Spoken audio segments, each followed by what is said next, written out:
morning. Welcome to the 2025 European Rowing Beach Sprint Championships, coming to you live from Antalya, Turkey. My name is Niamh Hayes and I am joined by Martin Cross. It is finals day, Martin.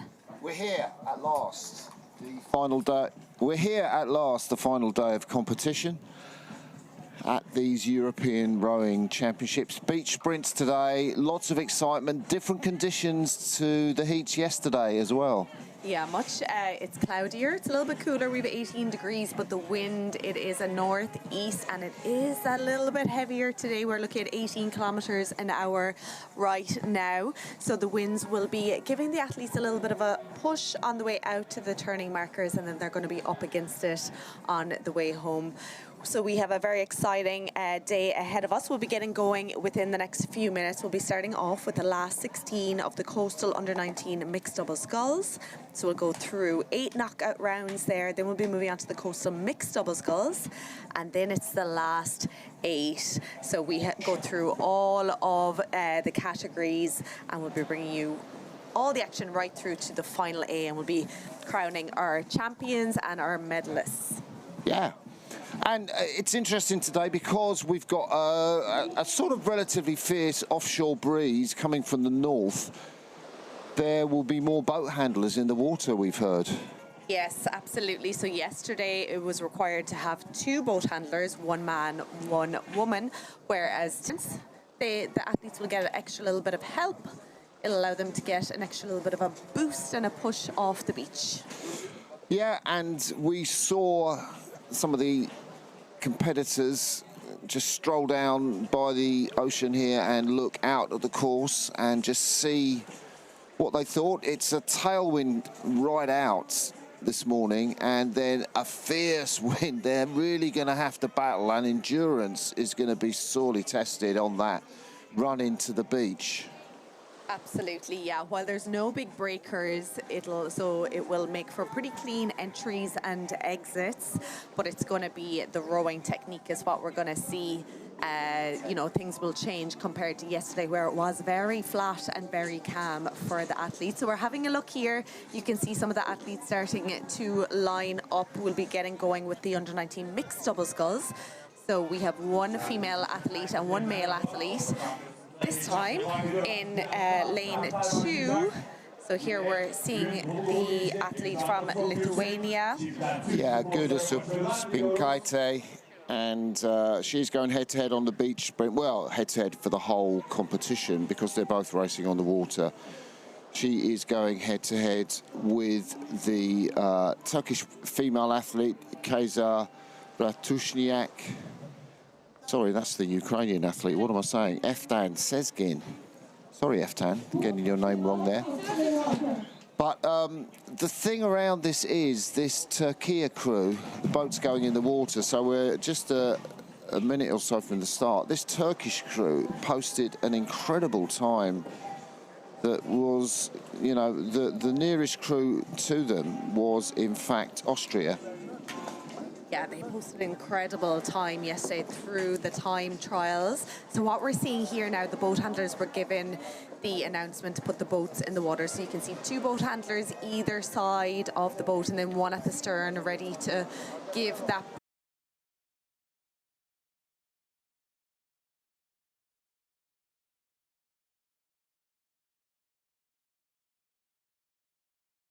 Lithuania, that upset off the start, but there is the back of Ali Oz, and he will be doing the beach sprint in. Yeah, this is pretty perfect placement now. So as you can see, they're going to land the bow straight up onto the beach, and then they have a blue flag you'll see kind of halfway up that beach that they have to run around. If they miss that, there is a penalty. So here he comes, nice little jump here. He's going to give it his all. He doesn't even look over, he just focuses on his own race. Here he comes, Ali Oz, going to take the win. First knockout, coastal under-19 mixed double sculls. They go straight through to the next round. And here come Lithuania. And I want to say that was quite a quick time, actually. I haven't got it in front of me yet at the moment, but we'll wait and see till we get Lithuania. But I think that was pretty close to 2:30 that they posted yesterday. Yeah, in for that the wind here time today. trial. Yeah, a little longer course with the time trial because they had to row across, so they should be quicker. But it's an interesting gauge given that very strong headwind. 2:33. So another very quick time from Turkey, and they've set the measure for this fierce. We have Austria and Ukraine, and Austria posted that second quickest time yesterday. And with all these events, you get the quickest time from the time trial against relatively the slowest time. So Ratushniak there, she qualified. When the buzzer goes, when the lights turn green, not only does the strokes person have to run down the beach, but the bow person has to jump in and get themselves set and be ready to go. 10 seconds difference between these crews in the time trial. Austria, 10 seconds to the better, ahead of Ukraine.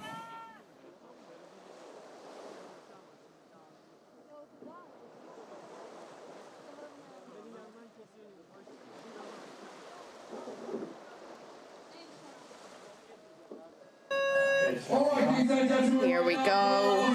Austria versus Ukraine. Getting to the water first. Just Austria, just slightly, but oh, a little tumble there from Ukraine. Who will pull the first stroke? Bit of a wobble there from Ukraine.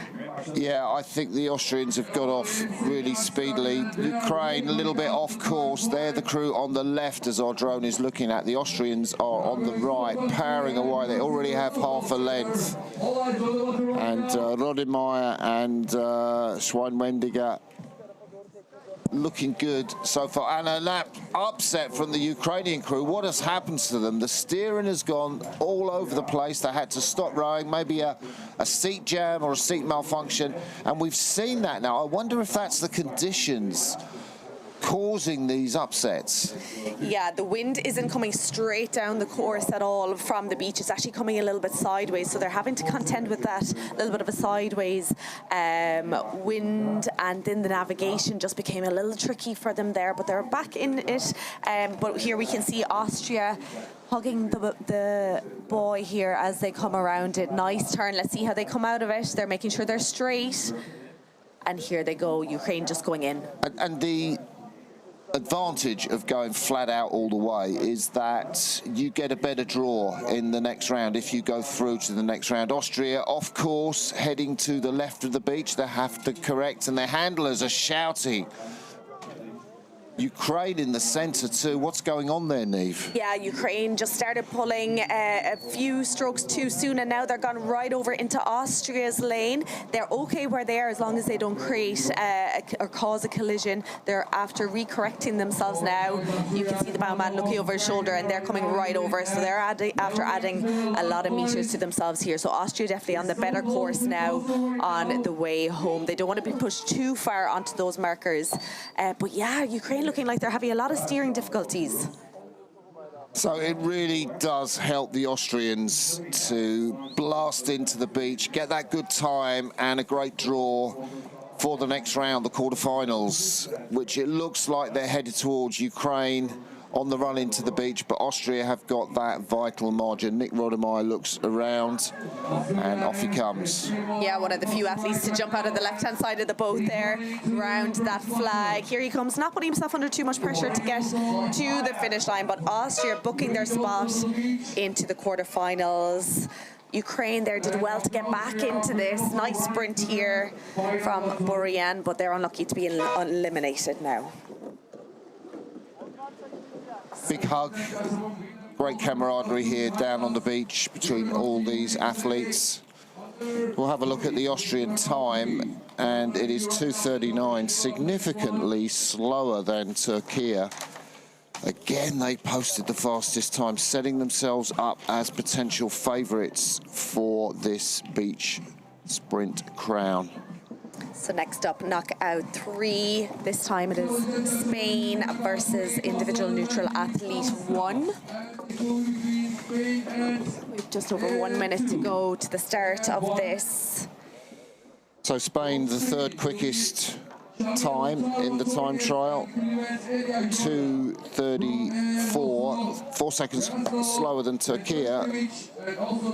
So really, I think you'd feel confident if you were Elia Horda Clement, stood there, 17-year-olds.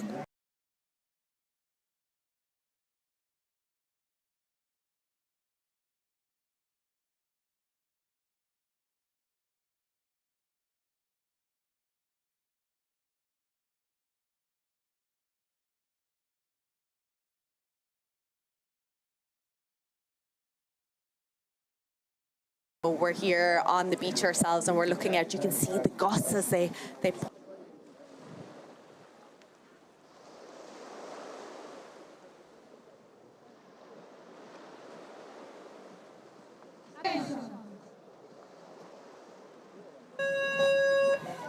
red lights on, green lights gone. Here we go. Very evenly matched now as they head down the beach.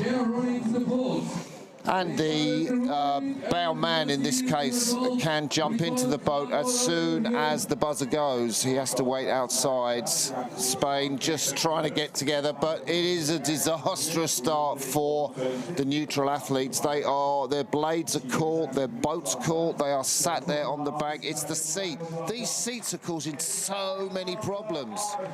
Yeah, seat was completely jammed. They have probably 10-15 seconds lost there now. That's a big loss. They were already probably at a disadvantage with Spain being much faster than them yesterday through the time trials. So this is pretty much disaster here for individual neutral athletes. Spain now, I'm wondering if they'll start to realise what's happening and ease off. But as you said, Martin, they want to be able to clock a pretty quick time. So Spain here, looking like they're pretty at their ease. Nice long lie back that we see from the coastal rowers from Spain as they head towards that turning marker. Yeah, I mean, it really is a training exercise, except the time does matter for later rounds. So Spain positioned nicely. I mean, technically, that's a great turn that they're about to execute, holding the blades up before they get to that yellow buoy. And that's a super turn, isn't it? Incredible turn, yeah. You saw with their right hands there, they were just backing, keeping that hand up nice and high and then pulling.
Closest race we've seen today, 2:37. That was one of the faster times. Yeah, still Turkey have set the fastest time here. So now the racing's starting to get exciting here. Knockout number 5 coming up this time. It is going to be Great Britain versus Portugal. Yeah, Great Britain versus Portugal. So Britain posted the 5th fastest time in the time trials yesterday, and they have chosen and opted to go for this left-hand side of the course. And you can see the British athlete there, Liv Hodgson, the 18-year-old, and there is Araujo, her Portuguese opponent, Rita Araujo, just 15 years of age, 3 years difference between these athletes. Araujo looks pretty relaxed. She does. She's staying nice and loose in the upper body there. The boat handlers placing the boats in the water. Still 3 boat handlers required here. Even though to the camera it looks very flat here. it's not because of the wind. The wind is offshore wind is kind of gusting around. We're expecting gusts of up to 6 or 7 meters a second, and some of the I guess the advertising hoardings have kind of been blown over or laid down just to stop the wind blowing them over. Yeah, so 2 different approaches here to the start of the sprint. Portugal right down, hand on the sand. Olivia Hodgson then opting to stay a little bit taller.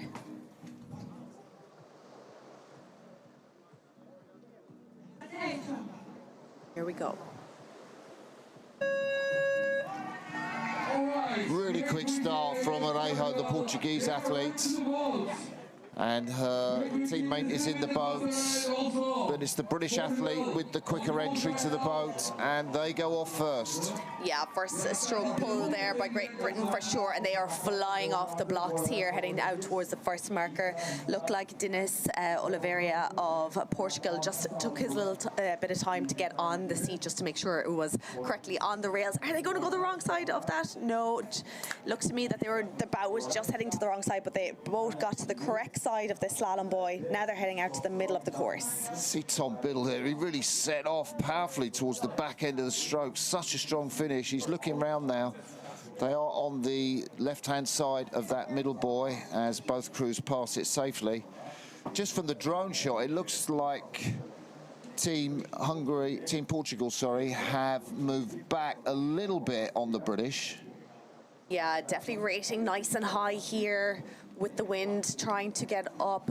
The wind, the direction it is pushing the boats here past the markers. So if they can hug it quite tight, they'll give themselves an extra advantage. Lovely turn there by Great Britain. Yeah, that's a great spot, actually. That's what the offshore breeze is doing. And you kind of need to time your turn before you get to that yellow buoy, because you will be pushed past it.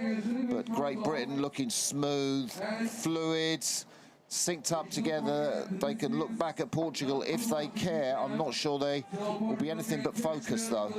Yeah, big long lie back there from Great Britain. They're really focusing on that second half of the stroke, pushing hard with the legs and leaning back into that wind, propelling the boat as much as they can. Now they're coming into the centre of the course, as you can see. Thomas Biddle there looking over the shoulders. Now both crews in the middle of the course. Yeah. Portugal on the left, Britain on the right. The handlers from the British team are saying, you know, as we're looking at it, go right, go right. It's their left. They are just hearing it now. And Biddle looking round. He is going to have to do a little sprint to his left and go around the flag. That was an early exit from him there. He jumped into the water a little too soon, I would say. Stopped rowing. He could have pulled another 1 or 2 strokes there and got himself into shallower water. But here they come. Thomas Biddle, Olivia Hodgson of Great Britain, booking their place into the quarterfinals.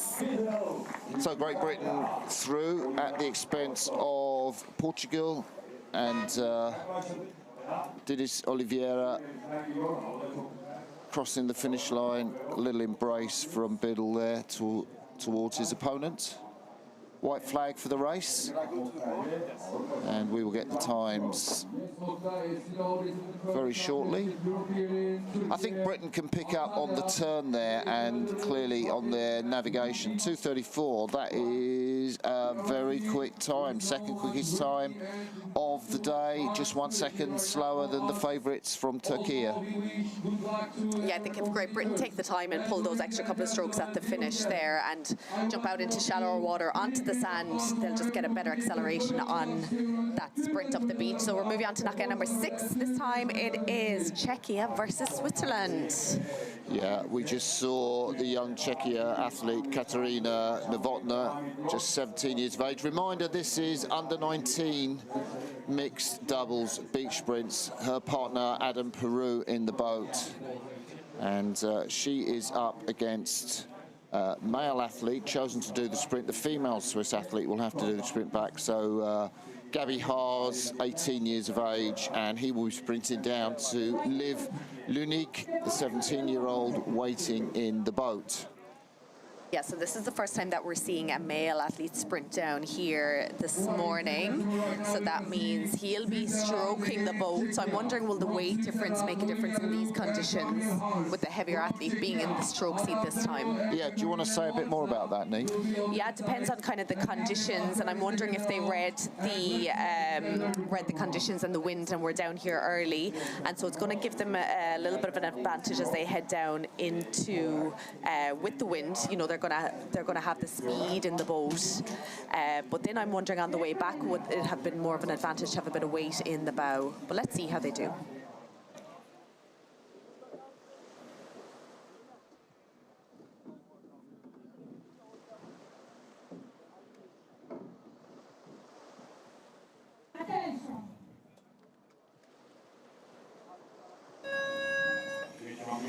That was a quick start off the blocks from the Swiss athlete, and his opponent from Czechia just delayed a little bit, but she's into the boat very fast, and pretty even push off from both teams. That was a very even start from both teams. Definitely Switzerland, a bit of a faster run, and it was great to see the bow woman there. The way she jumped in, she was sitting with her back to the boat and propelled herself up into it and sat on her seat pretty much straight away. But as they head out towards past that first marker now, quite even. Let's see if the weight distribution makes a difference. Switzerland starting to edge away ever so slightly, keeping that rate up nice and high. Yeah, it's all going to come to the turn. You know, if they hit it right, say if the Czechia crew starts turning early and gets tight on that buoy, doesn't drift past it, as we've seen some of the teams do, you know, it's game on. Exactly, and today they probably can afford to start pulling a little bit earlier because the direction that the wind is. Once they come out of that turn, the wind is going to help the bow to turn around. So here we come into that turning buoy. Switzerland just ahead, but they're flying past it. Yeah, they're flying, and the Czechia crew have flown past it too. And really what we're seeing is that you can turn quicker, but it's not like it was yesterday where we had a different breeze, an onshore breeze that was blowing them onto that yellow buoy. The offshore breeze is blowing them off, but it is advantage Switzerland now. So what can Team Czechia do on the run-in?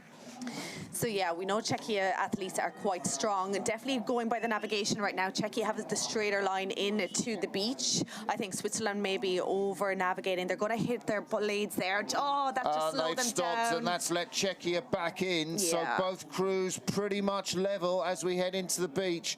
And I do think the Swiss athlete in the stroke seat, Gabi Haas, is tiring a little bit. He's so strong, but you can see him there. Little bit upper body, not quite smooth and fluid as he was on the way out. Yeah, and you can see there the stern, that extra weight in the stern is causing that bow to sit out of the water quite a bit compared to the Czechia boat. So the sprint is going to come down to Olivia for Switzerland, Adam for Czechia. Who's going to get there? They're going to have to straighten up. Definitely Czechia maybe have a better line coming in. They do. Liv is looking round. She's going to have to be very quick out the boat. It is the Swiss, and Liv is out the boat. And Adam is out the boat, and Livia is just running round the boat. She's going to make it, but Adam's looking, thinks he can make it, but realises he can't. Liv just makes it for Switzerland, and Adam falls exhausted on the shore. Well, we had a close race there, didn't we? We did. One of the closer races so far today.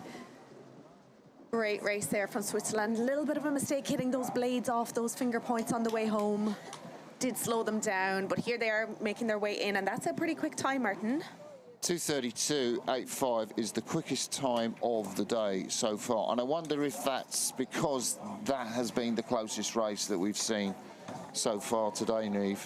Yeah, and interesting because of the setup as well. It was the first time we saw the man in the stroke seat. Yeah, different tactics here. So we're moving quickly on. We have two more knockouts in the Coastal Under-19 mixed double sculls. This time it is going to be...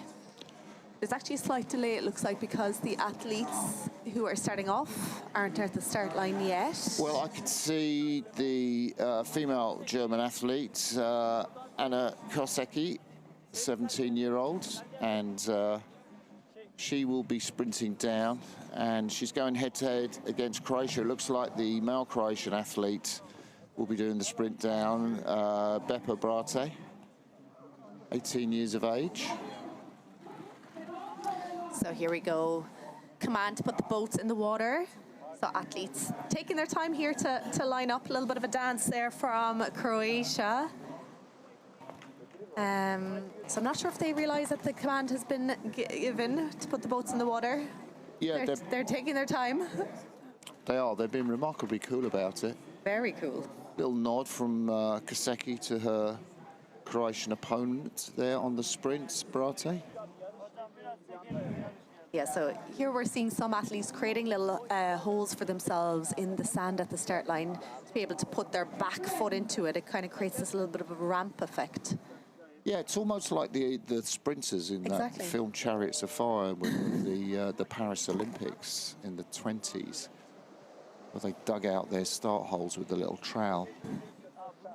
It's a nice position here from Croatia. Very strong starting position. Let's see if it helps. He is gone. It is Croatia versus Germany in this next knockout. Even on the sprint, Martin.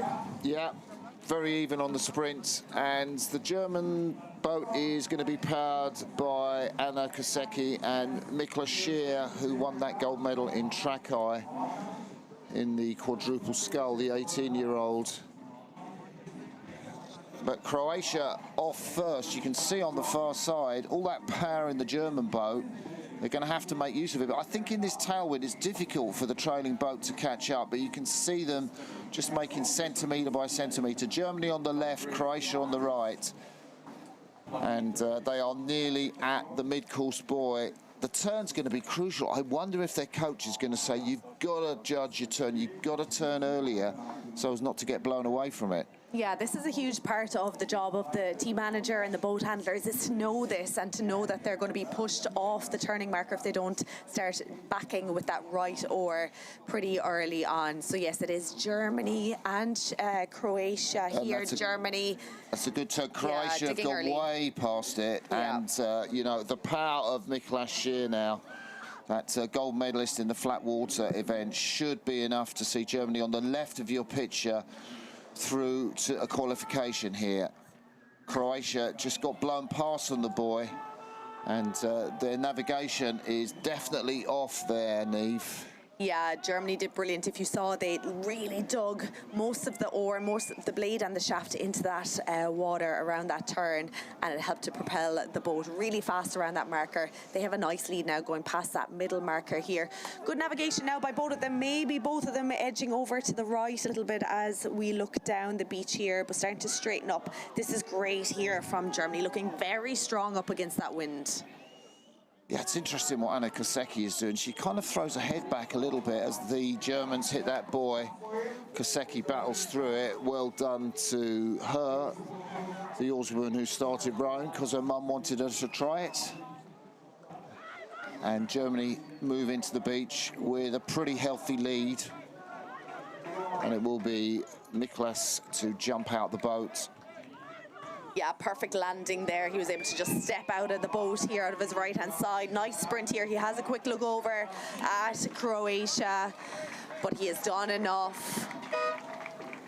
That is Germany booking their place into the quarterfinals. Croatia doing all they can, but game over. Franke Bock there, and the two athletes congratulate each other.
Yesterday, the last 16 are to choose the 8 quarterfinalists.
through that wind. Why should that make a difference, Neve? I would have said the other way around would have helped. Yeah, a little heavier bit in the bows to keep the bows. But we're noticing any crew that has a woman in the stern has won, or in the bow has won so far. Yeah. So there we go, Italy heading towards us from our commentary position on the beach. Boat handlers shouting, screaming at the Italians just to come a little bit towards their left. And there you see, yeah, she's just looked round, Sylvia, hasn't she? She has, yeah, just making sure she's set up. We know they have quick exits and runs up the beach here, so she looks over her shoulder again, stopping rowing, jumping out maybe a little early. She could have waited another split second, but nice big sprint. High knees here, that's a great sprint for Italy. Yeah, and Sylvia comes up to hit the buzzer. That's our last qualifier. Sylvia Messina, 15 years of age, did a great job on the sprint. And her French competitor, she waits for Archie Coulpat. Great sprint there by Archibald Culpin, but unlucky to be eliminated. So that is Italy booking their place into the quarterfinals. So 2:33 as well, that time, despite the navigation issues that the Italians had. If they can sort that out, they are extremely competitive for the podium places. I think it's a great position to be in when you've won a race like that and made maybe a little bit of a mistake, because it allows you to learn from it and change later on, because conditions are going to be similar, if not a little bit heavier on the wind later on. So now they can learn from that mistake and not make it later on. So next up, we're moving on to the coastal mixed double sculls. And this is the first of 8 knockouts, and it is the turn of Romania versus Lithuania.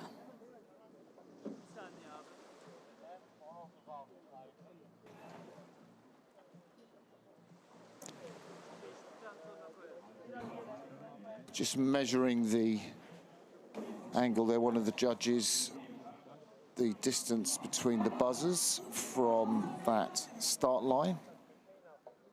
So just be a minute or two. Oh, command just given, so 1 minute to go to the start here. And we're sorry if you are experiencing any issues with the audio. We're on it, and we will be fixing any issues shortly. Just stay with us for the fun and excitement. What you'll notice now is the boats have changed. So now for the mixed double sculls, it is the Filippi boats that we're using. It was the Kangua in the under-19s. So Filippi now for this.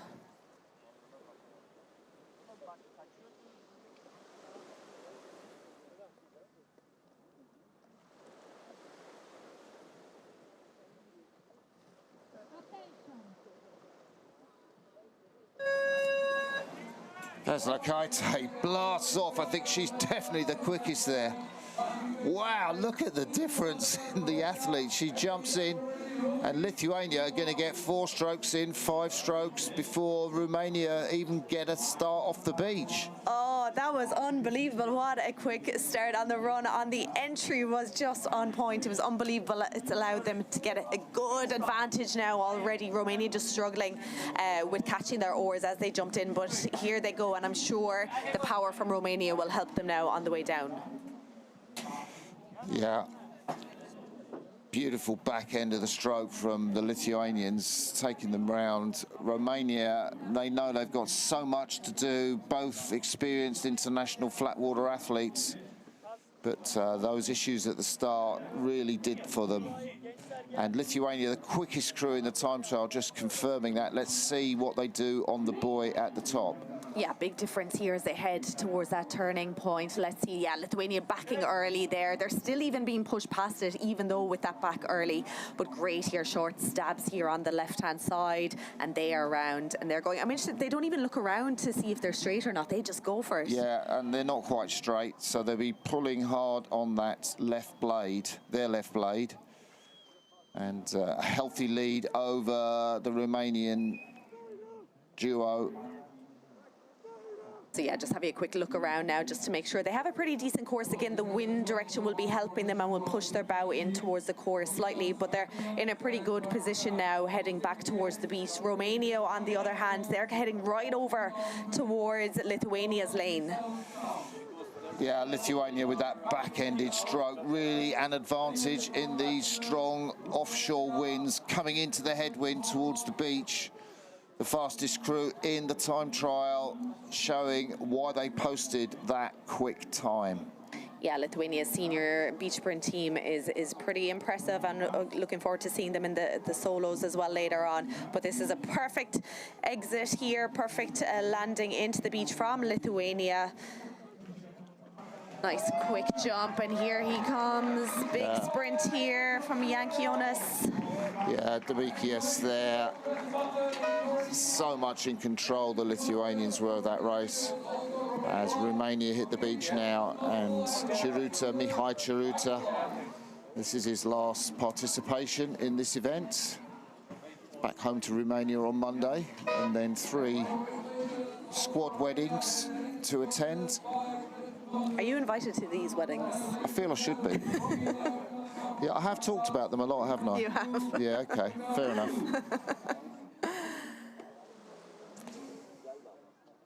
We'll just wait for official time there. So 2:28.07. So let's see, that was the first of the times. We'll see what they compare like with the later knockouts. This is knockout number 2. We have individual neutral athlete versus Italy. Yeah, and we've seen how quick the Italian Fred Ceserino sprints off the beach. We saw him yesterday, they were second quickest, and he is partnered by an Olympic champion, no less, Federica Cesarini, waiting in the boat. Won that title back in Tokyo with Valentino Redini. Just 1400ths of a second separated them and the French. And he's up against the neutral athletes, Ivan Brizna and Chris Motuz, waiting in the boat for the neutral athlete. Let's look at the different starting positions here. Italy much closer to the ground. Head is down. He's just focusing on getting those knees up. Big sprint here from Italy. They just get to the water just ahead of individual neutral athletes who can get off. Yes, Italy get the push on first. They were very relaxed the way he got in the boat. There was no hurry, no hassle. Just get in the boat, sit on the seat comfortably, and they are pulling off the beach. Ceserino and Cesarini have got that 1 length lead.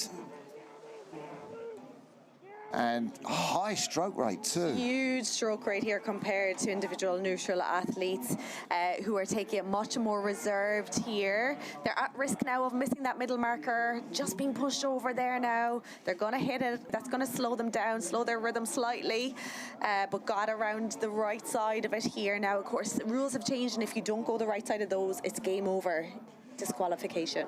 Yeah, elimination, but it will be game over for the neutral athletes if they don't get a shift on here. The Italian team round the buoy, not blowing past it much, but the neutral athletes, you can see they've gone about 4 or 5 meters past it compared to the Italian team.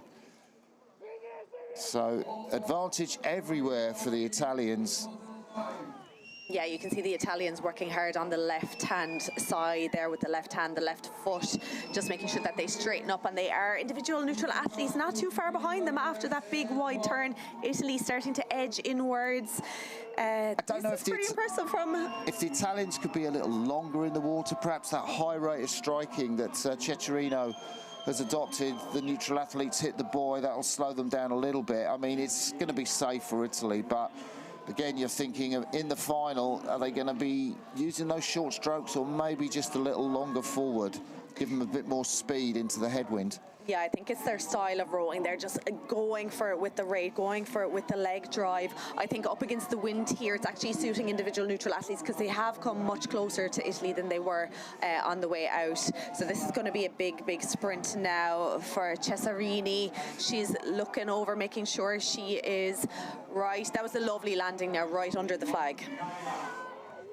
And the Tokyo Olympic champion grits her teeth, sprints up the hill. The neutral athlete is out of the boat already. It will be relatively close.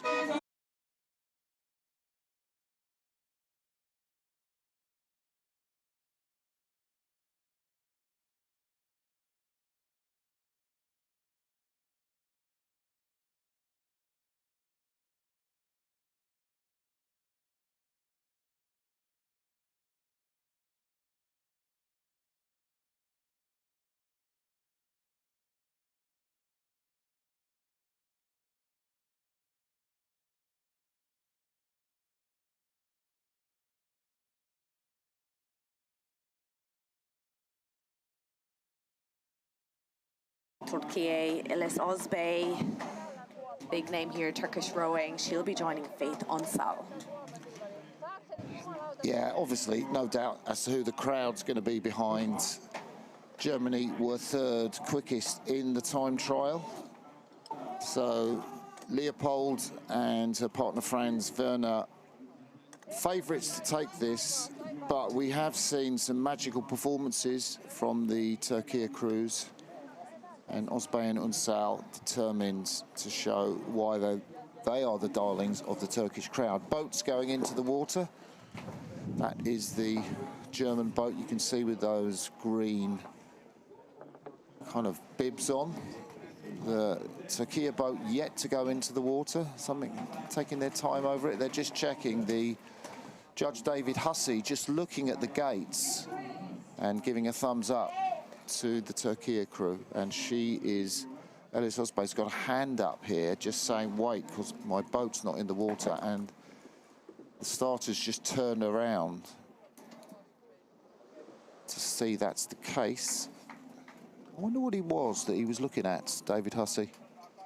There was something with the gate or with the oar, I think. Not sure there was a big problem because they seemed to get it sorted pretty quick. She still has her hand up in the air, though. Paris Olympian Elis Özbey finished 22nd in the single scull. Great result for Türkiye. Thumbs up.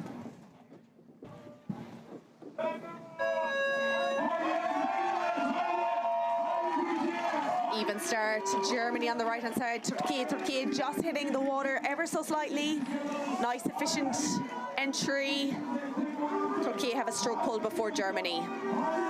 They do, but the German strokes are significantly more powerful to the back end. You can see what's coming down from Franz Werner in the bows of that German boat, and they have made distance back on Türkiye already and are going way past it, and that is race over as far as I'm concerned. Yeah, they're adding so much work to themselves here. They're gone way past it. Germany started backing early again. This is where you're going to make the little advantages. Let's see if Türkiye can work well with that gust that's pushing them here now. But Germany certainly leading this one out, keeping that rate up nice and high. Yeah, decent course down the centre of that lane from Franz and Sophie, the German team, and the darlings of the home crowds, Özbey and Unsal, really left for dead at the turn at the top of the course. Yeah, massive lead here from Germany now as they pass that final marker now before the approach to the beach. Türkiye doing all they can now to get back into it.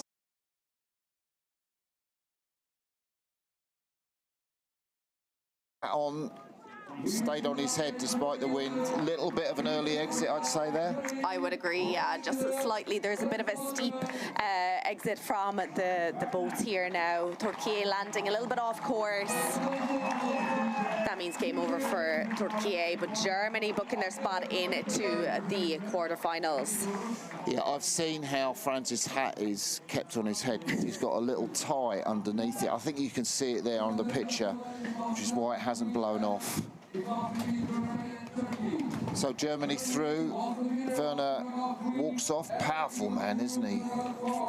Yeah, and you could see that power on the water. So we have a 2:31. I'm wondering how's that comparing, Martin? Yeah, a little bit slower than the 28s that we've seen from Italy and Lithuania. So, two female athletes at the start.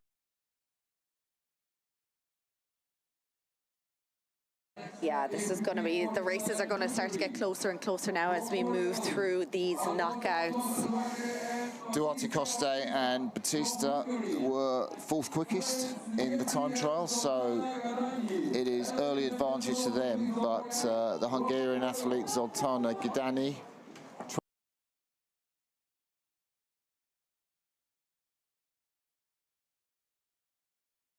she coached me a few weeks ago. She was down at my rowing club and she did a little bit of coaching with us. We love Sunita. We do love Sunita. Shout out to Sunita if she's watching. Double world champion in 2018 and 2019. Women's single sculls on flat water. So Zoltana Gidani paired by Ferenc Sigeti, waiting for her in the boat, and Alonso Duarte Costa, well known in terms of coastal events, waiting for Patricia, his partner, who's crouched down now at the start, just close to us here.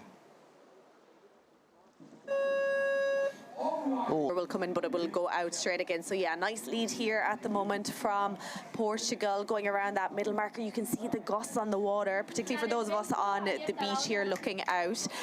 But nice, you know, keeping up that rate, nice quick on the recovery, hands down away, clearing that water. Yeah, I feel that technique is suited for this kind of tailwind conditions. I just feel they kind of need to lengthen out as they come back into the headwind, just to maximise their boat speed. They come into the turning point. Let's see what they do here. So let's see when they start backing. Here we go. Yeah, nice early back there from Portugal. Still being pushed off a little bit, but that's going to happen. Wider there from Hungary over on the far side. And they're struggling to get round Hungary. Yeah, here we go. Portugal didn't lose too much speed here now, and they're getting ready to go. Let's see if they keep that rate up. A little bit of an extra lie back, I would say, Martin. Yeah, a little bit of an extra lie back. It's just interesting. I mean, the Portuguese team, coached by Pedro Fraga, the fantastic Portuguese Olympic athlete, and he will know exactly how to make a boat go fast in both tailwind and headwind conditions. The Hungarians on the far side, you can see from our drone shot, well, to the naked eye, it looks like they're gaining a little bit, but hitting that finger buoy, I don't think there's much chance that they're going to get back, as long as the Portuguese dismount is pretty spectacular, I'd say. Yeah, and they're adding some meters onto themselves there, Hungary, as well, by going the far side of that final marker. Now, on the way home, it doesn't matter which side. You can just go a straight line, but it doesn't matter which side you go on them. That only matters on the way out. But yeah, Portugal even starting to edge away from that flag as well. They'll have a few extra meters, just starting to correct themselves now for that straight run up the beach. So Alfonso Duarte Costa looks round, pretty skillful dismount there, and that's a jog past the flag. He knows he's got this in the bag, and his team will progress safely through to the quarterfinals. Great sprint from Ferenc Sigeti there, the Hungarian. He was so quick on the beach, Sigeti, but their team just couldn't really get close enough to the Portuguese to make that speed work for him.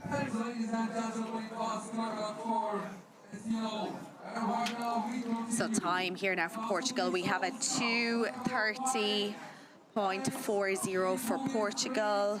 So, quite a quick time. Yeah, and thanks to Manuel, who's pointed out that Alfonso was Pedro Fraga's partner in the Tokyo Olympics. So the two of them really simpatico together. I did have that marked, but I chose the wrong colour. Or the same colour as the Coastals. They finished 13th in the Tokyo Olympics. But here we have the next heat. It is the Spanish athlete on the start here, Nadia Felipe Garcia, and her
versus France. Yeah, Mike Mantell and Marika Kaiser, who's waiting there on the beach. There she is, the Tokyo Olympic bronze medalist. They had to go through the time trial yesterday, and Chloe Briard there for France. They posted the quicker time in yesterday morning's time trial. Anton Lefebvre waiting down in the boat. I think it's kind of interesting, the selection for the Dutch team, because Mike Mantell, he's such a tall athlete. You can see him waiting there for the boat to go in. And, you know, that means they row long strokes. That might suit them into the headwinds. I'm not sure Mantell's the quickest sprinter on the way back. So I think getting in the boat quickly for the Netherlands is absolutely vital. There's a lot of pressure on Kaiser here, the athlete on the far side next to that starting podium there.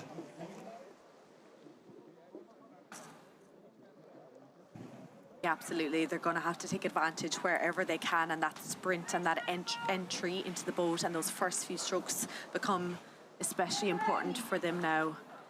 So they're crouching down, athletes in the water, ready to go.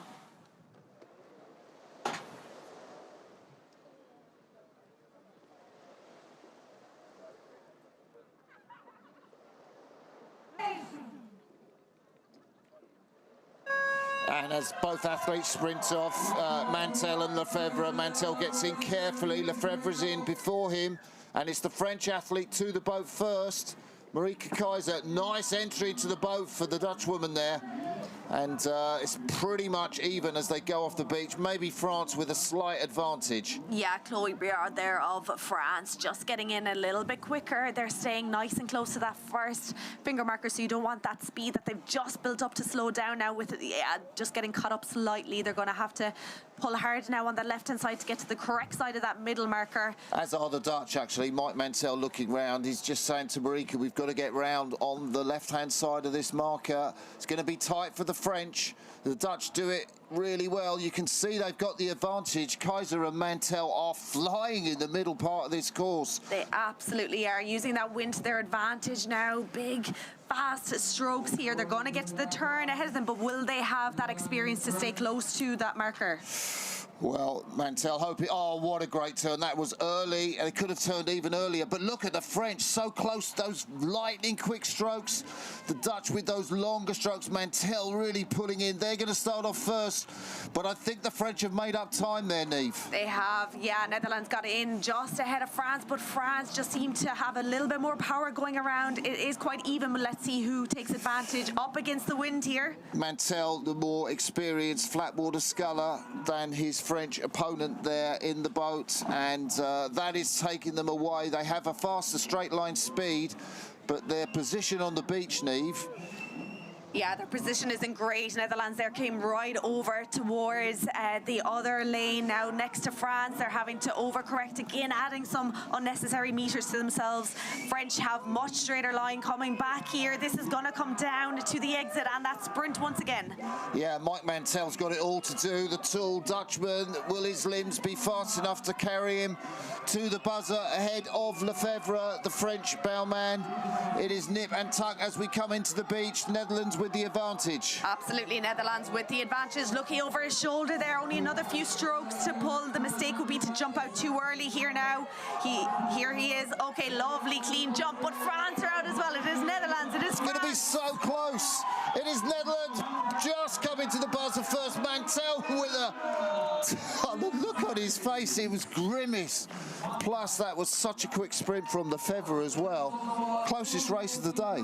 Closest race of the day, and even more of that to come here. So Netherlands booking their spot into the next round, into the quarterfinals. Have you seen a look on the face? So the Netherlands weren't the faster crew in the time trial, but they have prevailed here. I think that's the first time we've seen that this morning. I think so. And the times from all of these, the winners out of all these knockout rounds, so close. Another 2:31 here. So the next round is going to be fierce, which is exactly what we want. And we move on to knockout number 7. And here we have Poland and Austria. Yeah, and Poland with the quickest time in the time trials. With Dominika Baranowska with a hand up now. Well, we're looking at the Austrian athlete going through his warm-up. Paul Ruttmann, the rower turned triathlete turned rower again, 40 years of age. Good distance runner, but let's see how his sprint is. Let's see how his sprint is. As we look out at the water, more white horses starting to appear here now. The gusts are starting to pick up. So it's making conditions quite challenging. Again, no major breakers here at all, so the entry and exits are pretty standard. But it's actually the racing and the rowing that's on it in the course that's where we're going to make our advantages. Adam Bunovsky, the 23-year-old, waiting in the boat for his partner Dominika, who's up here. There she is. Traditional Polish red and white colours on the unisuit.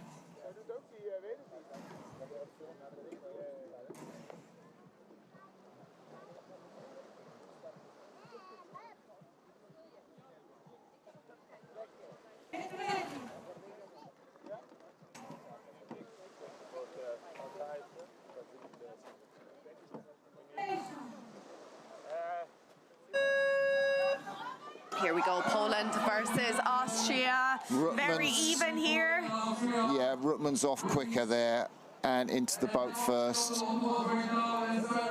Yes, Austria have 3 strokes pulled out. Poland are off. Let's see what Poland can do on the water. Big, oh yes, see problem here for Poland. They've completely stopped as the strokes woman just getting herself back going. Oh, they. Do you know what happened there? They tried to catch up in the first 3 or 4 strokes. They had a slower entry.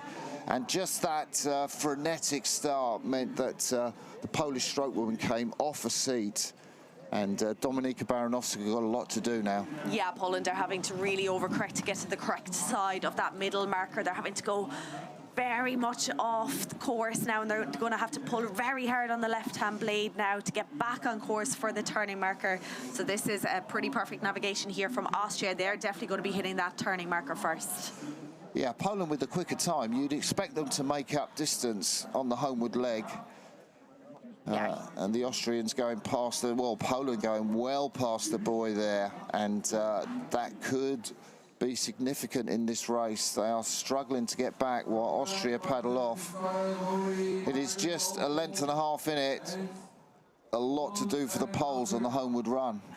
Yeah, for a crew who were stopped there for about 3 or 4 strokes, they've really kind of gotten themselves back into it. Probably could have taken better advantage of the turn. You can see their long lie back now. They're up against a very strong wind. There's strong gusts here. But it is an advantage still to Austria on the far side, who are right down the middle of the course.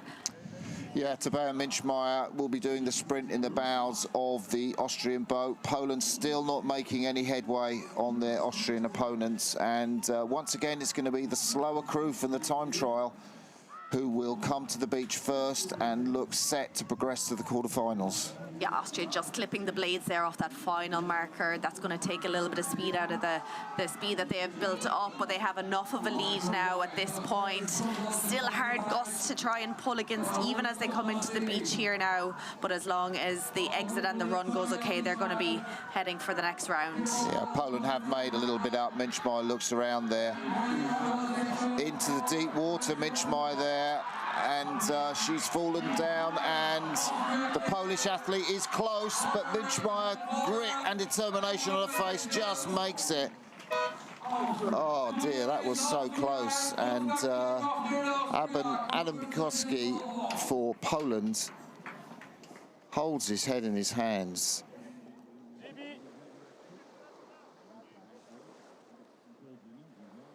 For a crew who were quite a bit back on the water, they really made up ground.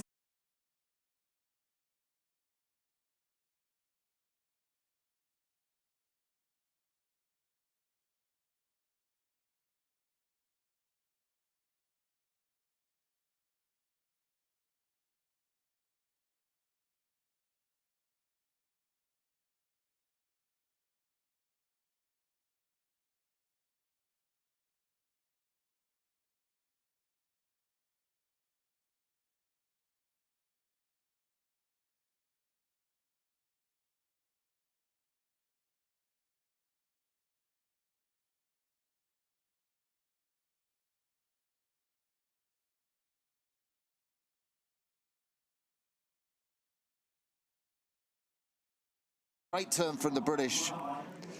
They Yeah. are going to go off first. They have made up half a length on that turn. That is so impressive. That was a brilliant turn. They just stayed so close to that marker compared to Croatia. They've obviously been reading the conditions. They knew what they had to do. And now look at the big long lie back here from Cam from Great Britain over on the far side of our screen. This is going to serve well up against this wind. Yeah, you can see the Croatians now. Mato Brandt really putting his shoulders into it. The technique just slightly going. It was so good in the tailwind, hitting the finger buoy, lost the cohesion. Advantage to Great Britain as they head to the beach. Yeah, they're adding a few meters onto themselves now, going that far side of that final finger marker, but looking like they've had enough of an advantage on the water certainly right now. So yeah, big lie back here from Cam and Natasha. Yeah, I just wondered what that was. Is that camera on the bow of the British boat just to look at their technique? Yes, Cam has been recording all of this. He had a little vlog up this morning of his first race day, but definitely going to hit that beach first here. So it is Great Britain. Cam finishing early, stepping totally tall up on the bow of that boat. Here he comes around that flag. Cam bucking, not the fastest sprint, but booking his spot into the quarterfinal. Croatia missing out. Nice support here, nice hug between Great Britain and Croatia. We're finally where we'll be crowning our first medalist, gold and silver of the day. So these rowers now back-to-back racing over the next hour or so. Quarterfinals straight into semis, straight into final B, straight into final A. So Spain was the fastest in the knockout round of 16.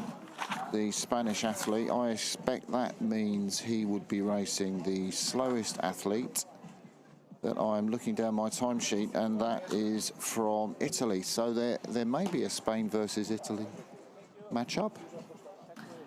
I think so, Martin. Now this is due to go off at 10:30, so just about 10 minutes away. Yeah, so we're gonna just take a little short break now and be back with you in 5 minutes time and leave you with these beautiful beach pictures here in Antalya.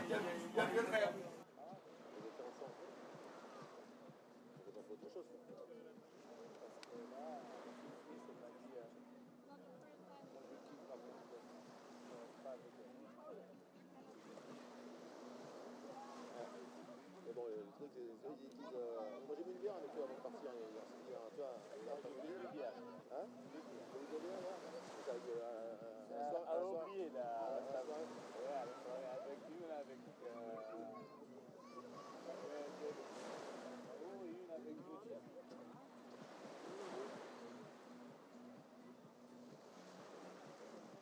Même pour une bière, c'est la honte. Moi des bières. Mets-moi un café au lait. Café au chocolat. Le chocolat, je dis. Il est bien. Il est bien. Je voulais changer le programme. Pourquoi? Parce que normalement, le championnat du monde, ils vont faire 7 minutes. 7 minutes? Hein?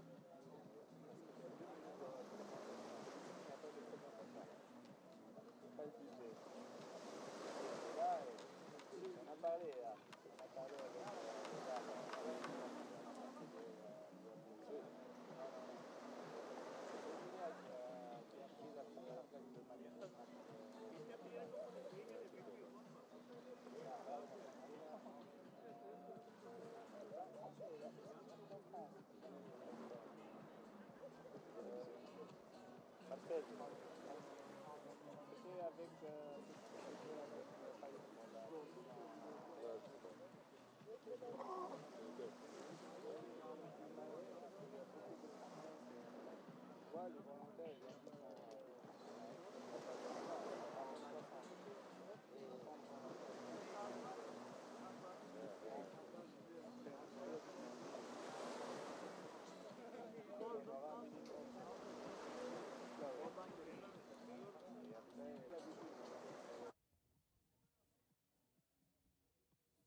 So welcome back. We're at the 2025 European Rowing Beach Sprint Championships. We're into the excitement here. We're into the last 8, the quarterfinals of the Coastal Under-19 Men's Solo. Quarterfinal 1, Estonia versus Lithuania. So the 1-minute call has been given. The boats are in the water. We have 3 boat handlers are allowed here today. I'm noticing that Lithuania are opting for 2, but there are quite strong gusts here this morning compared to yesterday. So crews now can have 3.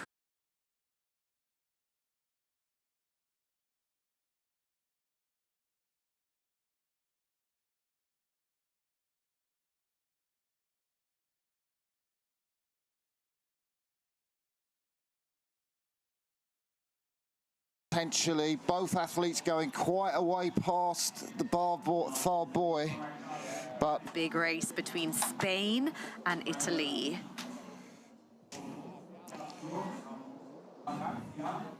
yeah, 2 Mediterranean countries. Here, the Spanish athlete posted the quickest time to win his last 16 battle, 2:27. With the hip wiggle, 2:39. Is he doing it again? He's doing the hip wiggle again, but I'm looking at Spain here. Raman Borja there were so fierce getting into the zone. You compared him to the Bulls yesterday, if you remember that, Martin. Yeah, just the that focus. Toreador, yeah, the athlete. See, both of these athletes, really interesting that they're at the very edge of the start line. A lot of them go in front of the buzzers, whereas these 2 guys, they're experienced beach sprinters.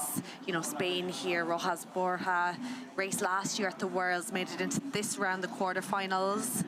Fugazzotto, of course, previous world champion in the beach sprints. Well, you've got the Spanish athlete, Roman Borja, the Toreador here, but he's built like a bull. His opponent, Fugazzotto, absolutely stocky, the Italian.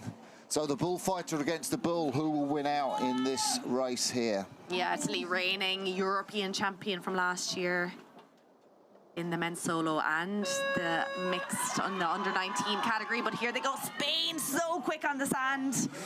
Oh, the Italian's going to get to the boat just slightly behind. Nice entry from the Spanish, but the Italian has blasted off, and he knows he's got to do that, Neve, because the Spanish athlete was so quick in the last 16 round.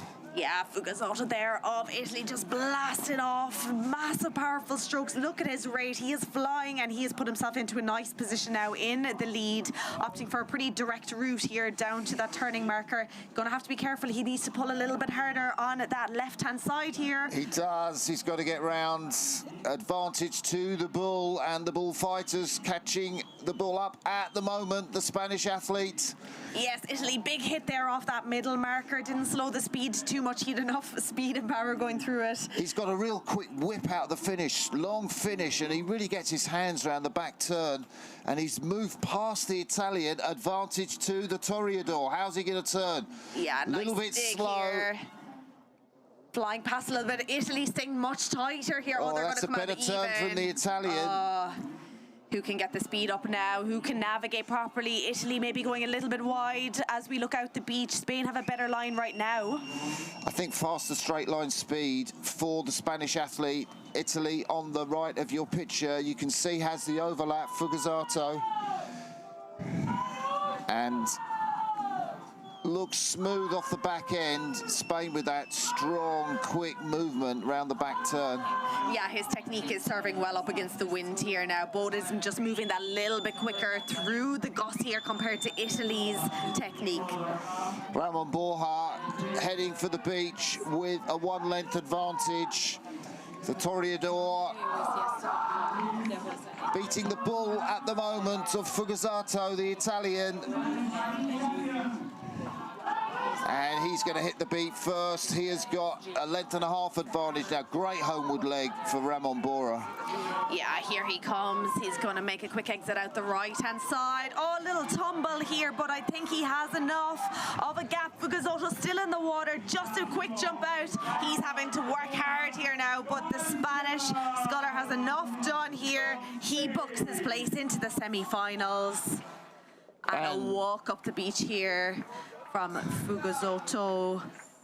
Disappointment here from the Italian. Yeah, he's absolutely destroyed. He put so much into that sprint out that, yeah, didn't really look each other in the eye there. The Toreador won out in that race. And he is absolutely spent there. Spanish athlete just going to the ground. There's a quick turnaround here. 2:26.14 for Spain. Yeah, that's quicker than he raced yesterday. He won in 2:27. That's the quickest time that we've seen. It's something like 8 seconds quicker than Vic's in the first heat. So we move on to quarter.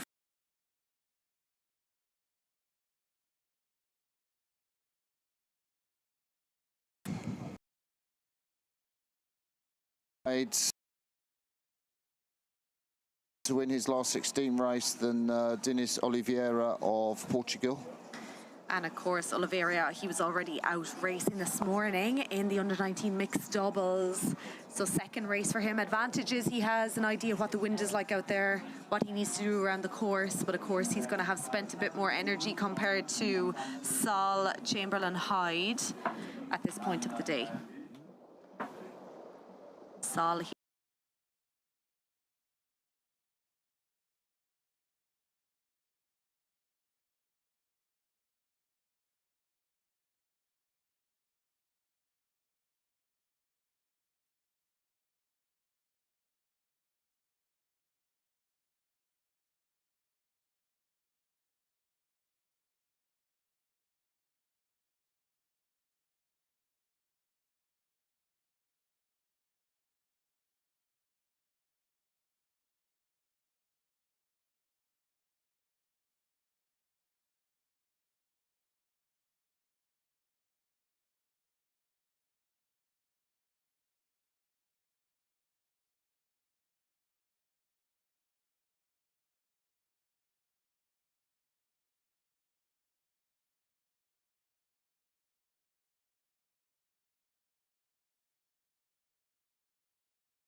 Helping him. He's quite a shorter athlete. He's going to keep that rate up nice and high, staying up very tall at the finish. He is whipping through. He's very clean out the back end. I really like what the Portuguese sculler is doing here. He's made up a little bit of ground on his British opponent. I think sustainability is going to be the point for me. That is, the Portuguese has put so much effort into this first part of the race.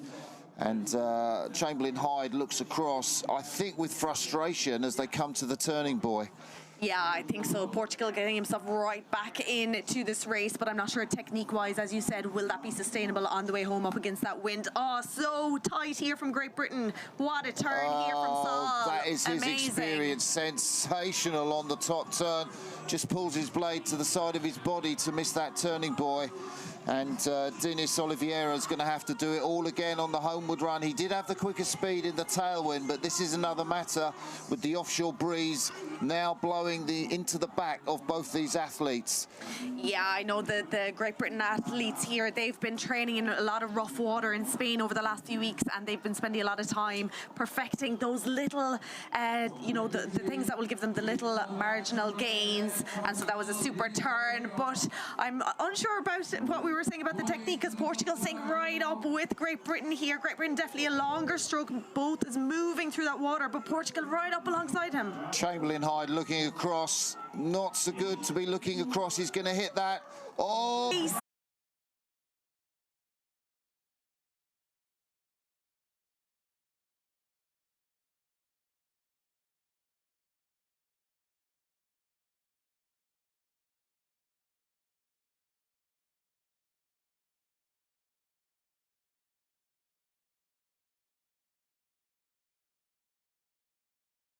fighting chance. Schreiber just pushing the back end of the stroke, just taking his boat a little bit away from the Czechia athlete, and it's advantage Austria on the left of your screen. Schreiber looking good for the win here.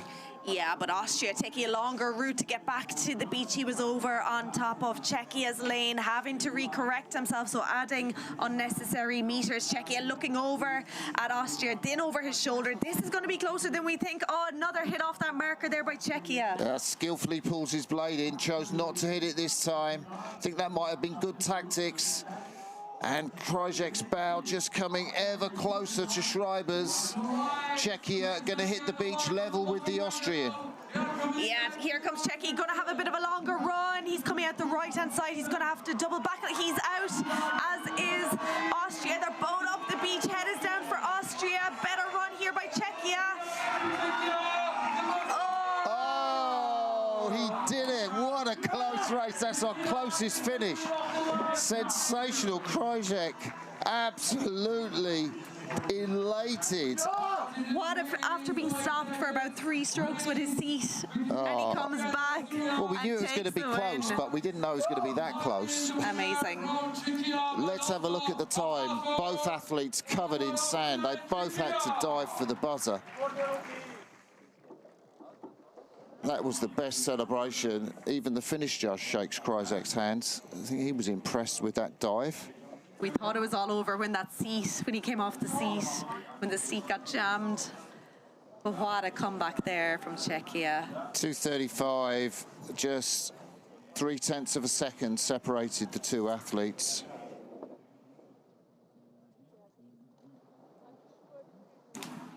One copy.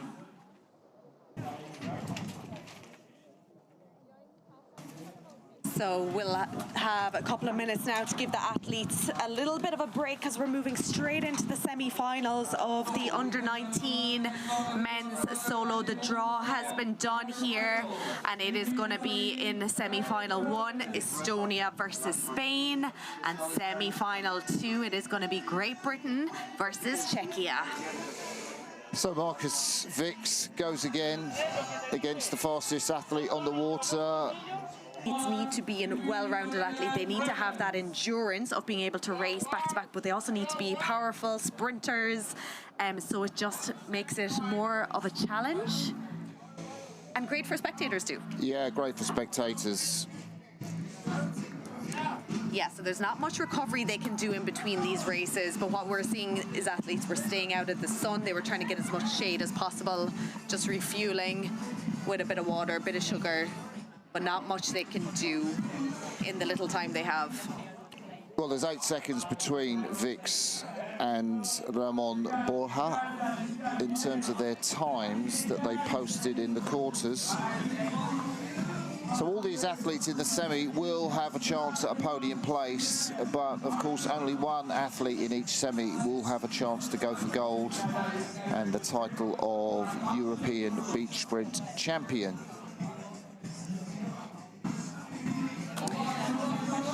And of course, because these are under 19 athletes, depending on their age, some of them may be hoping to get themselves somewhere special next year. We have the Youth Olympics, where the beach sprints will be.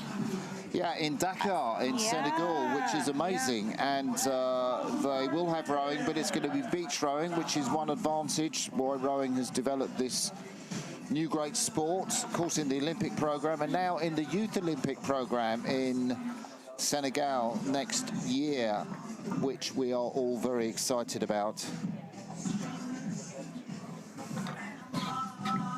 And Ramon Borja is just, well, he's just a metre away from a commentary desk, focused on the beach. And Vix over the far side of the course with his arms folded in the shade. Well, Ramon Borja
he must be one happy athlete right now. And I think that, you know, the incredible challenges that he's overcome over the last few days, has to be going.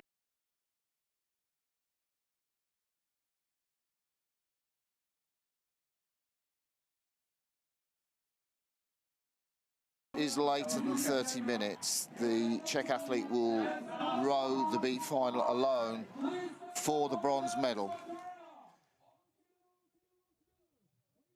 I do notice that the Spanish oars are in the boat, and the boat handlers are actually hanging around there. They're after appearing, so maybe it's still up in the air a little bit, but both boats now ready to go. Well, you can almost certainly hear the music over our Spain has a medical withdrawal. headphones. Yeah. But the other one still has to race. We have a time? Do we have a time for this straight away? The original time, the original time, yeah. Okay, so yes, official confirmation that it will be a Czechia racing. Lukas Kryzak will be racing by himself, so he does have to complete that course for final B to claim that bronze medal. Get the sprint right, hit the buzzer, and he will claim that bronze medal. So yeah, one boat race, Martin. Yeah, we're shortly going to be off as well. Kryzak is on the start line, kneeling down. A lot of noise going on as the course commentators whipped up the crowd with the Macarena. Yeah, Martin, do you think there's more pressure when you're by yourself?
Being interviewed there.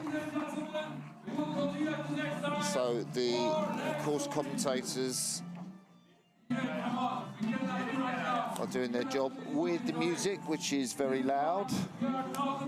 Was that a little complaint there, Martin? Well, It is quite loud for us.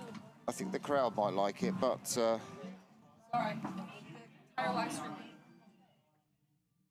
we are waiting for the field of play to be ready for the final.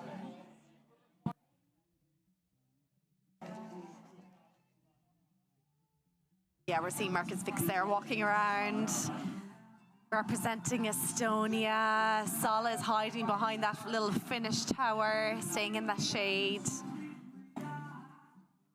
This is going to be a great race. Now gusts are picking up, making for challenging conditions, more so on the turn rather than anything else. The direction of the wind, it is pushing them off that turn. We do know that Great Britain have a very efficient turn. Marcus Vix has just been getting better and better throughout the last 2 days in the racing that he's done. So it's going to be a great final.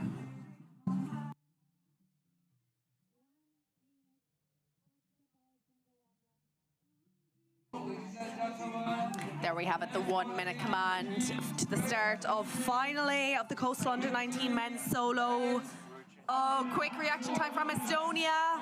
Great Britain fast on the feet. It is Great Britain entering the water first. He is in, pulling 1, 2, 2.5 strokes before Estonia go. Yeah, well, that was the same, I think, with Vix's last race against the Spanish.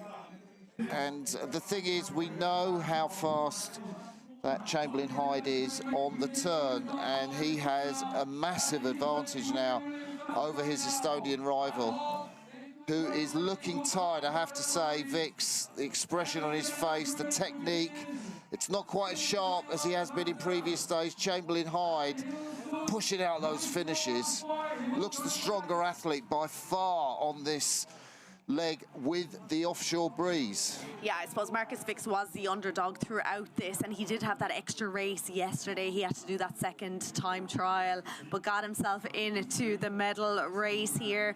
Yes, Chamberlain Hyde starting to pull away now and open up quite a bit of water. We do know, look at this turn, he's going to do it again, that really tight turn.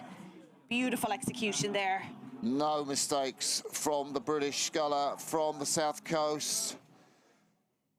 Estonia there just going so wide, just getting caught up by those gusts and going, he's having to pull probably 3 strokes before he passes that turning marker. He's back now, bit of a wide exit there as well for Estonia. So the man from Milford progresses past the midway buoy. You can see it there. He knows he has maybe just 150 meters to hit the beach till he will be crowned European champion of under-19 beach sprints. Yeah, what a lead here. He just needs to stay relaxed here now, keep his mind in the game. This is pretty perfect here from Great Britain. Just stay relaxed here. Big long strokes up against those gusts. Here he comes, final approach to the beach. And I think we're seeing how much fatigue plays a part. The distance Vix is behind now. Clearly the Estonian absolutely destroyed, but Sol Chamberlain, well, he's the one who's lasted to the very end there. Yeah, what a great athlete he is. Drives up onto the beach. Gentle run to the buzzer. This will be sweet. He will savour it as he hits that buzzer and confirms his slot as European under-19 beach sprint champion. And let's hear it from Marcus Vix of Estonia. What a great 2 days of racing he has had. Working hard, the legs are hurting, but he claims that silver medal.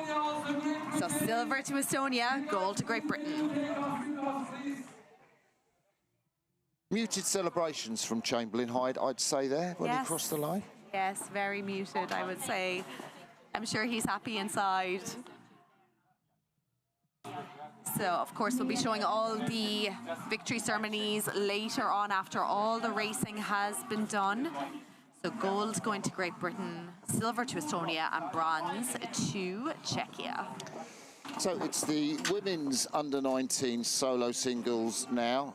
And just to remind you, we're going back to quarterfinals. So 8 of these women are competing for a place in the semi-final. And Maria Lanciano posted a very quick time, 2:51, to win that last 16 race. So she was the quickest athlete on the water yesterday afternoon, and she's up against Lou Philippe of France. Philippe's time 2:58, not as quick as Lanciano.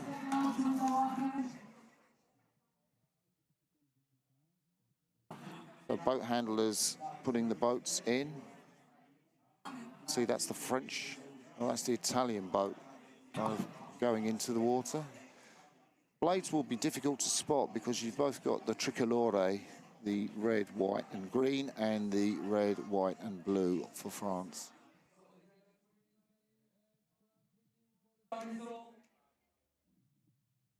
Heartbeat is on. Final few moments before the start of the race. So big red lights will come into view for the athletes. They will turn to green, and then it's all about that reaction time and getting off the blocks as quick as you can.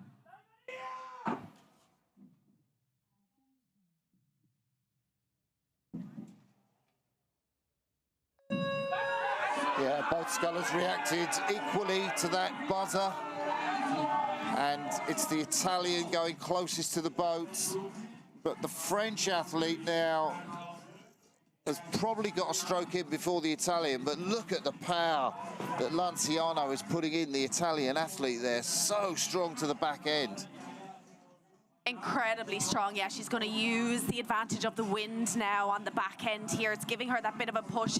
They're going to have to work hard around this first finger marker here, pulling hard on that left-hand side now because the gusts are pushing them off their course. But lovely navigation here by Italy and France. Well, you know, the French athlete has got to work so hard with that left hand to get round that centre buoy. Those gusts are absolutely lethal to the course. And Luciano, advantage to her, but it's so close. Long strokes from the French athlete. I really like the way that Lou Philippe is sculling there. Really, yes, really long, but she's a very tall athlete, sinks so upright at her finish there, whereas we're seeing a much stronger, more powerful back end there from Italy. We know Italy are going to turn well here. What can France do? Oh, they've messed the turn up, and that Philippe, really, she's gone far too far around the buoy, and the Italian has basically won herself the race on that turn. Yeah, the bow just was not turning there for France. It was slow to move. Lovely navigation there, though, by both athletes coming out of it. Italy definitely have the straighter line compared to France. Well, she was the quickest athlete on the water in yesterday's last 16, and Maria Lanciano has got a huge advantage over her French opponent. It was close before the turn, but you just wonder what the coaches are saying, or if the athletes kind of understand they've got to start the turn before they get to the buoy because of this offshore wind. Yeah, they really need to be digging in that right side and pulling hard with the left. Let's see if their legs are as fresh or as tired as the under-19 men's solo athletes. France going very wide now. Take yourself well off course. Yeah, coming into the bank on the right-hand side, it is the under-19 sculler. There we see her, Maria Lanciano, tiring now. You can see her physically tiring as she comes into the bank. She's put so much effort in there in that gusting conditions, those headwind conditions back to the beach. And it's a little jog for her, wisely conserving energy. Yes, absolutely. She's going to be racing again. All going well pretty shortly again, so conserving any little bit of energy is important. So that is Italy booking her spot into the semi-final. France eliminated.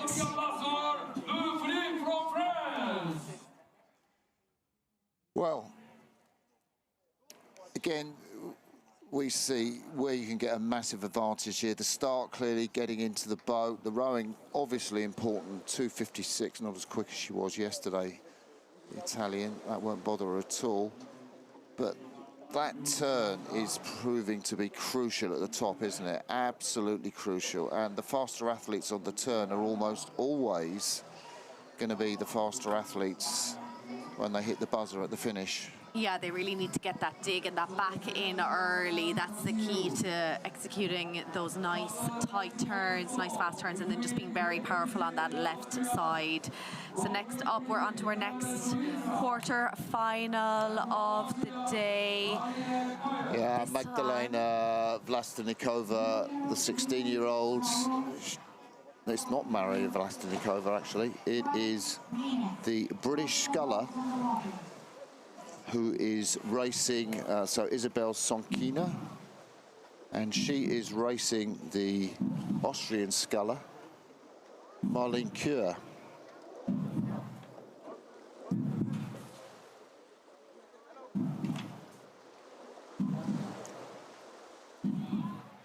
Oh, there was a change earlier, there was a withdrawal. Yeah, that's right. So Marlene Kür has been put in to this race as the fastest of the racers from the last 16.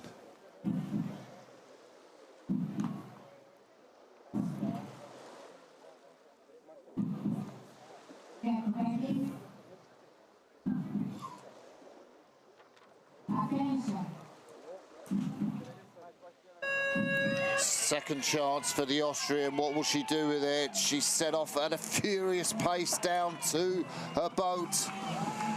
British sculler hops in just slightly ahead, but it's the Austrian. Wow, advantage to the woman who has been given a second chance here.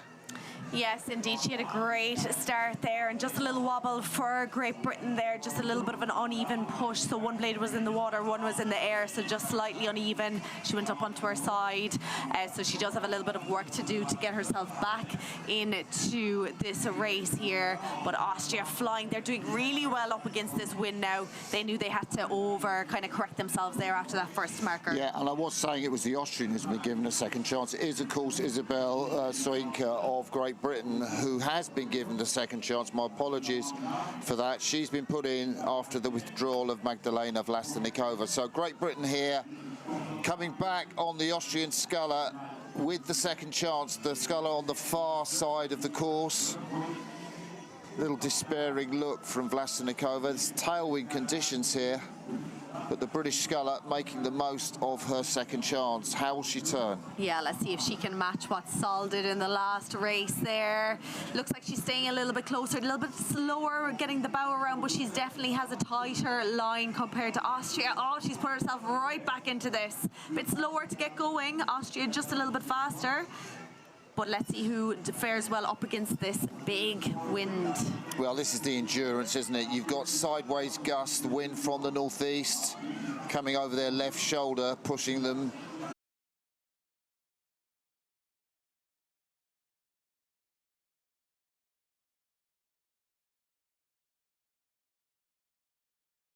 They are being pushed away from the course with the big gusts, which are only getting stronger as the day goes on.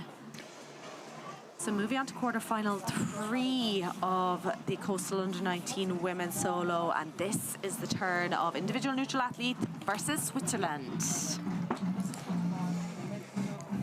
So the neutral athlete posted a time of 2:52, Alexandra Grigorieva, in the last 16 rounds, and Anouk Luti posted a time of 2:57 as we hear the heartbeat, which is just ramping up the tension for the crowd, for us commentators, and maybe for the athletes.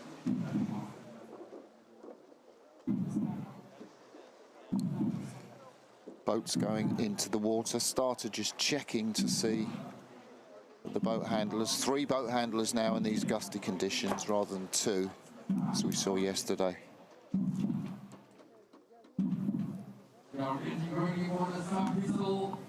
Last few seconds now before the start of this quarterfinal. Who will be in the races for the medals a little later on?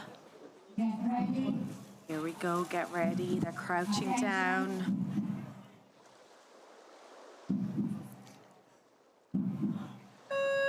Off we go, Switzerland, individual neutral athletes. We know Switzerland are quick on the sand, but it looks like Grigorieva of individual neutral athlete a little bit faster.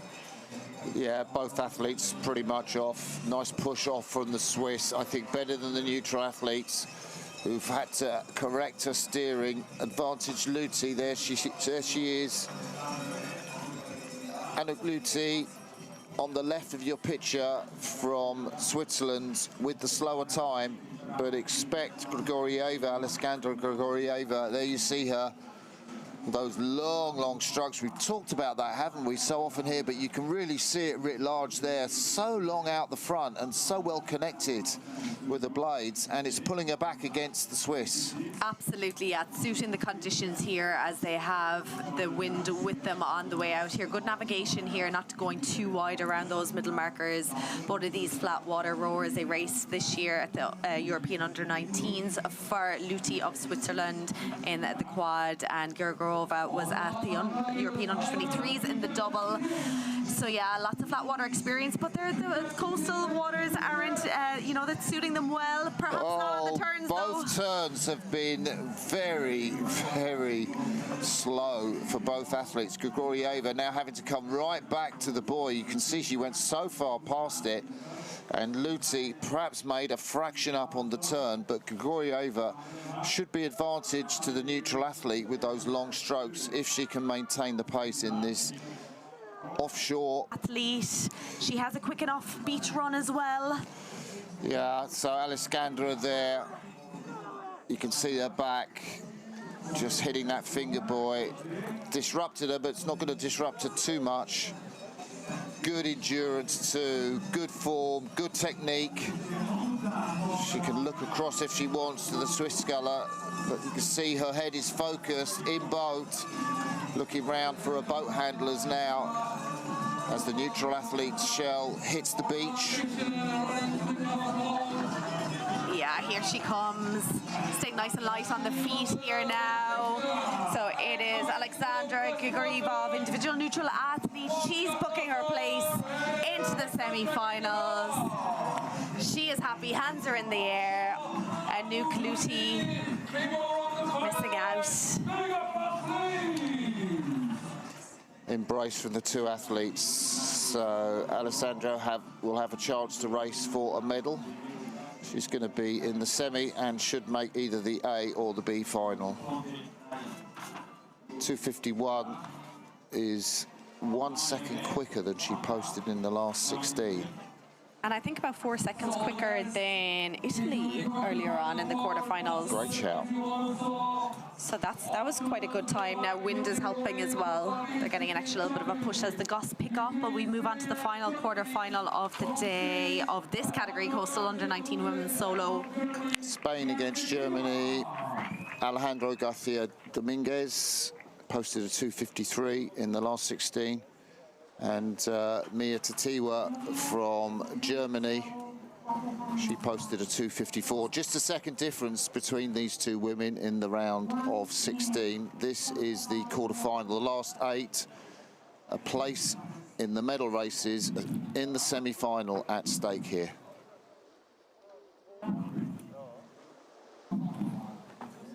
Boats in the water, boat handlers getting into position.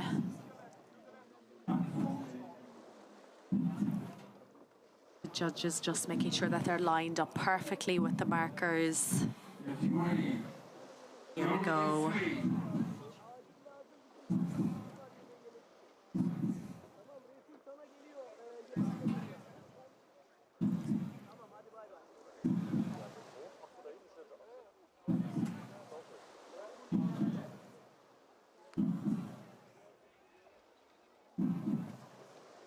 A long heartbeat.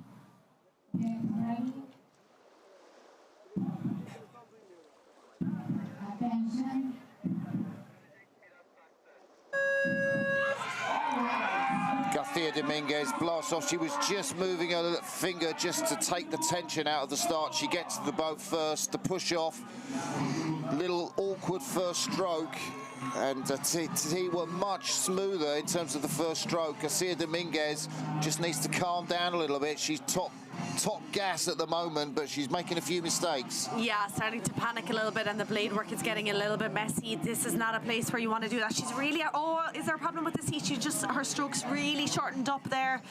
Not sure if that was done on purpose or not. Can Germany, Tetua, get back into this race now? Tetua over on the far side, Garcia Dominguez, she has got into her rhythm. Now the mistakes far behind her, and she's going for the turning buoy with a 1-length lead. So how close will she turn to that buoy at the top of the course? How close will Tatiwa get? I think Tatiwa turned really well yesterday, long strokes. Look for the buoy. There it is coming up. Turn now, put your blade in. She's gone a little bit past it. Tatiwa too. Not such a great turn from the German, but you can see, look how quick.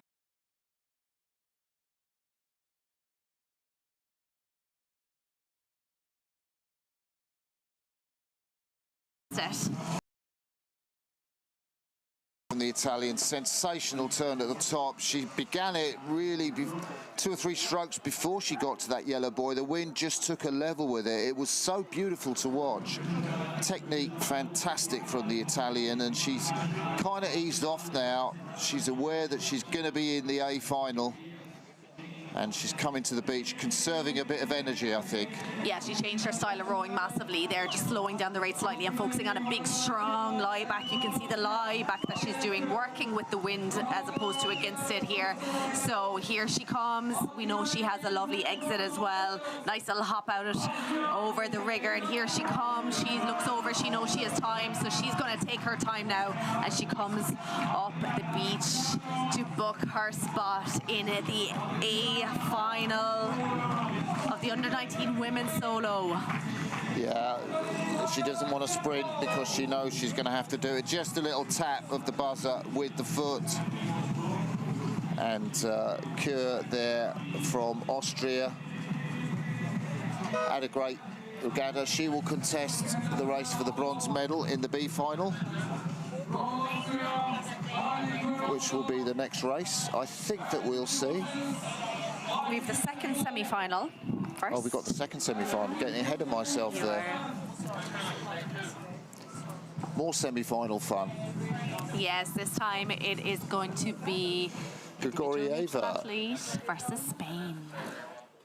There we have a time, 3 minutes. So racing getting certainly slower. Yeah, we don't need to worry about that time. So Alexandra Grigorieva has certainly been the fastest athlete, I would say, on the water with those long, long strokes. Aha.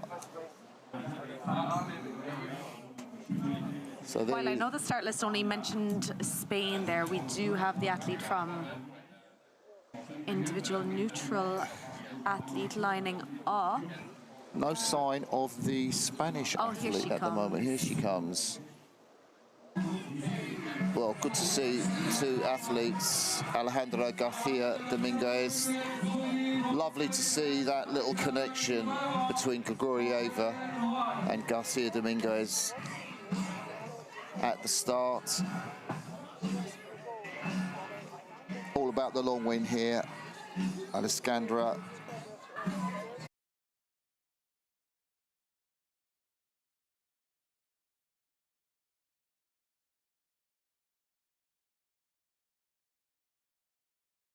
Here by both of them, Spain staying nice and wide away, but she's going to have to work hard now on the left to get to the other side of the course here. I just wonder about the endurance of the Spanish athlete there. You know, we saw Garcia Dominguez breathing hard.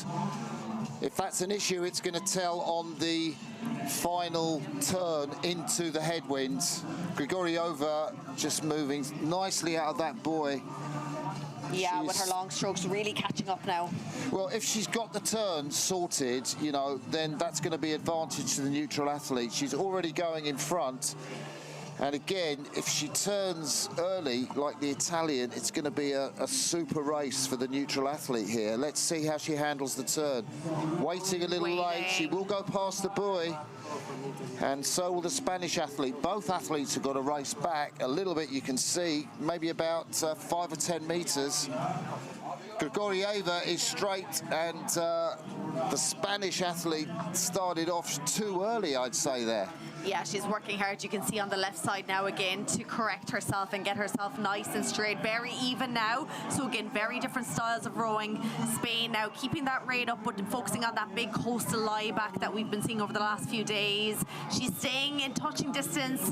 Grigorieva coming over into the middle of the course now. Again, both of them, in fact, going very wide. You can see how close it is. The neutral athlete just with that half a length, maybe 1 length lead. Those long, long strokes. That not quite as efficient at the front end as she was before. But Dominguez really blasting for the beach there. Yeah, well off course though. She's having to come back on herself now. She's lost it. We wondered about her endurance. And the pressure just too much for Dominguez. She's given it up to race in the bronze medal race. And the neutral athlete, those long strokes have conquered. We saw that tough breathing on the start. She wasn't recovered enough. And it's the neutral athlete who will drive onto the beach and take a place in the A final.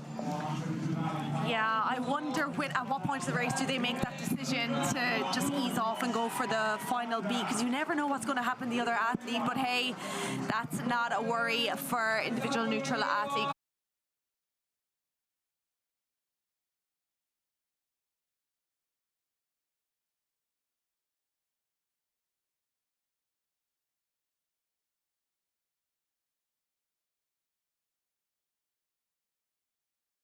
solo. It is the turn of final B. This is the medal race for the bronze medal. And we have Austria versus Spain. Yeah. Marlene Keur, probably advantage to her, given that Alejandra Garcia Ordonez of Spain did find the going pretty tough in the middle of that last semi-final race.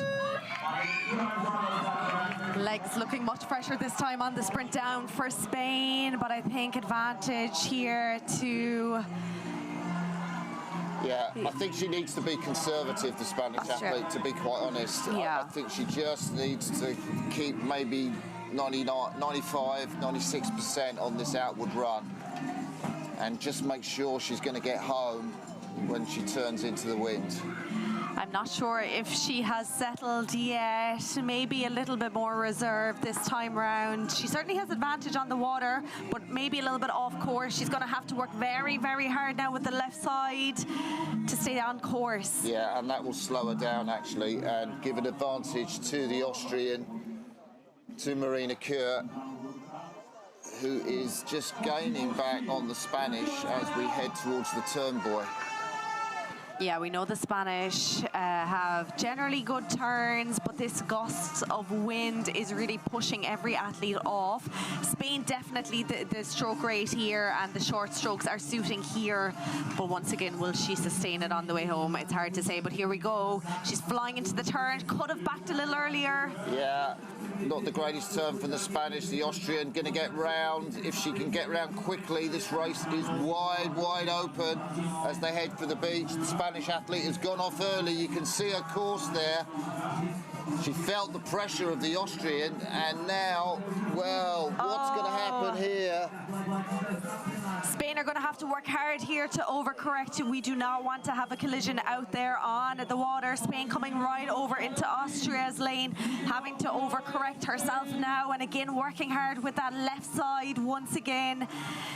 Let's see if Austria can move now. And this is where it was absolutely important for Garcia Dominguez to conserve that energy on the outward run. So she's got it now. She heads towards the halfway point, takes this race on the sprint. Yeah, she definitely has a better line now. Spain going totally off course, way outside the course now after coming over to the opposite side. So better line here for Keur of Austria. She'll have a straight run into the flag. Spain still being pushed a little bit by the wind, totally off course. That bronze medal is within Keur's hands.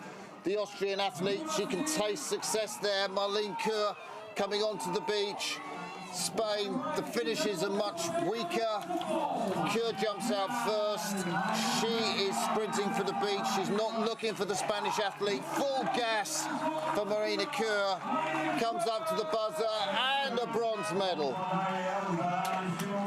And the Spanish athlete again jogs up. She was absolutely exhausted. I'll tell you what's new to me on beach sprints as we see Alejandra Garcia Dominguez. Just the endurance aspect is phenomenal. It is incredible, yeah. Like, you can do well on a 500-meter row, no problem, but it's to do them back, you know, back to back over and over again within such a short space of time. You know, you have to be building this into your training program if you want to do well, because the Spanish athletes are absolutely exhausted after all those races. Well, here's the final that we can see getting ready in front of us. You can see the athletes' boats there going to be placed in the water. The tricolore blades for Italy, Maria Lanciano and Alessandra Glorieva, 15. She crosses herself, the neutral athlete.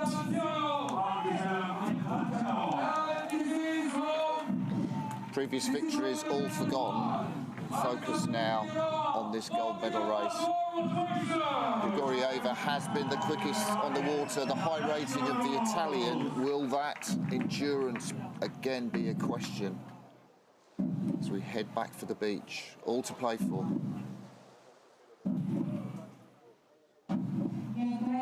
Italy doing their trademark touch of the sand here on the start line. Getting ready to go. Yeah, and Lanciano just brushing the sand off her palms because she wants a clean grip on the blades. Grigorieva looks quicker to the boat than she has been on previous runs here, and the Italian is gone off, and she is not taking any chances. No conservative start there. Lanciano has blasted out of the gate. It's her last race of the day of the championship. She is going to give it everything here. Can she sustain it? What a quick start. Perfectly executed there, not hitting that finger marker. She certainly has a lead. Look at the difference in technique between the two rowers.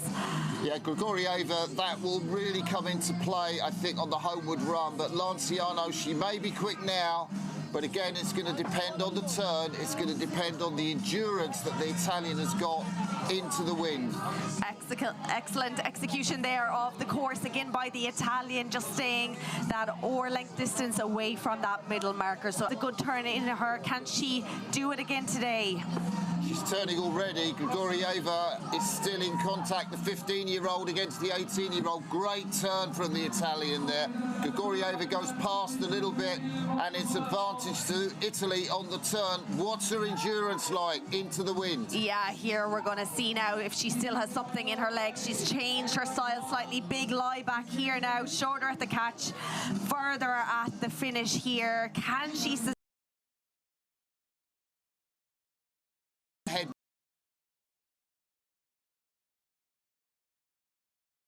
can't be as strong as the Italian, can it? Let's see, she's definitely going a little off course compared to the Italian, who has perfectly executed her navigation here. She has the gold medal in her sights. Can she sustain this?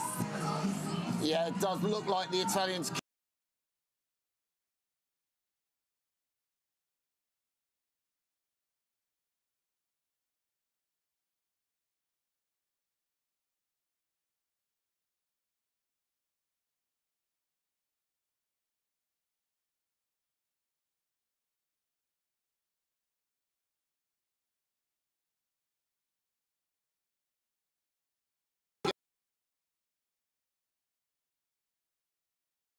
From her, Italy, Lanciano hits the beach just a moment until she is. Coastal under 19 women's solo.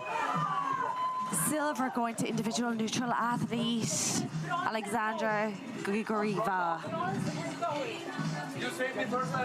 So that was absolutely amazing. The endurance there as she hugs the coach, Maria Lanciano. And that's what it means to be an under-19 European champion. Maybe the Olympics don't seem so far away now in Los Angeles 2028. She will go into the senior Italian beach sprint team next year. And Lanciano exits stage left. So just a few media interviews happening. We have bronze place Austria here as we round out the under-19 women's solo. Next up, it's going to be moving on to the quarterfinals of the men's solo. So 4 quarterfinals naturally, then 2 semi-finals, straight into final B and final A. So all those athletes now gearing themselves up for a lot of action over the next 40 minutes or so.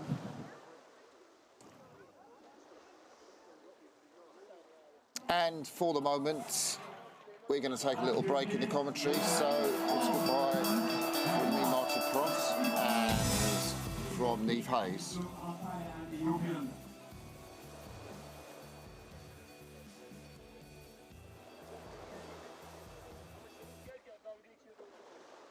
Right, thank you so much. We will take a Starting. Do we need to give an intro? Give it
Time now 3 minutes past 1 in Turkey, and still we wait. So just to run through what will be happening this afternoon, so we'll go through the quarterfinals, semi-finals and finals of the coastal men's solo. Then we'll have the coastal women's solo, and then we'll be moving on to the mixed doubles. We'll have the under-19 mixed doubles, and then the open mixed doubles. But we are getting going very shortly with the first quarter-final of the coastal men's solo. Germany against Spain. Everything up for grabs here now. Place in the semi-final. And are just waiting under the shade of that starting block. The sun's pretty fierce out here now. You don't realise it so much because of that breeze, that offshore breeze. The Spaniard's been loosening up on the rowing machines just behind us.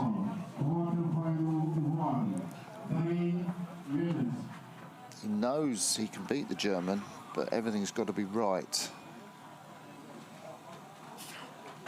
Wolf come into this discipline from flat water rowing.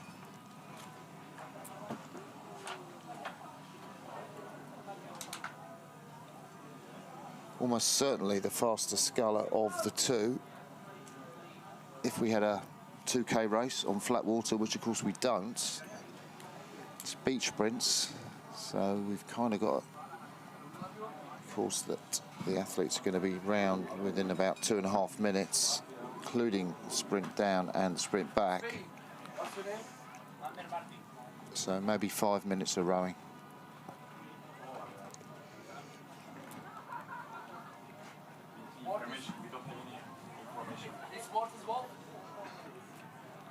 So we're into maybe getting close to the last minute here.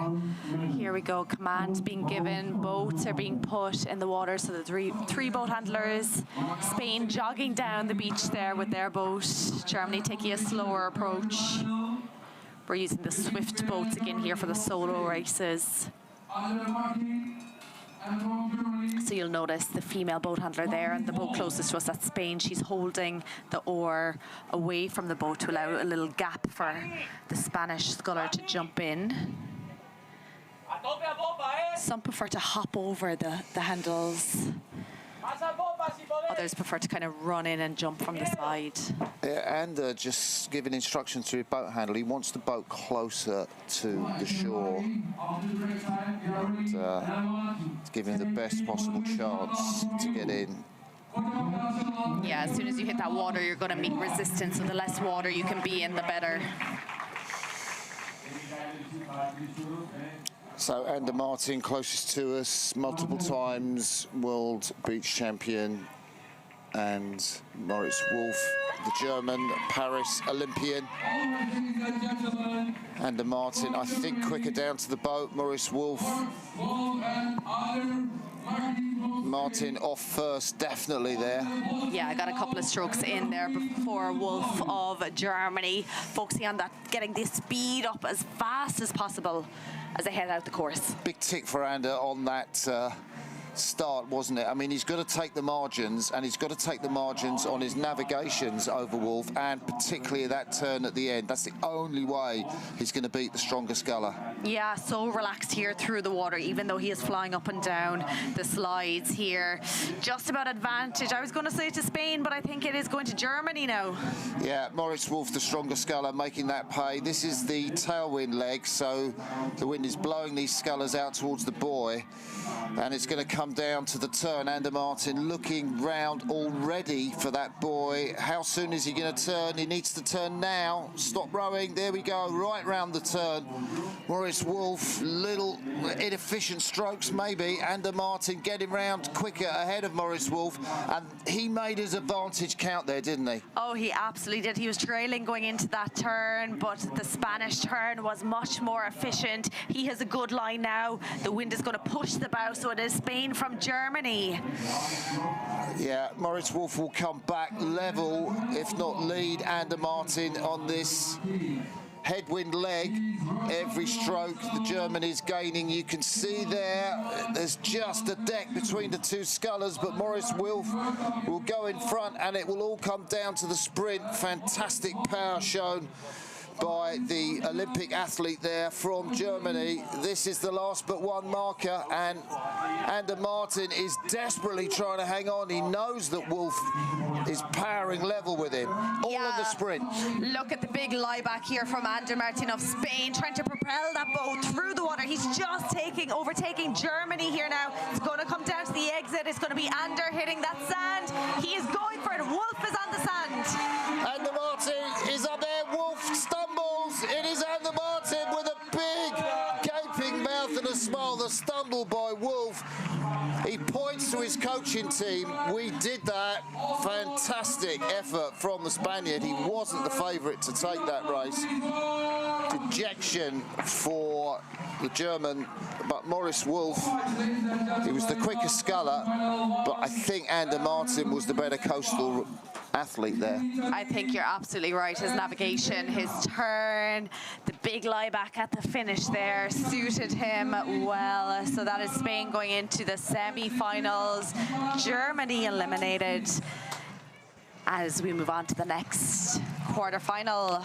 Giovanni Ficara from Italy on the right-hand side of the course, and the powerful Lithuanian Zigmantis Galisanskis on the left-hand side of the course. He's been so impressive, Galianskis. Some people's favourite to take this title, such has been the power that he showed on the water. Certainly your favourite, Martin, I would say. Definitely. Both athletes, previous medalists at the World Beach Sprints. Galisanskis took the bronze medal last year in Genoa. Ficara only made the quarterfinals last year, but he won back in 2021, second in 2023. They both know what it's like to be up on that podium for beach sprints. Yeah, Giovanni, 29 years of age, pretty much in his peak, as is the Lithuanian at 33.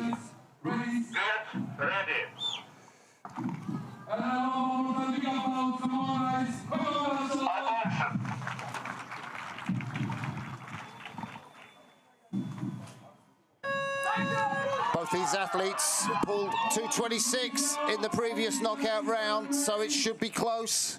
And Ficara really gets his boat going first, advantage to the Italian. Absolutely, quicker entry into the boat. He pulled the first few strokes. Look at him there, the power coming out of these legs into the blades. He's put himself into a great position now as they go around that first marker. He's going to need to pull hard now on his left to get to the correct side of the next one, because he was just navigating a bit too straight there. Look at the back end of Galianskis there, really pushing that finish, and he goes into the lead as we pass the halfway mark on the outward leg, the tailwind leg. So there is the Italian, Ficara. Yeah, Blade just getting caught up on that middle marker slightly there, slightly slowing the speed. He had built up so well from the start here, but here comes, look at this from Lithuania, digging that oar very soon, trying to stay as close as he can to the marker. But look at the Italian technique of the Italian. He's got it, and he went off level with Lithuania, but not straight. He's got to correct. That'll slow him down. But Galianskis has got that powerful technique. Endurance not so much an issue in this quarter-final. It will be in the semis and the final, though.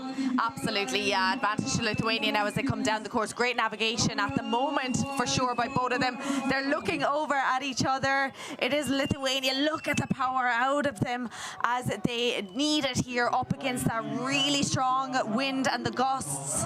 Ficara's done ever so well. He's absolutely going toe-to-toe with Ficara, and this has been a sensational leg into the headwind. I kind of thought Galianskis would boss that, but the Italian has drawn level with him. He absolutely has, and is in fact overtaking him now. Who has it in their legs to get themselves up to that finish line? I think the Italians coming in a beautiful beach position, but really the Lithuanian will hit the bound first. He's found an extra few meters in the surge in. Galianskis comes up to the beach. Here he comes around the flag. Ficara doing all he can, but it is Lithuania coming to take the place in the semi-final. Ficara misses out. Heartbreak for Italy. Oh, such a great contest that was. Galianskis, I don't know where he found that extra couple of 2 or 3 meters to get ahead of Ficara. 2:21, that's a faster time than Martin in the previous quarterfinal. It's amazing, some athletes are just finding that extra percent on the way in. And Galianskis there of Lithuania surely did find it. He'll be heading to the semi-final with Spain. Who is up next? It is Switzerland and Great Britain. Yannick Raschler for Switzerland, who will be on the right-hand side of the course. Posted a 2:35 when he qualified in the knockout round of last 16. And James Cox for Great Britain posted a 2:27. Cox really got his act together, I think, after the time trial. Very efficient, nothing fussy from the British. That right arm, those beautiful tattoos, and the chest of Yannick Raschler. White T-shirt for the Brit. Pretty understated, but nice beard. Just saying. I think Great Britain have, they've been working very hard on their turn, so we know James Cox, if he keeps his head in the game, will be able to take the turn and potentially take advantage there. The heartbeat goes.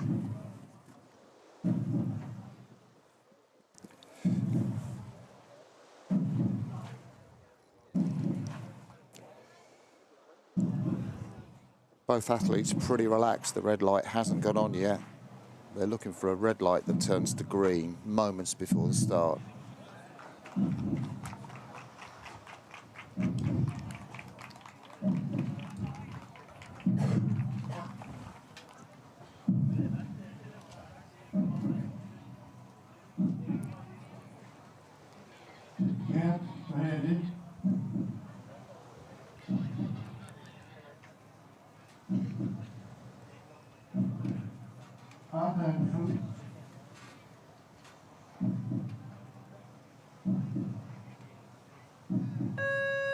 Cox just anchoring his left foot in the sand to get the better push off. Both athletes pretty level down to the boat. Who's going to be in first? Very even start, but it is Cox pulling just a half a stroke. Oh, disaster there for Switzerland, just getting his oar caught for a second. He's going to have to accelerate hard here now. Yeah, Raschler's gone off at a pretty conservative pace. Cox, well, he doesn't look like he's sprinting, but the British athlete there on the left-hand side from our drone flying overhead has that half a length advantage over Raschler, the Swiss. And we know that Cox is great on the turns. Oh, the Swiss has fallen in. Oh my goodness, he went round that. No, he didn't go around that buoy. Cox has got that race if he stays in the boat. And Yannick Raschler, that's the first time we've seen that happen. He just caught his blade and he tips. He gradually went, he's got back in the boat. Oh my goodness, that is boatcraft for you. Yannick Raschler has got back in the boat and is charging down the course. Self-bailing, so the water will empty. Yeah, disaster for him here, but what an incredible athlete to get back in. But it is James Cox now. All he has to do is just stay in his own boat, stay relaxed here, and he'll book his spot into the semi-finals. But hey, Martin, anything can happen in these races. Well, we've just seen it there. And the Swiss from the Ruder Club, Erlenbach, 24 years of age, showing he's got fantastic boat skills. And he will finish this race. No DNF against his name. James Cox, though, he's really had the perfect quarter-final because he's conserved his energy and really endurance such a massive part of this, with the semi-finals coming down in just a few minutes, that Cox has got an advantage, I would say, over his opponent. Absolutely. If someone took his lactic levels after this, they'd be much lower than anyone who had one of those tough races. So yeah, this is really nice for James Cox. Big, big advantage here for him by being able to just stay in his boat, keep relaxed, not get the heart rate crazy high, land perfectly on the beach, practice that dismount now. Yeah, here he comes. Nice easy run now off the beach for him. Yeah, nice jog for James Cox. He looks back to see where his opponent is, and James Cox takes the plaudits. He will go into a medal race, into the last four, the semi-final. Time, not an issue for this one. He walks off, I think, to focus on his recovery, but a big cheer and cowbells for Yannick Rauschler. What a sensational effort in the middle of that course.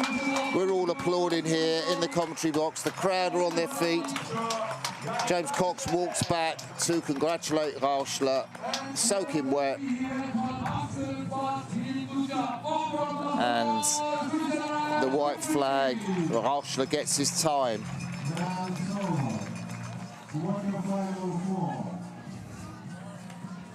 Yeah, that was a great show of just sportsmanship there.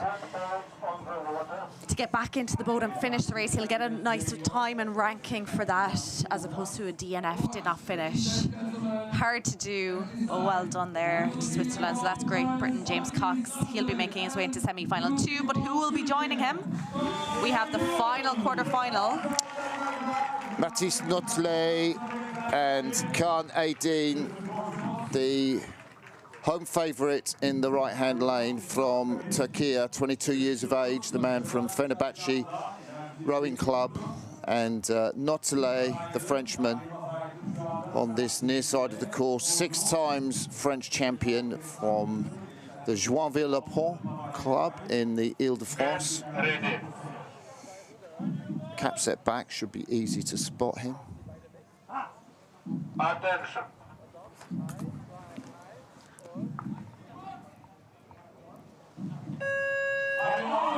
Both men reacted simultaneously to that buzzer.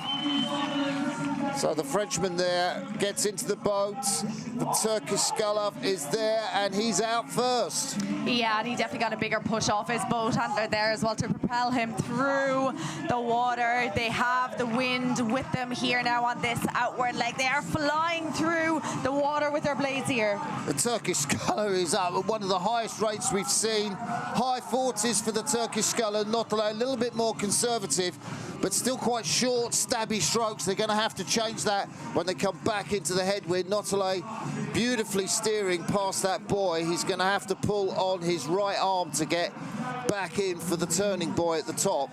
Yeah, he certainly will, but his navigation, of course, is looking pretty good as he lines himself up for that turning buoy. Turkey having to pull hard on the right now to get to the right side. Who has the better turn? Who's going to dig their right blade sooner? Because it is all coming down to these turns. Yeah, Aydin has a look around there. Notley is there first, and his technique really answering the questions. Great turn there by the French sculler, Notley. He is out. He has the speed up. Can the height and the length from Aydin of Turkey get him back into this race? So on the homeward leg, it is Mathis Notley who is in the lead. That yellow decking on the boat on the right-hand side of the course, that's the halfway marker. And Kaan Aydin knows that he's up against it now, desperately sprinting for all his work, but he put so much into that first 250 metres. I'm not sure about his endurance. Notley looks round, ploughing through the waves there. Absolutely ploughing the bow, just cutting it through the water here. They're up against pretty tough gusts here coming from their side. Notley just needs to stay relaxed here, pulling as much water as he can with the blades, pushing hard with the legs. Look at the gap that he's starting to open up here. Let's see if his legs still have it for the sprint. Yeah, no resting for the Frenchman here. He's going full gas as he hits the beach, not looking at his opponent. Out he gets. And now he looks across. Now he takes it easy up the beach, conserving energy for the semi-final. And he will be in the medal race. That is our fourth semi-finalist, along with Spain, Lithuania, and Great Britain.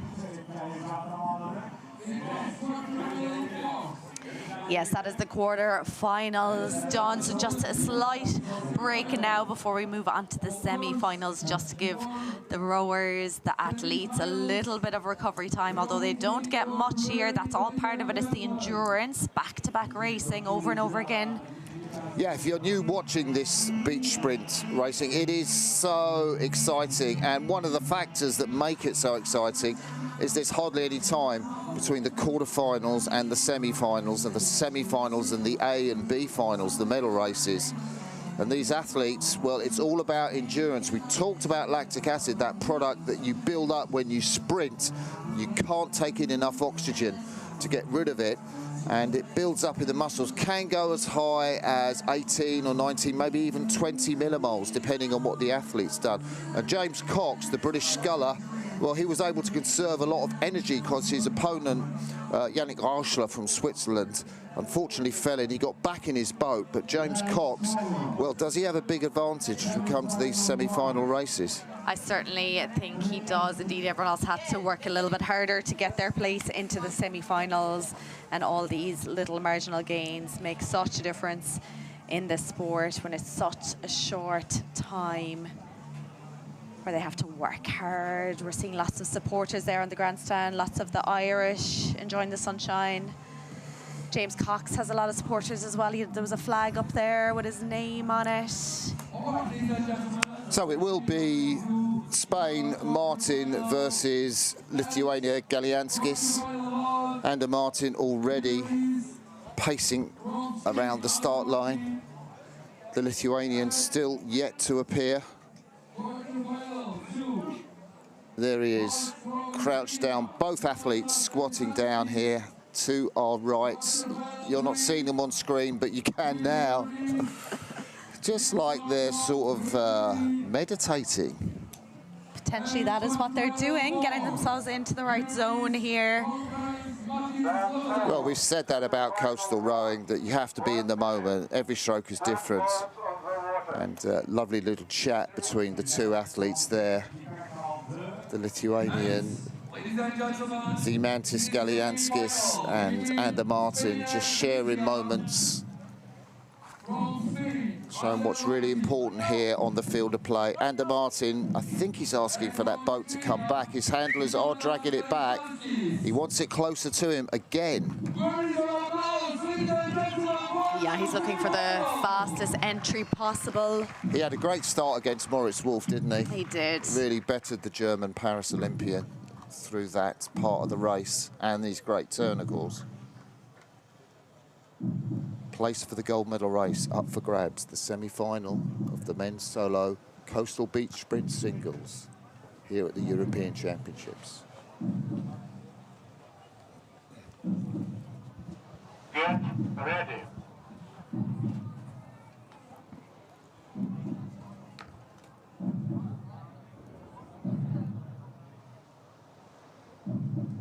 Attention.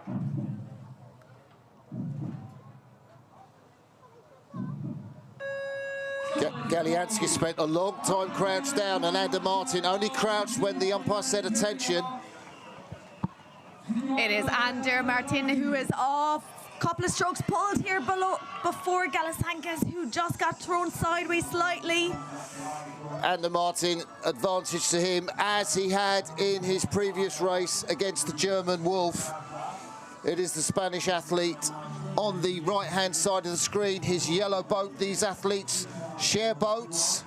So it's not their own boats. Ander Martin looks across and he will be totally pleased with that start, but the Lithuanian has such a strong finish in terms of his power of the stroke, the finish of the stroke. You can see Galianskis coming back almost every stroke on Martin now. He absolutely is coming back in with those powerful strokes. Ander there is angled up towards his turning marker. He's on the right-hand side here. He has a good turn, as does Galianskis of Lithuania, who's going to get in, who's going to start backing. It is advantage to Spain right now. Galianskis looking round for the market boy. He stopped already early on, and both scullers backing around. Ander Martin using his technique, and Galianskis has had a sensational turn. He's made up distance there on Ander Martin, and I think Galianskis will draw level with the Spanish sculler on this leg into the headwind. Powerful strokes needed. Ander Martin really suffering there. Look at the heart of the action shots we're giving you.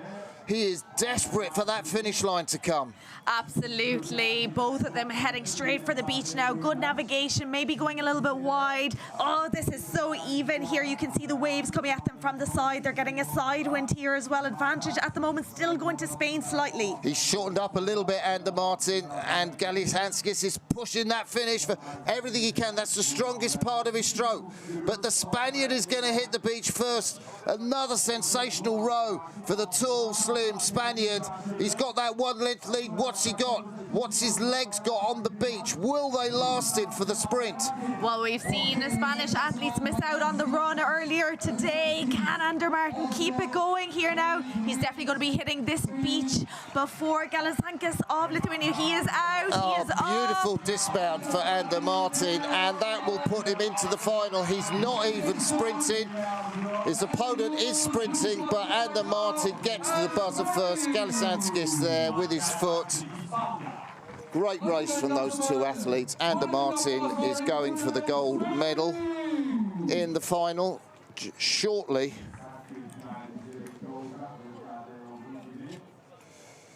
So the next semi-final, we can see the contestants lining up to our right, and it's the British athlete James Cox, who had that gift really when his opponent fell in, so James Cox could really take it easy down the course. And he is racing Notelet from France, Mathis Notelet. Boats are in the water there. You can see the 3 boat handlers. Very small breakers here, so the entries have been very clean. So the athlete's just told to relax as someone's pointing out. There is a boat, I think, at the end of the course. I think that's an official's boat as opposed to a pleasure boat. We're just waiting for the course to be totally clear. Mathis Notelet from France. That cap step back is looking over to the umpire, the starting umpire. The heartbeat sounds.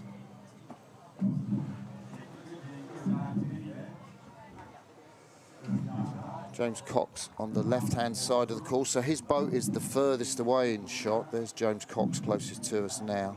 He will run round the left-hand side of the beach on a straight line. He has to run round the flag on the way back. And Notelet will run straight to his boat on the right-hand side of the beach. But there is a delay here.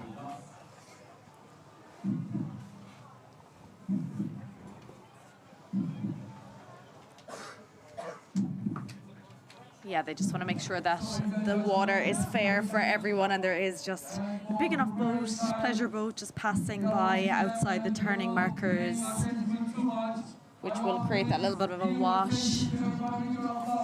So just want to make Which sure is giving these athletes more rest. I think Notelet is not going to mind that one little bit. I mean, he's got more chance to relax those legs. Notelet and Cox walk around. Why are they changing stations? Now, that's a great question, Neve. What's the answer? I do not have the answer to that one because So nobody has told us anything, but the faster The of fast the two of athlete. them. So has Notale said, I want the left-hand side, and is that a reason, something to do with the wind? Potentially, because James Cox probably wouldn't have had a very fast time. So we haven't seen why they've changed stations, but Notale is now on the left-hand side of the course. The boat handlers are walking their boats across. We think that will be down to Notale, who has the choice of lanes, and now we're a minute away from the start of this semi-final to see who will race Ander Martin in the race for the gold medal.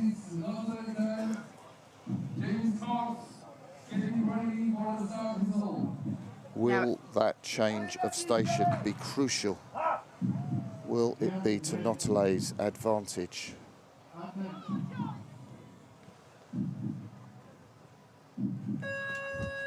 Off they go.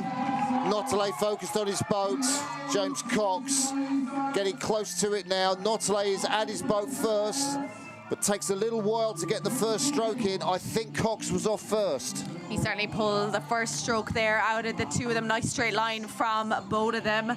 Will the change of lanes help Notale now? He is flying up and down. Have you look over his right shoulder, not completely trusting his boat handlers. Very even now. They're both passing that first marker together. There is James Cox, nothing fussy about his stroke. Churns it out time after time. He's got a half a length lead over the Frenchman, who's had to go harder in the previous round. And James Cox, let's see how much endurance on the homeward leg is going to play a part. We know Cox is quick on the turns. Yeah, there's a slight side breeze now. The breeze is coming from their right-hand side, the left-hand side of the screen as you're looking at them. And it does look like James Cox is just handling these tougher conditions a little bit better here than Notale. He's so long out forward, isn't he? And he's not just long in his reach, he gets really well connected. Oh, lovely turn here. Yeah, talk us through that turn, Niamh. Yeah, James Cox with the right-hand blade. He started digging it early into the water so that the bow was already turning as he came up to it with the wind that is there now. That's exactly how you need to execute a turn. James Cox has got a little bit of breathing space, but Notale will be on his stern as quick as you like. The Frenchman there, you can see him. He's not so far behind as they fight the sideways swell. Yeah, Notale now just going a little bit wide, having to overcorrect a little bit here to get himself back into line with the flag. Definitely advantage to James Cox, who's now concentrating on a big long lie back into that wind. And again, it's just about keeping the blades nice and clean here with that sideways wave and wind.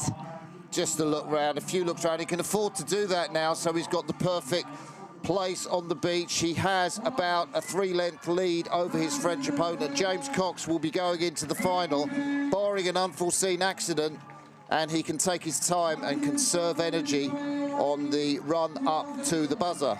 Yeah, second race in a row for James Cox where he'll get to go nice and easy on the jog here now. Doesn't have to go all out sprint. This is going to serve him well as he goes to finally. It is James Cox of Great Britain. He's going to be meeting Ander Martin of Spain, finally of the Coastal Men's Solo. So has James Cox broke into a sweat yet in these quarterfinals and semi-finals?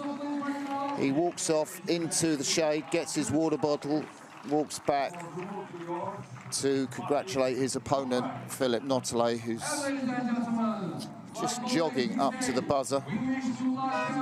Notale will go into the race for the bronze medal.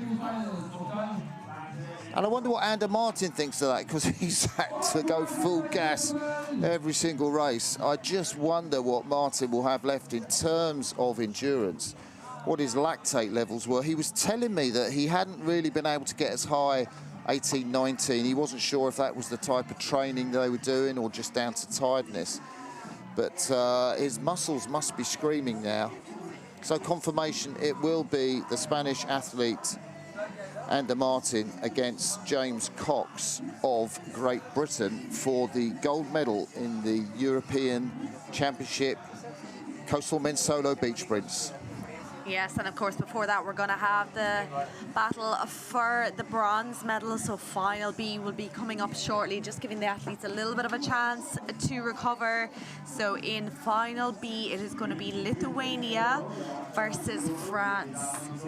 Yeah, and it seems you've got the advantage. So it seems that Galianskis has got a little bit more recovery time. He's been able to get on the erg, maybe get, you know, a bit of that lactic acid out of his muscles so these aches don't ache as much, and Notale really doesn't have the chance to do that.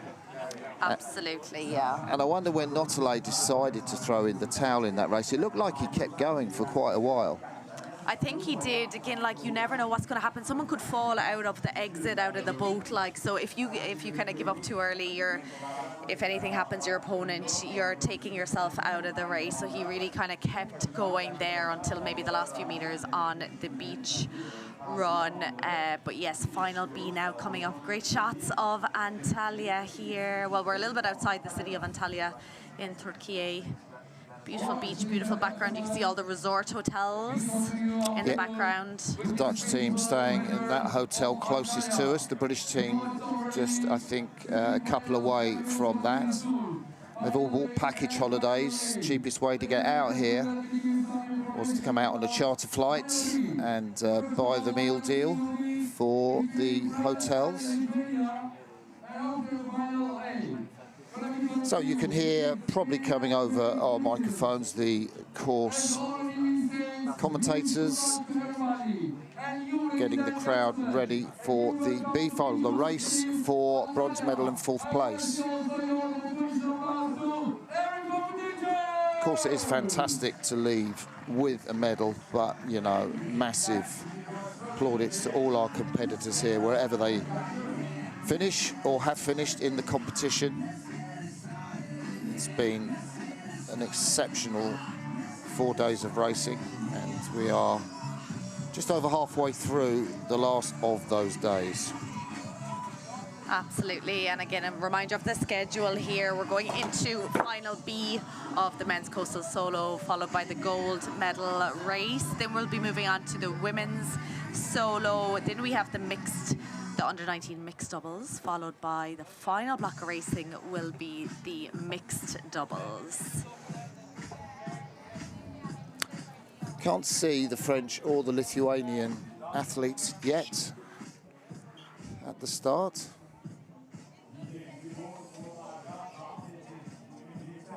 So I'm wondering if the French athlete is questioning the change of lanes now. Do you remember he changed lanes at the last minute in the last race? He did, and there's a lot of conferring about the judges there. One of the judges is on their mobile phone or radio.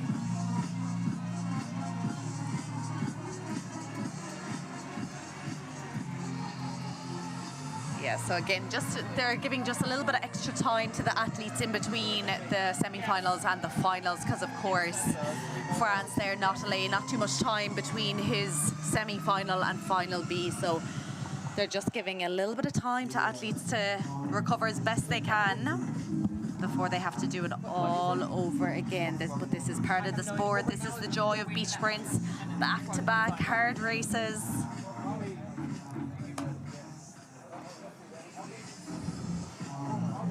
So still we wait for the athletes to appear on the start line. They will be grateful for this extra rest. I don't think the under-19 athletes got this much rest.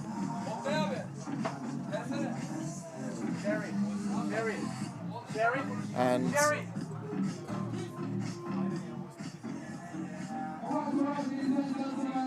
there's the grandstand. Those shaded awnings have proved remarkably popular with the athletes, coaches and families, and because of the fierceness of the sun here, they've chosen to watch the big screen. You can maybe see it in the background under those awnings rather than sit in the grandstand in the fierce heat of the sun. Time in Turkey now is 13:41,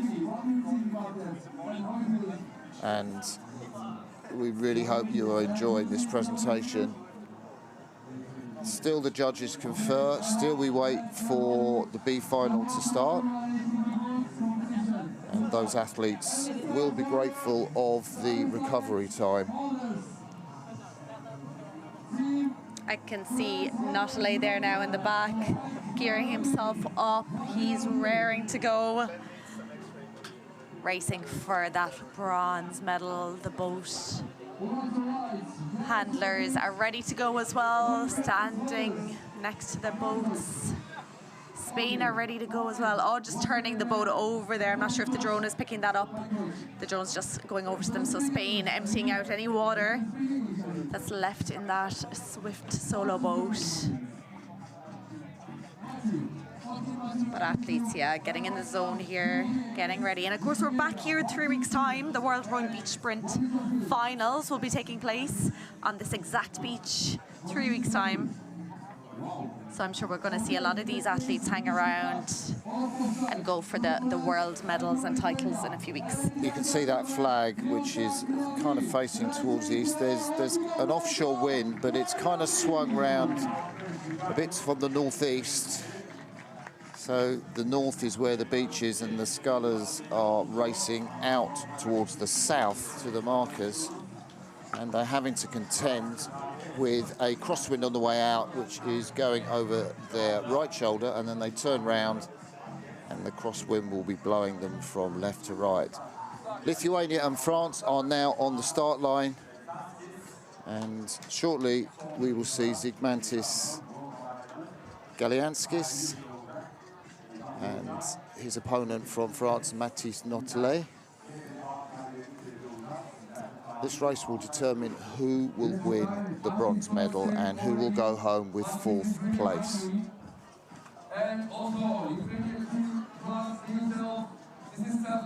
Galianskis, bronze medalist from the Europeans last year and the Worlds. Will it be a repeat performance? He's had more rest, so I think if your money was on anyone, it would be on Galianskis. I'm not sure that Notelet had enough chance to just ease off in that semi-final race against the Brit to conserve energy for this B-final race. Heartbeat is going here. Athletes waiting for the red light in front of them. Once the red turns to green, that's when they note when to go. Notelet slaps his thighs. Don't know if that was in frustration or just to wake himself up. His eyes on the starter.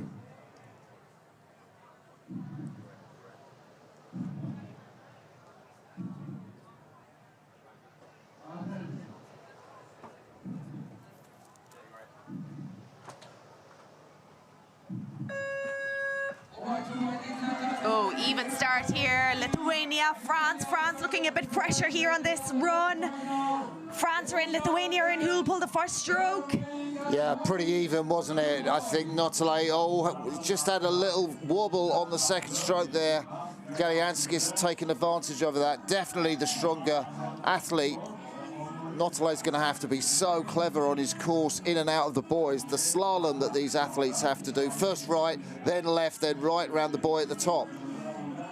Yes, here they come around the first one, heading for that middle marker. Camera here showing the distance between both athletes. Definitely Lithuania had that quicker start, but Notelet of France now catching up with every stroke, keeping that rate up quite high here. He's got a nice flow off the back end, Notelet. He's really quick with his hands, just maybe losing a little forward length. I think you can afford to row like that in these tailwind, these offshore conditions. Coming back into the wind, I think it's going to be more challenging. Galianskis there, those long strokes that have carried him so well in this race, digging his blade in. Notelet too, great turn from the Frenchman there. And Galianskis too, well, quality turns from both athletes. Quality turns, yeah, Lithuania just hitting it before Galianskis there. Oh no, what is France doing? Notelet is heading straight over to the opposite course. He's going to have to massively correct now with the left-hand blade. And that will affect his speed, right? Yeah, and that's if they avoid a collision here. Notelet is going towards this left-hand side of the course as you look at it. Oh, Galianskis has hit the blade, and the big Lithuanian is tiring. You can see his head going, and Notelet head face down, determined, has taken advantage on that. Endurance has played a factor, and Notale so far is showing the better endurance. Oh, he is hurting too. The heads are down on both athletes. They are crouching down here. Notale doing all he can here just to hang on. If he can, this is going to be super, but Lithuania Galisankis is coming right back into it. We know he has the power. We know he has the speed. It is going to be Notale of France hitting that beach just about ahead of Galisankis. Let's see the dismount. Notale jumps out. His legs are still holding up. Galisankis there, urging his body on, but it will be Notale with a smile on his face. The Frenchman gets the bronze medal. Galisankis has to be content with 4th place. And fantastic for Matisse Notale. Well, big shout from the 24-year-old there. And we're straight on to the final. James Cox already on the start line. And we really saw how endurance played a part there. Galisankis' head just began to go, didn't it? And you just sensed he lost that power at the back end of the stroke. Even though he had more recovery time in between the semi-final and final B, we were worried about Notale not having enough time, but he was just able to hang on there and keep enough in the tank to get himself off the beach, claiming that bronze medal. But who's going to take the gold? Who's going to take the silver? James Cox here digging holes in the sand to get a better purchase for his push-off, like the sprinters of yesteryear would do. Still haven't seen Ander Martin. Here he is, sauntering up to the mark, but he's sauntered everywhere, Ander Martin. Big handshake for James Cox and a hug. That's lovely to see. Such a great competitor, Ander Martin. He certainly is, yeah, always has a nice word to his competitor before the race and after. Here he is, Ander Martin of Spain.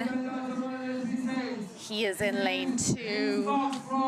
And here we have James Cox. Lots of support for James over on the grandstand, representing Great Britain. He is in lane 1. So Cox has had the easier run into this final race. If endurance is an issue, then Cox has a significant advantage over Martin.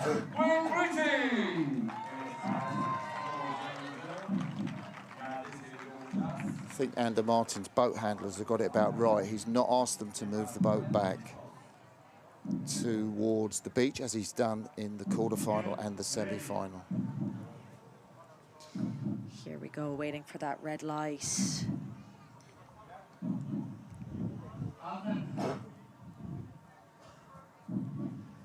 Here we go. It turns to green. They are off, both of them off the blocks, incredibly even. It is Spain, it is Great Britain. Ander is in the boat, Spain are off. He's out. Oh, what about the seat? Oh, no, he's got in the boat, and James Cox has managed to make up for that slow start, and Ander Martin there wasn't what he wanted to happen in the final. Absolutely not. Little bit of a delay there with the feet and the seat, but he's going to have to make it up here now as they go around. That first marker is James Cox on the left of your screen here now, powering it out, staying up tall at the finish. He is just pulling away here now from Ander Martin. I can't see how Ander's going to make it up on James in this race. To be quite honest, that would be incredible if the Spaniard managed to get back into it. Cox has been so great on the turns. Look at the navigation there, the left side of that mid-marker. He still continues to move away, and I think endurance is going to be a factor in this race. Where is Ander Martin finding that from? He is finding it from somewhere because he is clawing his way back. We know he can turn quick, but James Cox has an unbelievably fast turn. Here we see him digging that oar, pulling hard. Oh, this is going to be so close. And Ander Martin is getting round really quickly too. James Cox is off, nice and straight. Great course for the British sculler. And the gold medal, he can smell it, he can scent it, he can touch it. It's his if he can keep mistakes to a minimum. Ander Martin, what has he got left? He looks round and he sees the stern of his rival. Here he goes. He is upping his rate, looking over both shoulders to make sure he's on course, seeing where James is, and he's going to go for it here now. He's in the centre of the lanes, but James is holding on here.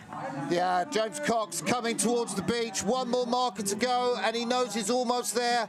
Ander Martin, where has he found that power to sprint from? It is sensational from the Spanish. but it's not enough. The Brit has taken advantage, as he has done in every round. He's kept that stroke long and consistent. And Martin is coming back on James Cox. Where has Martin found that from? Here comes Martin. He is going for driving every stroke. James is going to hit the beach first. Anders right behind him. Who has it in their legs? James Cox. This is for the European title. Ander Martin, is he the quickest sprinter? This could be an incredible race. Ander Martin, he's just behind James Cox. Cox will get it. Martin was so close. Oh, that was sensational. Martin hits the sand in frustration. He nearly had it on the sprinting. I'm sorry I wrote you off, Ander, but it was all on the dive for the buzzer. Oh, what a race. What a final. The Coastal men's solo gold medal. It was looking like it could have been doubtful there, but James Cox somehow found it in his legs up the beach. James Cox of Great Britain taking the gold. Ander Martin, what a comeback there, those last few strokes and that sprint up the beach. But he will be taking that silver. I could see you get excited just as they were coming into the beach there, Neve. I knew it wasn't over yet. Yeah, race for the ages. Notale sportily comes over and lifts Ander Martin off the sand. And that was a sensational contest. So that rounds out our Coastal men's solo. 3 more medalists we'll see at the victory ceremonies a little later on, and make sure you do stay with us after racing for those victory ceremonies. But we are moving on to our next category, and it is the turn of the Coastal women's solo.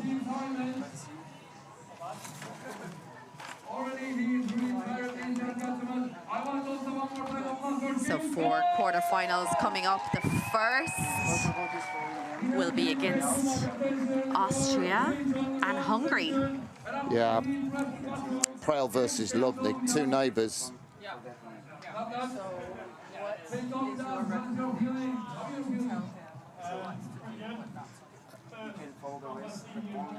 And James Cox, pretty understated in his post-race interview there. Says he feels pretty good, as opposed to great or fabulous, but you know, he had to really make that sprint there. I think both you and me thought that Ander Martin was going to somehow manage to turn the tables. So I'm curious, because the heartbeat is going, the boat handlers have the boats in the water, but we don't have any competitors on the line yet here. I can see Prail and Lobnik over to our right, both chatting away. I'm not sure they realise the race is about to start within the next minute. Even the judges are looking around to see where the athletes are. Oh, here we go. Casually walking up to the start. Yeah, triple Olympian, Tokyo Olympic bronze medalist in the single. Fastest single sculler, certainly in this heat on flat water. We know Lobnik can handle the rough conditions, the windy conditions. She won a European gold in a crosswind just like this back in 2016. But Vivian Prail from Hungary did post a faster time in the last 16. So Lobnik sprinting off towards the right, her boat handler's waiting. She gets there fractionally before the Hungarian, lumps into the boat. Beautiful takeoff again from Lobnik. Sensational from the Austrian veteran there, 35 years of age. Yeah, that little hop that she does, there's great photos from her yesterday doing her little hop into the boat. Such an efficient way to enter the boat and get that first stroke pulled before her competitor, Austria there. Just a little ahead here now as they head out towards the middle of the course. Prail of Hungary, she was a little bit slower going, but she's starting to build back up that speed here now. But looking down from our drone shots, it is Austria from Hungary. I mean, Lobnik looked so commanding in that last 16 heat, but the time wasn't the quickest. But you just think she's probably got so much in reserve, and she's showing that out there, leading this race out. There she is. She's got a clear water lead over Prail from Hungary. And Vivian's going to have to do something special on the turn to get back into this. She waits, very patient turn from Lobnik there. Just waited to the right moment, and not many strokes to get round. Yeah, that was executed perfectly there by Lobnik. She just started braking there well before the turning point, knowing that the wind was going to blow her past it anyway. So that was a beautiful turn there. Prail of Hungary. Good turn there by her as well, but I'm not sure there's enough space here for her to get back into this. So it is Lobnig leading Vivian Prail, just going out to the left-hand side of the course. Lobnig is going right down the centre line of those boys. Just needs to correct a little so she doesn't clatter that last finger boy, but I don't think that'll upset her unduly. We have seen someone fall in these finals. Rausch, the Swiss solo men's sculler, fell in his quarter-final. Lobnig misses that finger boy though, and should be a safe run into the beach for the Austrian. Absolutely, yeah, perfectly executed once again. It was the same yesterday. Her navigation skills are just absolutely on point. This is beautiful. She knows she has the advantage here, staying so relaxed. Looks like she's not putting a huge amount of effort, but just the gap that she's opened up clearly shows that she has a beautiful rower to watch. Here she comes, Magdalena Lobnig. Nice little exit, and not going to go too fast on her sprint now and try and save the legs a little bit. Yeah, she's so canny, Magdalena. She saved the energy in the last 16. She saved it now in the last 8. She goes into the medal races, the semi-final. Lobnig is through ahead of Vivian Prail, her opponent from Hungary. And it's all about recovery now, isn't it? It is, absolutely, yeah. You see Lobnig there, just walking off, getting herself, I'd say, in towards the shade as Prail stays here on the sand, trying to catch her breath. Fist pump with a coach, Coach Treyer, long-term coach. Nothing sensational for Lobnig. 2:45, pretty similar time to her last 16.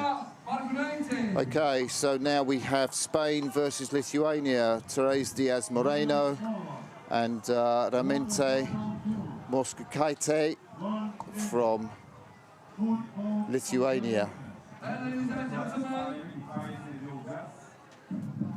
Here we go, heartbeat is on two great athletes. Both of them racing at the World Beach Sprints last year, both make it to the quarterfinal. Which one of them will make it out of the quarterfinals now today? Raminta Morkovic there of Lithuania and Teresa Diaz Moreno of Spain on your screen now.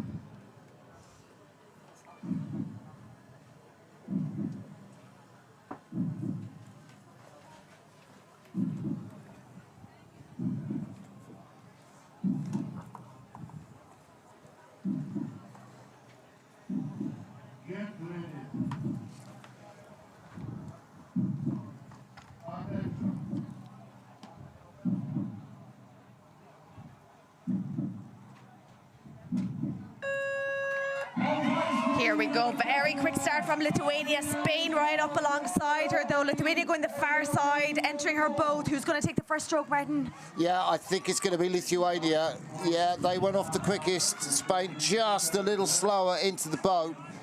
Advantage to the Lithuanian sculler, Mokinaite, as they head down the course. You can see there from our cameras on the far side, it's an advantage, but it's not much. Spanish sculler just checking her steering. She's gone around the right side of that first buoy. She's got to come in to the left side of the other buoy. And has she taken back that lead the Lithuanian held? Yeah, she's starting to move now with every stroke. We'll see the angle now as they come up to that second middle marker. Definitely advantage slightly to Spain now. Her strokes are just more efficient for this wind here. Look at her lie back. She's just nice and quick out of the water, straight up the slide. It's suiting these conditions, but will it work on the way home? Great race, isn't it? She looks across at her opponent, the Spanish sculler, Diaz Moreno. And she will see that her bows are heading. How's she going to turn? Big hold of the blade. Going a little wide here compared to Lithuania. Yeah. I think that's a great turn from both scullers. Diaz Moreno off first. And Lithuania have got it all to do. Yeah. It was Lithuania who posted the fastest time in winning the last 16 race. But that's not to account for the distance that they beat their opponents by. She looks great, doesn't she? How smooth she is around the back turn. Beautiful sculling from Diaz Moreno there. Yeah, she's working very hard, but keeping her sculling lovely and clean here. She is still holding on to the advantage. Again, that style of rowing that we're seeing from the Spanish athletes suiting the wind here. Lithuania looking like she's working quite hard here, but her boat isn't moving as fast here as Diaz Moreno of Spain as she passes that final marker. She's really put it in the back end, isn't she? The Lithuanian sculler. Absolutely everything from Raminta in the final few strokes of the race. But it's not going to go take her past this Spanish athlete who's had a fantastic technique on the outward leg, on the homeward leg, just the beach sprint to go now. Yeah, great finish as well, great placement on the beach, exactly where she wanted to go. She is out. Again, maybe not the fastest sprinter. She's working hard, Lithuania trying to get back into it, but enough of a gap here for Diaz Moreno. Big smile on her face. She books her spot into semi-final. She'll be meeting Magdalena Lobnig shortly. So Teresa Diaz Moreno will be fighting for a medal, come what may here at the European Rowing Coastal and Beach Sprint Championships. We're with the beach sprint now. Since yesterday was the Coastal Endurance Championships on the first 2 days. And now all the excitement and the intensity of the beach sprint. Yes, so moving on to third quarter final of the Coastal Women's Solo. So who will be up next in semi-final 2? This time it is between Germany and France. Yeah, Julia Tertuente from Germany, the Munster sculler, 28 years of age. And Hélène Lefebvre, the older athletes, 34 years of age for the Frenchman, coached by Yvonne Foucault. Slapping her thighs there. And the gap between these, well, Tertuente came home in 2:51 from the last 16 and France in 2:42. So there is a 9-second difference between these athletes. I don't know if that means Lefebvre is feeling more confident or Tertuente knows she's the underdog and there's less pressure on her.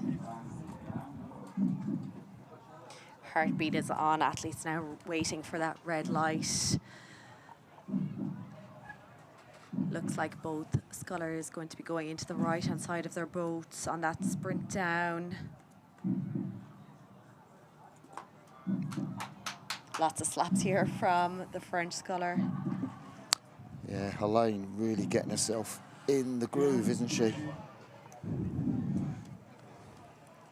A place in the semi-finals up for grabs.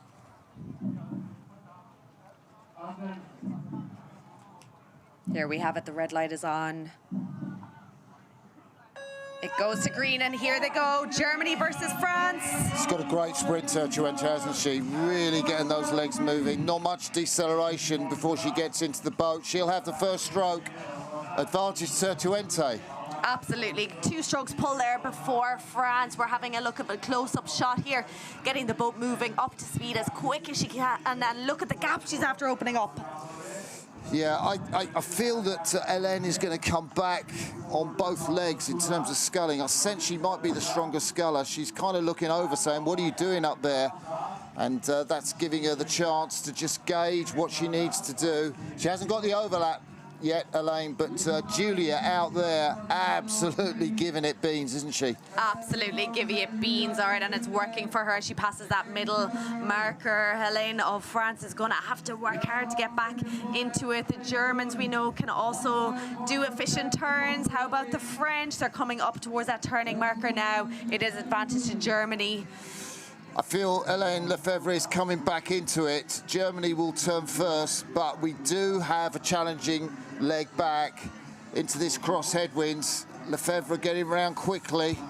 Tertuente will set off first, but Lefebvre, as you can see, is not far behind. She waits not an instant too long. She doesn't mind setting off not straight. Tertuente, she looks great there, doesn't she? Really long out front, loose, relaxed shoulders. But you can sense those muscles are aching They're giving her so much pain as she comes back on this leg. And she will keep an eye out for Lefebvre, who is tracking her every stroke. Every stroke here, the power here from Helene of France here. With every stroke, she's coming back into it, focusing on power over speed here with her rate. She is hurting. We can see the close-up here of her. She is coming right back into this, though, as they come up towards that final marker. I just wonder whether Helene's going to have it for the last sprint into the beach. I think Turtuente may have, well, if not saved herself, but really been more careful into how she actually paced this homeward leg. Lefebvre had to put everything in early on, and now she's hurting the French woman. She absolutely is, and we know Julia of Germany has a good sprint, but look at this, they're coming right into the beach, right next to each other. Oh, she's fallen over. And could this be? And Lefebvre has got out of the boat quicker. Turtuente, she won't make it. Lefebvre's going to get there first. A sensation. Hélène Lefebvre. Well, that stumble in the boat, Turtuente, you picked it there, Niamh, just at the last moment. Turtuente had the race in the palm of her hand. She paced it perfectly, and then she fell out the boat. Early exit. It's just that panic.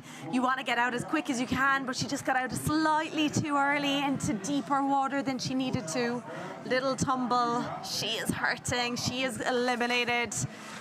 But a place in the semi-final for France. So on to the final quarter-final of the Coastal Women's Solo. And this time it is the turn of Portugal versus Great Britain. Portugal versus Great Britain. So, you can see there's the Portuguese athlete there, Bruna Pariente, from Santa Marta de Portaleso. And the British athlete, Laura Mackenzie. Just see her with a big smile on screen there. The Scot, at Glasgow University, and Loch Lomond, I think where she hails from originally.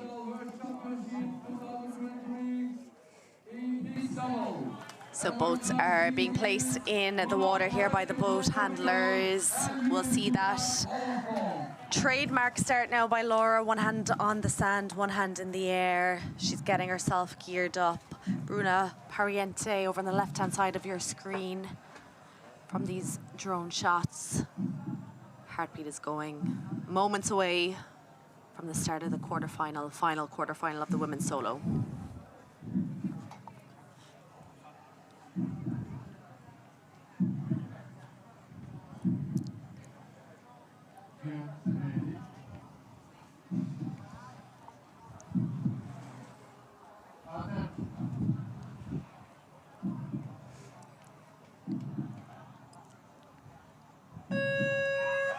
Great start from both athletes as Laura races down to the boat. She's going to get there first, no doubt about that. She gets in beautifully, but the Portuguese athlete really manages that entrance into the boat well. I'd just say it's advantage to Laura at the moment ahead of Bruna.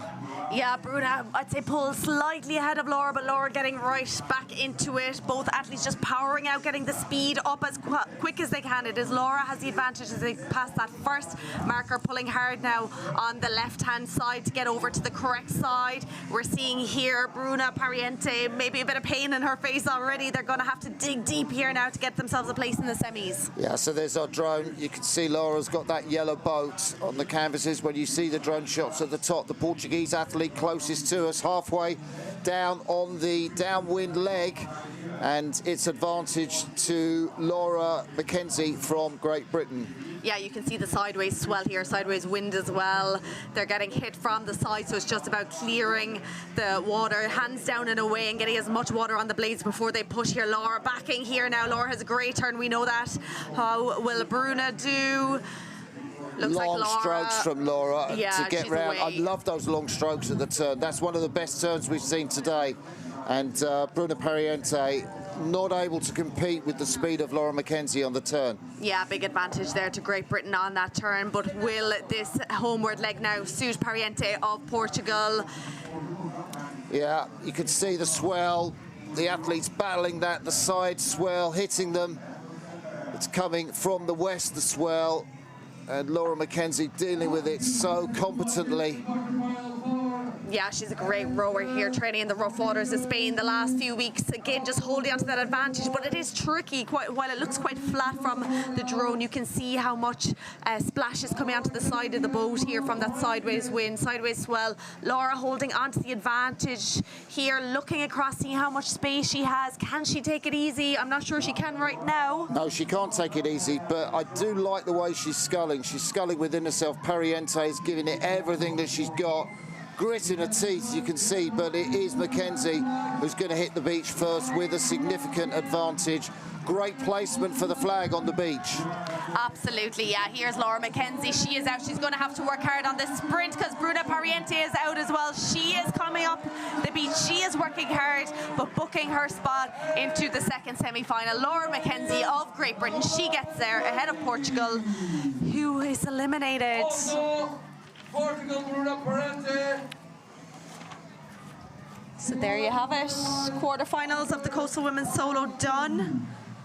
Semi-finals coming up next. Semi-final 1 will have Austria and Spain. Semi-final 2, France and Great Britain. So not much recovery time here for Laura.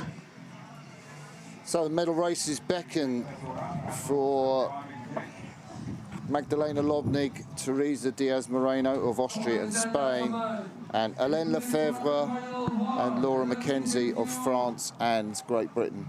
Lobnig wandering out to the start. I mean, this isn't as much rest as the men had, but then these women are tougher, aren't they? They absolutely are indeed. Now there's going to be a little bit of slight little bit of a break while athletes just get into the zone here and recover in between racing. I wonder how Teresa feels going up against, you know, a giant of the sport like Magdalena Lobnig.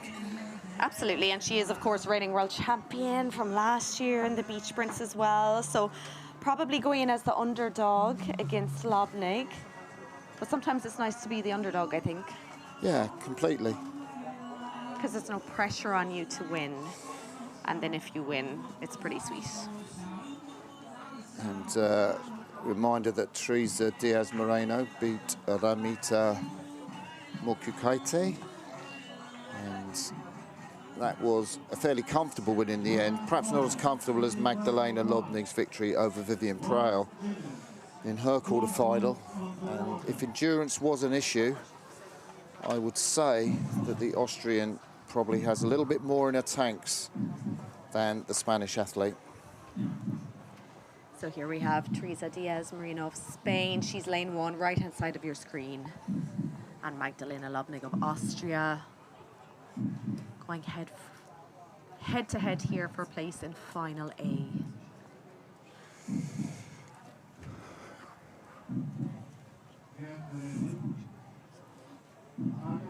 Civilian athlete crouched down low. Here we go. Long hold. Spain with the shorter, more staccato run. Those long legs of Lobnig. They're both at the boat together. Great hop into the boat. That's always been a feature of Lobnig's racing. I don't know why any other athletes don't follow what she does. I think they're starting to. I think they're copying onto the fact that it is a very quick entry into the boat, and she's just able to get her blades in the water way faster than anyone that comes up against her. So she certainly has advantage now as they go past that first marker. Bit of a faster rate here from Lobnig, which is surprising because Spain have been going very fast all day. Yeah, Lobnig knows she's up against it. She wants to be in that final, and she's really putting everything in. She's really got that endurance, but she has the advantage of not having gone full out in her previous races. And so far, it looks like the Austrian is strolling to victory in this race. Yeah, Diaz Moreno just getting her left blade caught on that middle marker, slowing down the speed again, just a little bit, allowing Lobnig to take even more of an advantage. Lobnig's navigation and turns have been incredible. Let's see what it's like here. Really holding that blade in, long strokes. Not quite as quick, I think, as in the quarter-final, but it's pretty decent. She's round straight. She actually paused there for a second, maybe to have a look around to make sure the bow was heading straight for the beach. That was an interesting tactic. We haven't seen that before. I'd say that was classy. There you go. You've got time. The best athletes in the world create time in situations that others won't find any time in. I love the great that. Harry Mahon told me that, and that's Magdalena Lobnig for you. There we go, love that, and it served her well. Once again, perfectly angled down towards the beach, staying nice and close to those markers on the way home. They're going to be her guide to get her back to the beach so that she doesn't have to look around too much, but huge gap now ahead of Spain. Magdalena Lobnig, long strokes, really connecting at the front, just checking her course. I think she feels that's the most important thing. She wants to miss that last finger marker. And now she's headed for the beach. You hear the shouts of her team. They love her course. Her team of boat handlers, as Moreno, well, she knows it's job done now by the Austrian. She's conserving her energy for the B final, the bronze medal race. Sensible tactics from the Spaniards. And it will allow Lobnig to conserve her energy. She hasn't had to go totally flat out in any of these races today. Absolutely not. And a little jog up the beach. She has a look around. She wasn't sure where Diaz Marino was, but now that she does, she's able to take her time, keep her legs as fresh as possible. That couldn't have gone any better, really, for Lobnig. Another beautiful race there. And there she goes into Final A, the race for the gold medal. And we have Teresa Diaz Marino taking her time off the beach. She'll be going to Final B. She has another battle on her hands for that bronze medal. Yeah, sensible tactics from Diaz Moreno. I mean, up against a champion like Lobnig, she treads on the buzzer and goes to recover for her B final. She'll be up first, won't she, Teresa Diaz Moreno? She'll have less rest than Lobnig certainly will for the final, but we've yet to see the second semi-final. Yeah, so whoever comes second in the next semi-final, they'll have even less recovery time. They'll have a quick turnaround to the start of Final B. So it is next up. We have Laura Mackenzie. It's as if she was just out representing Great Britain. She is up against... Yeah, it's Laura Mackenzie against Hélène Lefebvre of France. Heartbeat going soon to welcome the athletes. Laura Mackenzie looks like she's breathing a little bit hard, but sauntering up casually to the start line. No wasted energy there. There she is, Hélène Lefebvre, the older athlete at 34, Mackenzie from Great Britain, just 10 years younger than her. There she is, the Scot, raising her arms. Lots of support here for Laura. Lots of support here. I think a lot of her family are back home at Great Britain watching, but huge support for the Great British Beach Sprint team here. This is going to be a great battle. They can both turn, they can both run, they can both scull. Who has it left in their legs?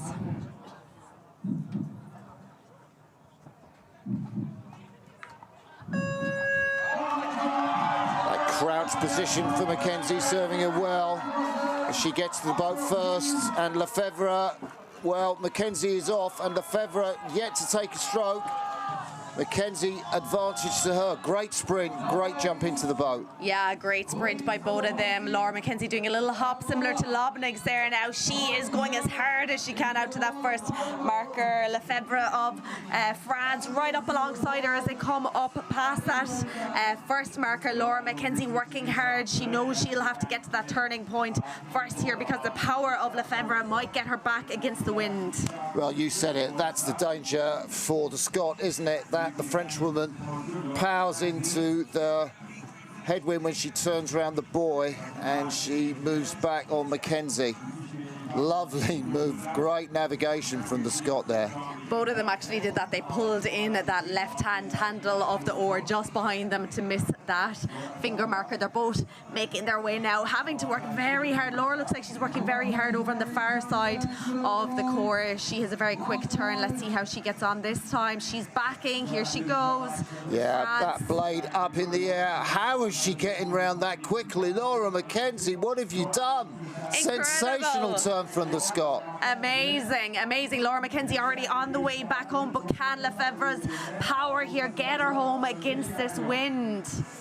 I don't think she can. That's a big, big margin. Laura McKenzie looks smooth. She looks fluid. That head's not moving back. It's still, that's the sign that she would be tiring. Lefebvre is closing though, but I think McKenzie has got enough in the tank.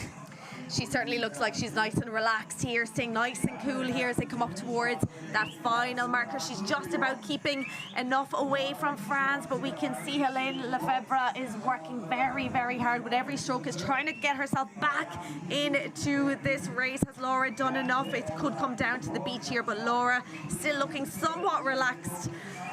Yeah, that's with the pain. the mark of a great athlete, isn't it? That you look loose, you look relaxed, even though your muscles are screaming out.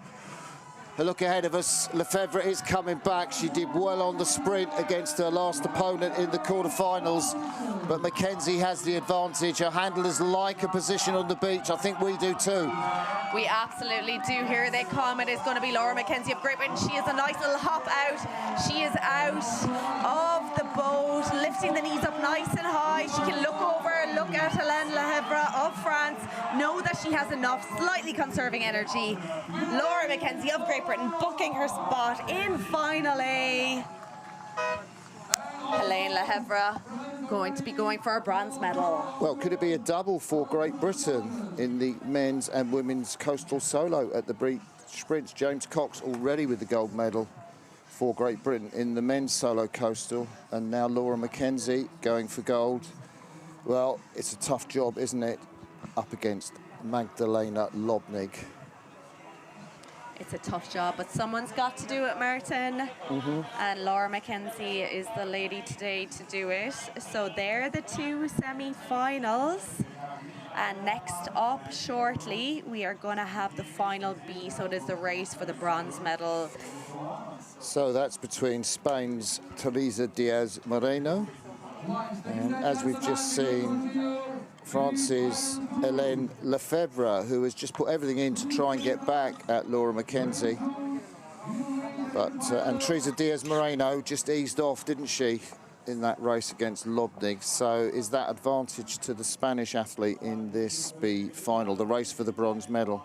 Yeah, I think France have to work very hard right up until the very end there. So definitely advantage to Spain. She'll also have a little bit more recovery time in between. Yes, absolutely. I think France had to work very hard right up until the last second there of that semi-final. Spain will have more of a recovery time, so if anything, potentially advantage to Spain. But everyone's legs are going to be hurting at this point of the day. So just a few minutes now to the start of Final B, Spain versus France. A little Athletes gap. doing a little recovery here on the ergs behind us.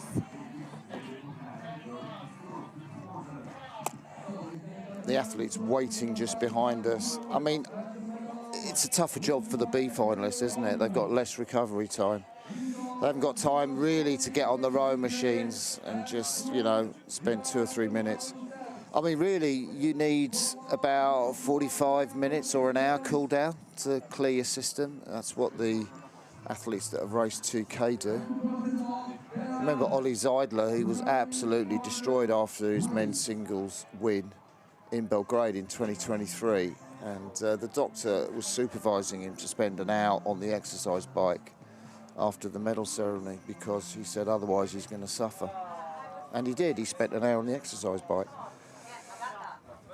Wasn't training the next day either.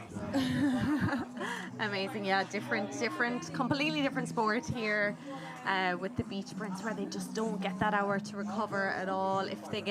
If they're lucky, they get a spot on the ergs there, try and clear out some of that lactate and get ready to go again. You can see them drinking a lot of water. It's quite hot here in the mid-20s. Nice breeze though to cool them down, but they're all sitting in the shade there getting ready to go. Yeah, I think the operative word is sitting. I can see Teresa there, the Spanish athlete, just taking the time, looking out towards the start as her coach stands by her.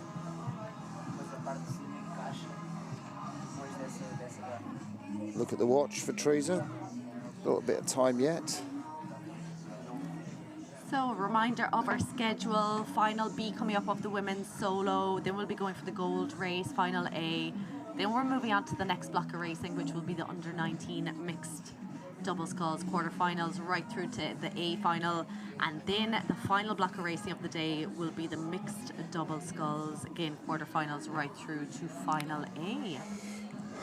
Yeah, I've just looked at the race time for the next contest. It says 14:32, so theoretically we've got another 6 minutes.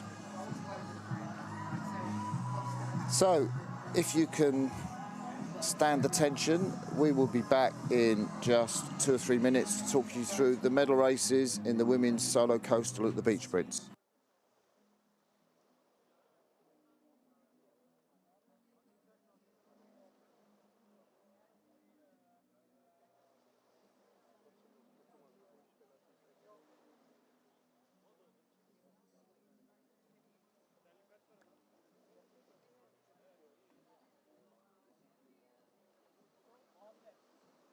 Süleyman, sen hiç bu tarafa gelme.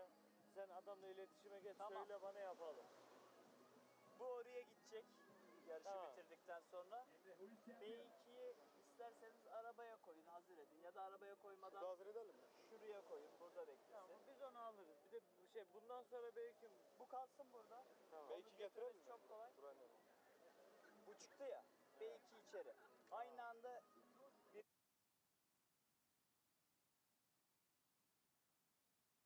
var ama B2 şurada bekleyebilir. Ha, tamam. Bu geldi mi? Bunu dışarı Dışarı çıkan çocuklar olsun. Yatı taşıyanlar çıkarsın.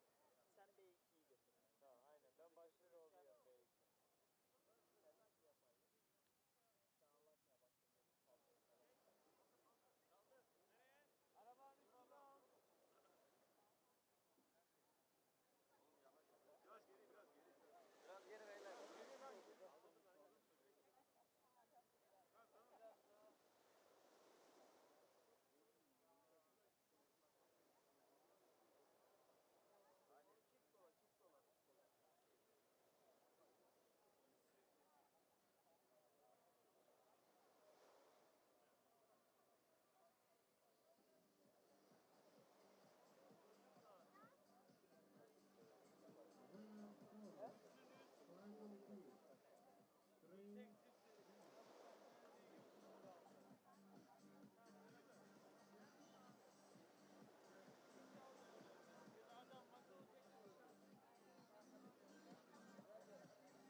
So here we are back with you.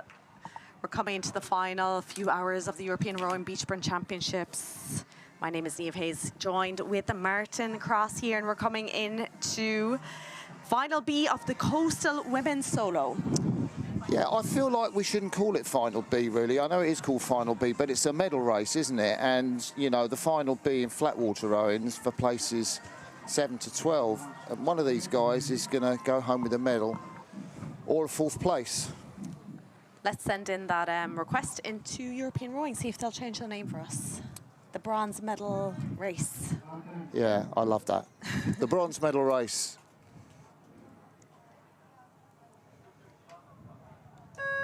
Teresa gets off quickly. Hélène Lefebvre, will she have the endurance? She bowled against Laura Mackenzie.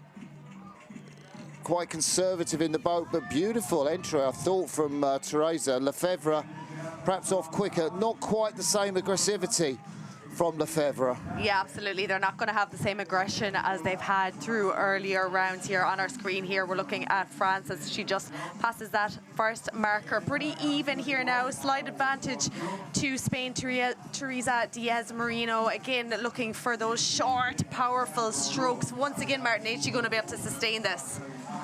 Yeah, well, I think that's a great tactic, get a lead and make Lefebvre work. And I think psychologically, the French woman, you know, she's just raced against the British sculler. She didn't have that aggressive surge for the beach that she had in all her other races, Lefebvre. So Moreno, I think, absolutely the right tactics. Yeah, she's actually still looking quite relaxed here. You can tell she is working hard, pulling very hard, using a little bit of upper body, pushing hard with the legs here. Here she is at her turn. Yeah. She's around. Beautiful moving. turn from Moreno. Lefebvre yet to start a turn, but she's really pulling it in for everything. We've seen Lefebvre go around the turns quickly. She's not lost anything on Moreno there. So what can Lefebvre do on this race into the headwind? You would think that the French athlete, if she's got the endurance, is going to pull back on Teresa there, Teresa Diaz-Moreno, but still that great technique. Head staying still, loose and fluid. Lefebvre just doesn't quite seem to have the snap in her strokes for this race. No, you can tell the legs have been working hard all day. Maybe she'll find something in the tank here as she comes towards the beach, but absolutely Teresa Diaz-Merino, she was able to adapt there now, again with the big long lie back, slight bit of gusts, but she is doing really well. The course is brilliant here. She's going to land perfectly on the beach. Yeah, and that tactic of easing off when Lobnig had the lead in the semi-final, serving Diaz-Moreno perfectly now. And the Spaniard looks like she's going to pick up a bronze medal at the European Rowing Beach Sprint Championships. Here she comes, she is out. Nice exit. Still something in her legs here to get herself up that little bit of a hill. She is hurting, but she knows the bronze medal is within her grasp. Big smiles here from Teresa Diaz-Merino. She takes the bronze medal in the Coastal Women's Solo. Collapses onto the beach, as well she should. And Lefebvre, what a great competition from the 34-year-old. She is totally exhausted. Endurance was a factor there. And Teresa was very canny how she played that semi-final. She realised she wasn't going to beat the great Magdalena Lobnig and decided to conserve her energy. And you can see what it means to her to win a bronze medal. She is crying. She is so happy with her bronze medal. So we will see her a little later on at the victory ceremonies, which we will, of course, be showing later on after all the racing. But next up, we have Final A of the Coastal Women's Solo. Fist pump between Magdalena Lobnig and Laura Mackenzie there, the Austrian and the Scot. Perhaps we should say Great Britain. I don't know if every Scot I've come across is a proud Scot. So that's the north bit of Great Britain, if you're wondering where Scotland is. And that is the part of Britain that Laura Mackenzie hails from. She had a great race against the French sculler, Hélène Lefebvre, in the semi-final. Now, the gold medal race, she acknowledges her supporters, but about the titan of women's coastal rowing. She's there on the start line on the right-hand side of the course. That is the boat she will sprint into. Yellow bows and green deck, Magdalena Lobnig. Yeah, both of these athletes are very similar. Quick runs, quick entries. They both actually do that little bit of a bunny hop into the boat as well. They can both turn.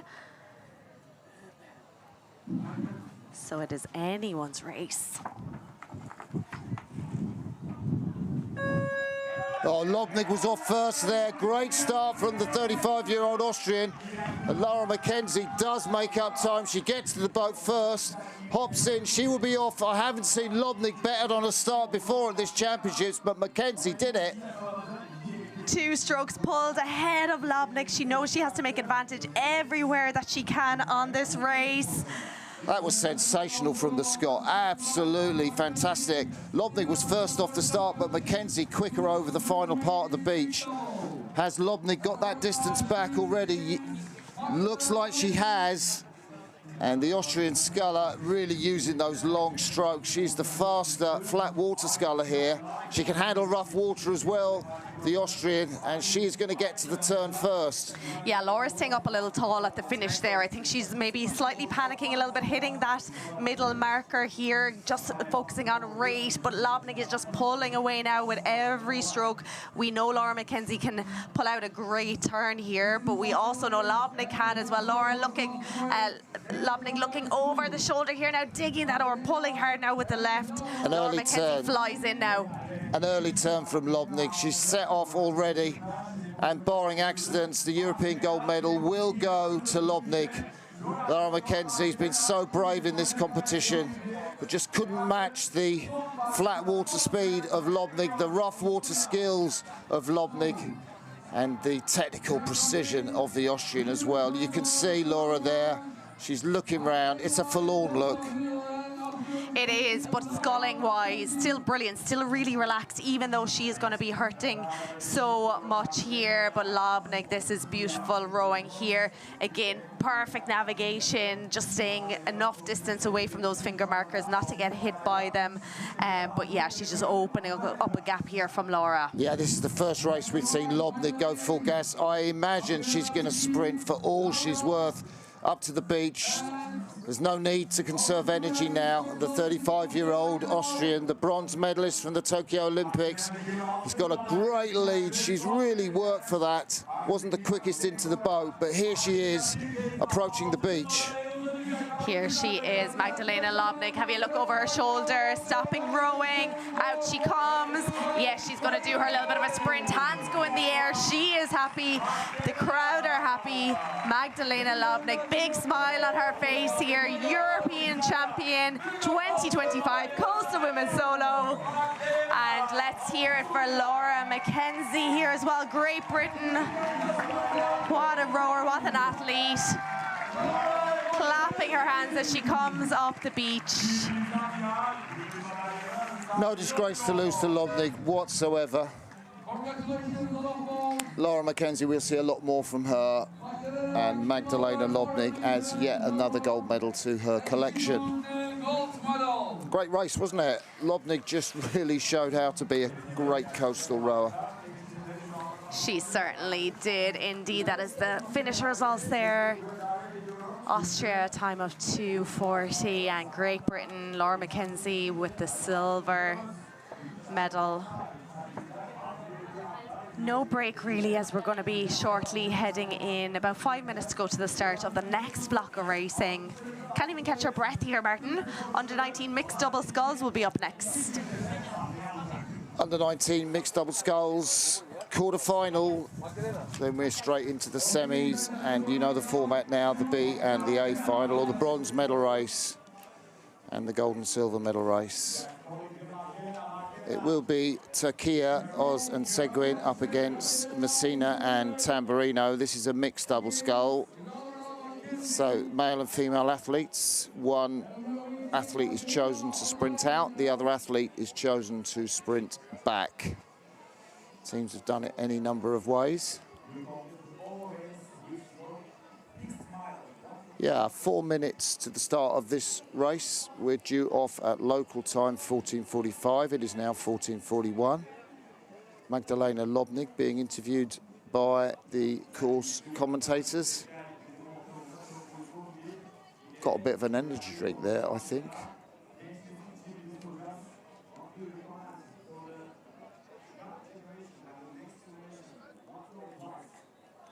And there we see Go James on that Union flag on the grandstand. I think that's to our left. And James Cox, of course, took the gold medal in the European Coastal Men's Single earlier. If you haven't seen that race, watch it on catch up. Definitely worth looking at James's progress, not just in the final, but the way he achieved that race in the final. There's our drone. You can see the footprints, can't you, that the athletes carve out on the sand for that sprint down to the boats. Water just lapping gently. The breeze, I'd say, if anything, has dropped. I'm not sure if those 6 to 7 metre gusts have materialised this afternoon. Certainly think it's a little bit calmer in terms of the gusts. There's still a bit of a sideways swell going on, and we are changing boats here. You'll see from our drone shots, obviously we're moving on to the under-19 mixed doubles, and this time the Swift solos are gone and it's the turn of the Kangua double. So yeah, it's quite warm here. It's 2:45, 2:43 in the afternoon. Quite warm conditions here for these athletes. Yeah, warm conditions for everybody involved. And you could just see Ethan Sezgin just clapping her hands together, waiting for the last few moments before she launches into action.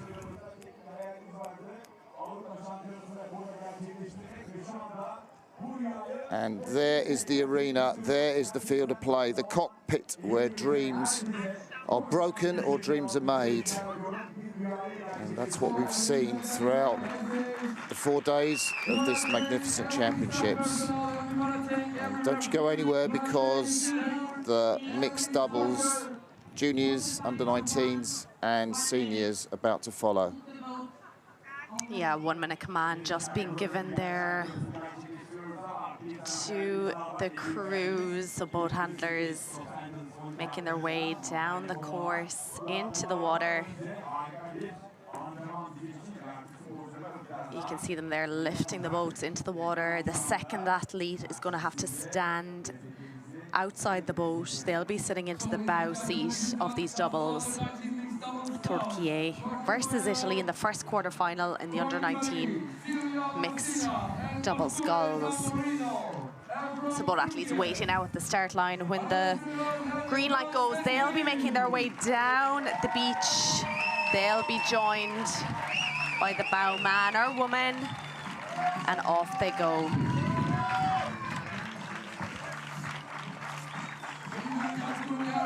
So it's Pasquale Tamburino on the right-hand side of the course, and Ethan Sezgin sprinting off. Pasquale, the quicker of the two athletes. He will get to the boat first. And beautiful start from the Italians, but somehow the Turkish team managed to actually make up a bit of ground. I don't know how. It was the push, I think, from the boat handler. They can either make or break the races, those boat handlers, and they certainly went swimming there for them with a big, big push. And yes, look at the rate here from Türkiye. They are trying to take that early advantage, hoping to get to that turning point ahead of Italy. The team from Turkey have been so quick in the races here. They posted the quickest time by miles in the time trial. And the Italians finding the pace on this downwind leg a little bit too hot. Look around from Silvia there just to see where that big turning buoy is. And they've got it all to do. The Italians on the right of screen, they're closest to us now. And the crew from Turkey are looking out for that boy. There's Ali just looking out a little bit further past it than they would want. The Italians turning really well.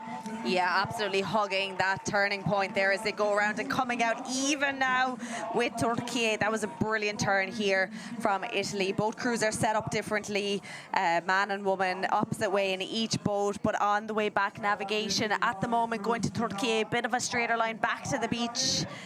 Here they come and starting to open up again now away from Italy. Sylvia's looking round again just to check that she's not going to hit that middle buoy. She's clear of it, but Turkey, that straight line speed we've seen from them, it's been sensational. Look at the way they've accelerated into the crosswind, into the headwind, the offshore breeze. Pain on her face. Look at Effen's face, it's contorted. She's hurting so much. Perhaps they need to conserve a bit of energy, but no thought of that now. Absolutely not. They're going to have to go because Italy are coming right back into this with every stroke. They are trying to get their way, crawl their way back into this. It is going to come down to this exit, this run. It is Turkey, the support from the locals. Can it get them over the finish line? Ali Oz jumps out the boats, runs up to the buzzer. He's going to get there first. Sylvia Messina just can't make it, and Turkey go into the semi-finals.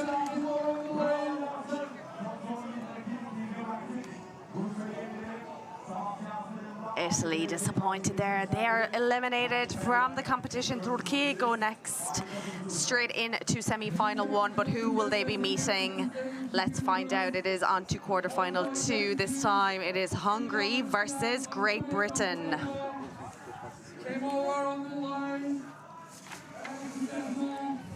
Yeah, the Hungarian team in the boat. I assume it's going to be Janka to lead off. Janka Demko, the 17-year-old, as is her partner waiting in the water for her. He jumps in the boat when he hears the buzzer. Marton Mazozi from Hungary. And this excellent British team. It's Liv Hodgson, closest to us, with the black socks on. Tom Biddle is the athlete waiting in the boat. We still haven't got those shells in the water yet.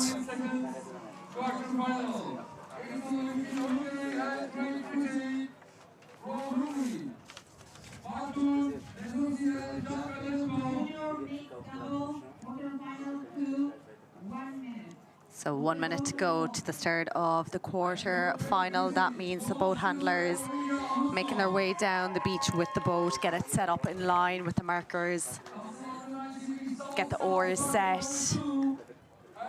Usually they all opt for feathered blades. And the bow man in both cases getting ready to jump in as soon as the buzzer goes. Feather blades is flat blades, so they're not like square as if you're rowing. They're just sort of, you can see them flat there, can't you? Thanks for explaining that. Yeah, I knew you knew, but I guess someone watching might wonder.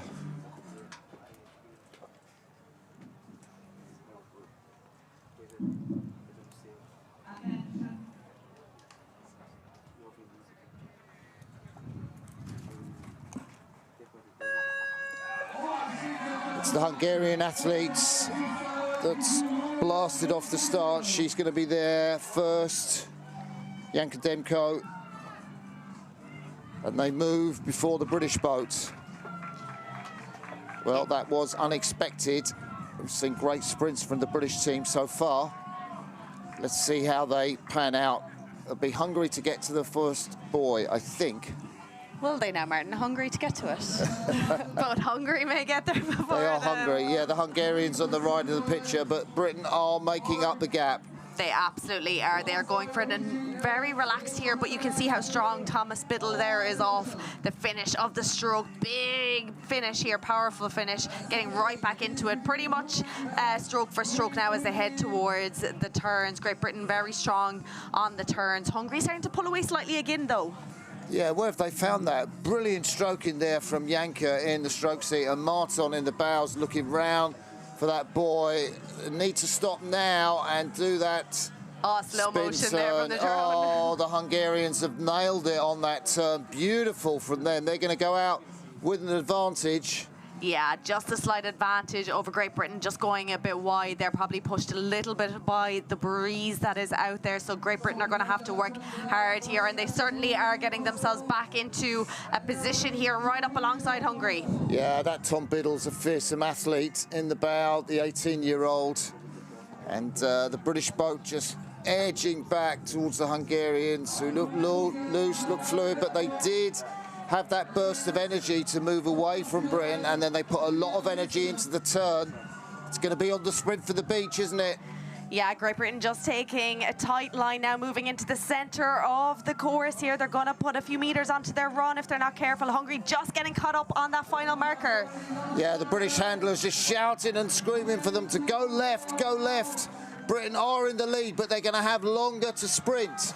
So it will be Marton for Hungary, Marton Mezco, and it will be Tom Biddle for Great Britain on the sprint. The Hungarians are out first of all, and it's going to be the Hungarian team to get to the buzzer first. Tom Biddle looks round, knows he can't make it. Great race from the Hungarians, massive shout. I think whenever you're up against the British team, put a lot of resources into their programme. He screams over Marton, does he? I'm not sure he knew what he was doing there. He screamed over Tom Biddle, and that was drama, wasn't it? That was drama. That was drama. That just shows you what it means here. So that is semi-final one set. It is going to be Hungary up against Türkiye, but who will be in the second semi-final as we move on to quarter-final 3. Here we have the start list. Germany versus Austria. From Austria, Nicolas Rothmeier and Karin Schweininger. So the Austrian sculler must feel great, the Austrian sculler, Caroline Schweinwendiger, after seeing Magdalena Nobdig take that title. And Caroline will line up on the right-hand side of the course. Nick Rodemeyer waits with the boat for her sprint, and on this side of the course it's Anna Kosecki, slightly shorter woman, long black hair plaited behind her. Mick Shear will be in the boat.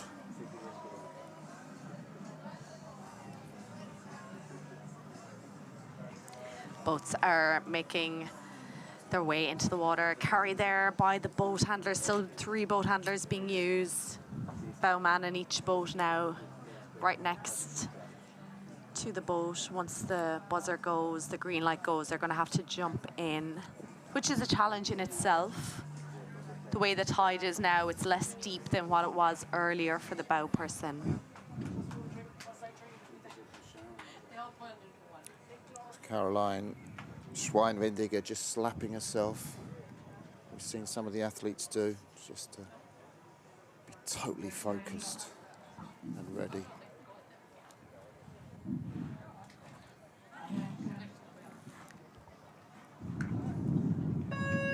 Oh, and the German athlete got the best start. The Austrian athlete, Caroline, just falling over on the start. And it is Anna who is into the boat first. It is, but Austria pulled the first stroke there ahead of Germany. Germany going hard here off the blocks. Very fast strokes by both of them. So close, slight advantage Austria. It almost looked like Caroline Schweinwendiger was kind of to anticipate the start. You can see her there, but she did manage to make up for it. Austria with the advantage. What's happened to Germany? There was a slight crab, I think, just caught the blade, got caught up in the water, slightly slowed them. Will Hungary start to take, Austria start to take advantage now? There we see the Austrians, beautiful technique from Caroline Schweinwendiger and Nikolaus Rodemeyer in the stroke seat, coming up to the turn buoy. Pretty even, Stevens. digging her blade in there, Caroline, in the stroke seat, and with sensational effect. How did they get around so quickly? That was so quick. Again, they just timed that back.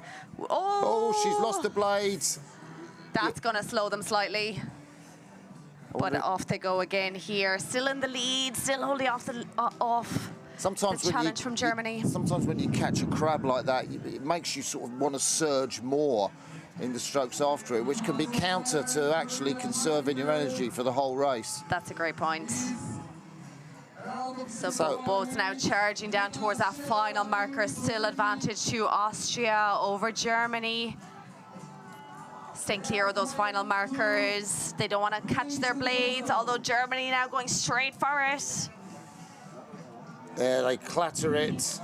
Determined again. They've lost sync. Oh, that's really lost them the race, hasn't it? It has absolutely threw them totally out of time with each other. Boat is coming in sideways now to the beach. He's off his seat. I think the German bowman, Mick Shear, is off his seat, and it's advantage to Nikolaus Rodemeyer, who's jogging up. They'll be able to conserve energy. The Germans are just landing now. The race did look to be so close, but then you can see how navigation is such an important aspect of this sport. You know, to stay clear of those finger markers. Sometimes you clatter them and you go by it without any problem. This time they stopped the boat, they lost cohesion, and Shear, who we can see here, tapped the buzzer, came off his seat. Yes, indeed, that's all part of this sport. If you're going to hit them, you're going to want to hit them hard and fast.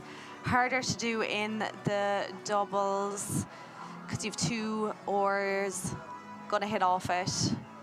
So that was unfortunate there for Germany, but Austria going through into semi-final two. Who's going to meet them? Well, we have got another great race in prospect for you. It is Switzerland versus Spain. Both athletes on the start line. We've got a male Swiss athlete, as we have Gabriel Haas. And he's, well, there is Elia, the Spanish athlete. Elia Jorda Clement. Just thinking of the famous Spanish flatwaterer, Fernando Clement. But Elia Jorda Clement will be the sprinter for the Spanish team here.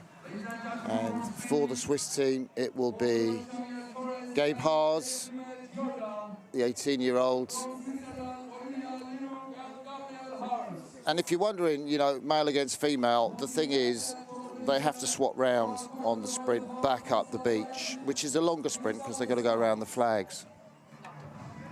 Certainly is. So there's advantages to starting with the faster sprinter. Sometimes it's the male, sometimes not always. Sometimes the female can be that little bit quicker, but there's advantages to both. And it just depends on what they've trained with. Who will have the fresher legs? Olivia Leunig waiting in the boat for her partner Gabriel Haas, and down there for the Spanish team it is Javier Torres Montoro.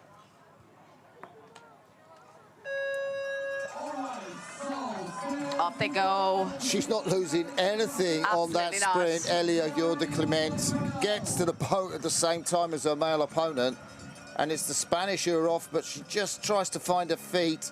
Still the Spanish ahead of the Swiss. What do you reckon to that? Yeah, it took her a second to kind of get herself set. Oh, crab caught there by the crew there. We have Spain on the right-hand side of the screen, Switzerland on the left. So even at the moment, staying crouched down here in the Swiss boat. Less mistakes, actually, on the takeoff there. Look around from the Swiss bowwoman, Olivia Leunig, and they are moving into the lead at the moment. Those mistakes costing the Spanish.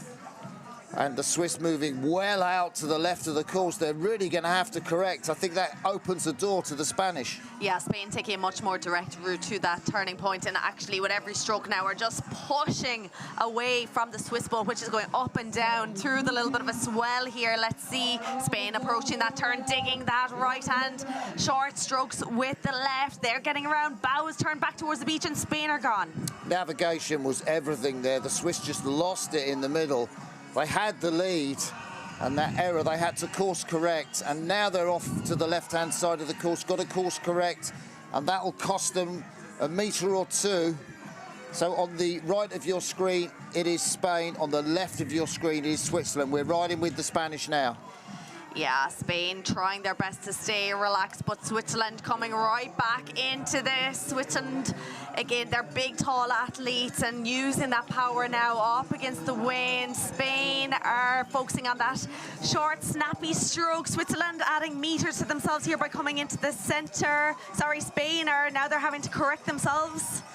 Yeah, Switzerland have now corrected their course. They're heading straight for the beach. The Spanish are tiring. You can see it on Javier Torres Montero's technique. Not quite as fluid as it was, but it's going to be the Spanish who hit the beach first. Just about ahead of Switzerland. Again, it is Spain on your left-hand side here, coming up to the exit. Spain are out, Switzerland are out. Male versus female. Who's going to get there? Switzerland have the advantage. Can Spain get it? Who will hit that buzzer?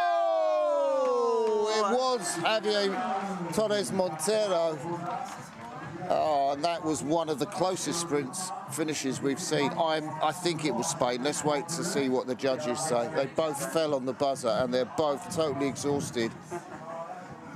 Liv Luinig there, absolutely flat out. I mean, they don't really know. I mean, Torres Montero's not celebrated. I think it was the Spanish that hit the buzzer first. I think we have the best view here, Martin, and it certainly looked like the Spanish, but the judges seem to be unsure right now. So let's wait for official. There we go. Yeah, it was Spain. Spain. By a tenth of a second. Yeah, so Spain will be meeting Austria in semi-final 2. So there are 4 nations going through semi-final 1. Turkey versus Hungary will be getting going shortly with that, and then semi-final 2, Austria versus Spain.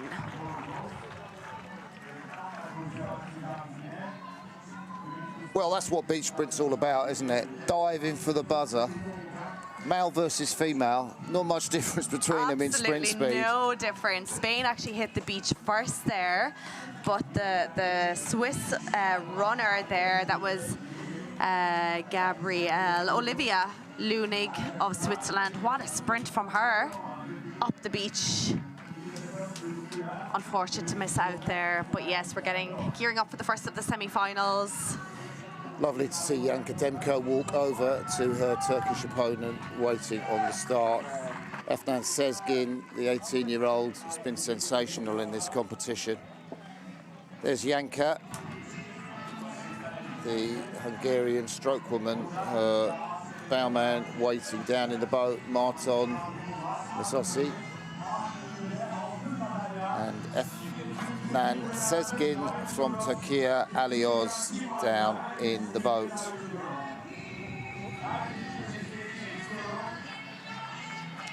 So who will be in the gold medal final? Only one of these crews will be racing for that shortly. Who will be racing for the bronze medal? Turkey versus Hungary.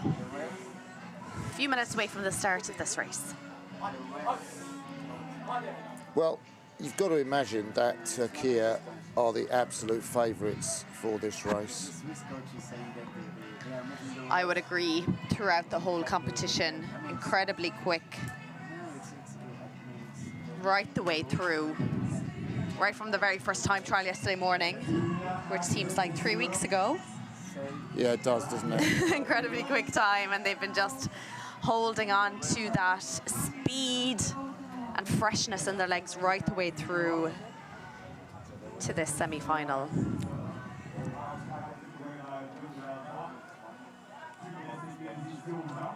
So boats now being carried down to the water.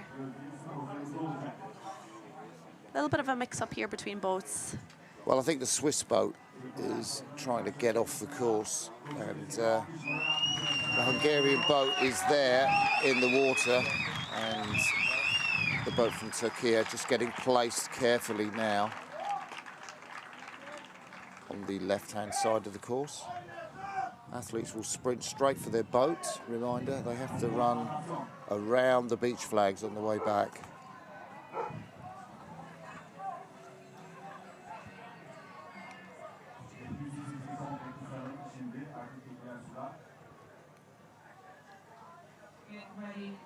So here we go, get ready, waiting for those red lights in front of the athletes. There they go, red lights on. Green lights and they're gone. It is Hungary, it is Türkiye.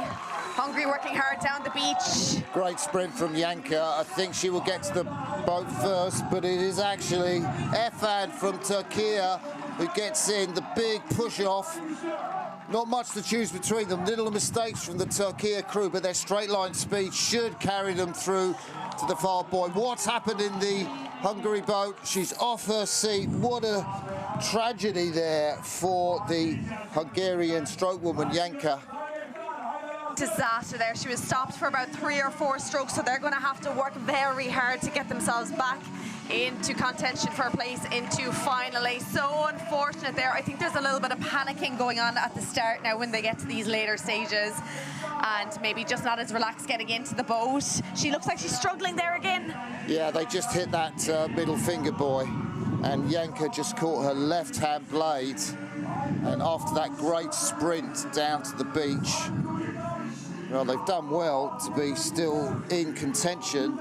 Let's see how the Turkey crew go around the turn. Still pretty efficient, and they've set off already, but great turn from the Hungarians. Yeah, boat a little wide. They probably could have been a bit tighter there now, but Türkiye here flying through the water on the way home. Definitely the better navigation line right now. The crew from Hungary heading into the middle of the course. Again, just adding those unnecessary meters on to themselves. Pulling too soon out of that turn. That has allowed a big, big lead here for Türkiye as they pass through that middle marker. So advantage to the home crew. They are hurting. The heads are sideways.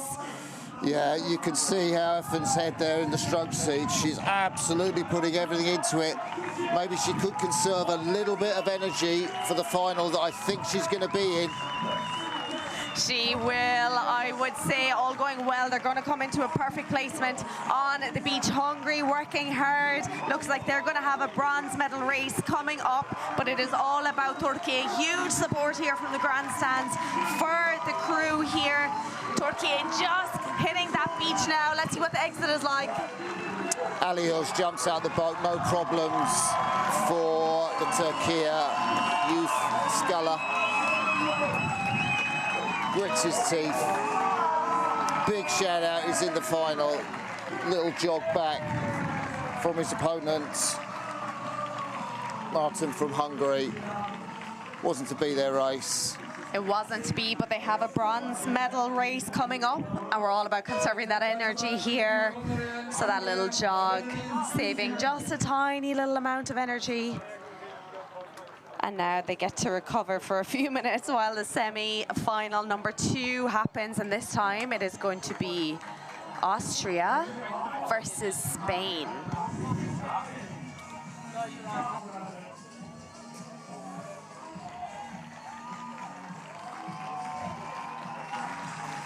Oh, this is wonderful. Sezgin of Türkiye coming up the beach to huge round of applause. Lots of hugs for the Turkish rowers there. They've been incredible from the very first time trial, and now we're going to see them soon in Final A. I feel she's the star of this crew, Efan, and I know her partner Alios, you know, is maybe putting down the biggest watts, but Efan has been sensational throughout this regatta.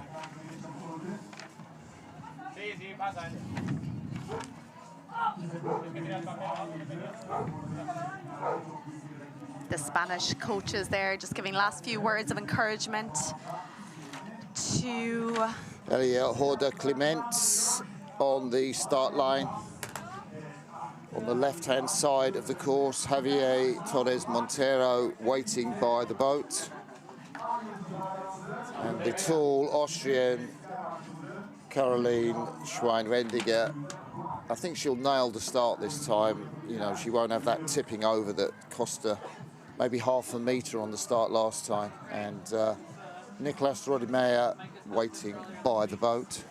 There was a lovely moment there between the two athletes on the start line. As we see Elia Jorda Clement, she was coughing a little bit, and her next to her there from Austria, Caroline, she just asked her, was she okay? Did she need a drink of water?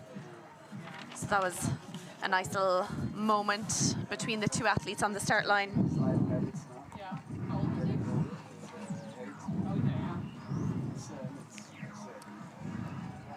Boat's not in the water yet, and certainly the Austrian boat is further away from it than the Spanish shell.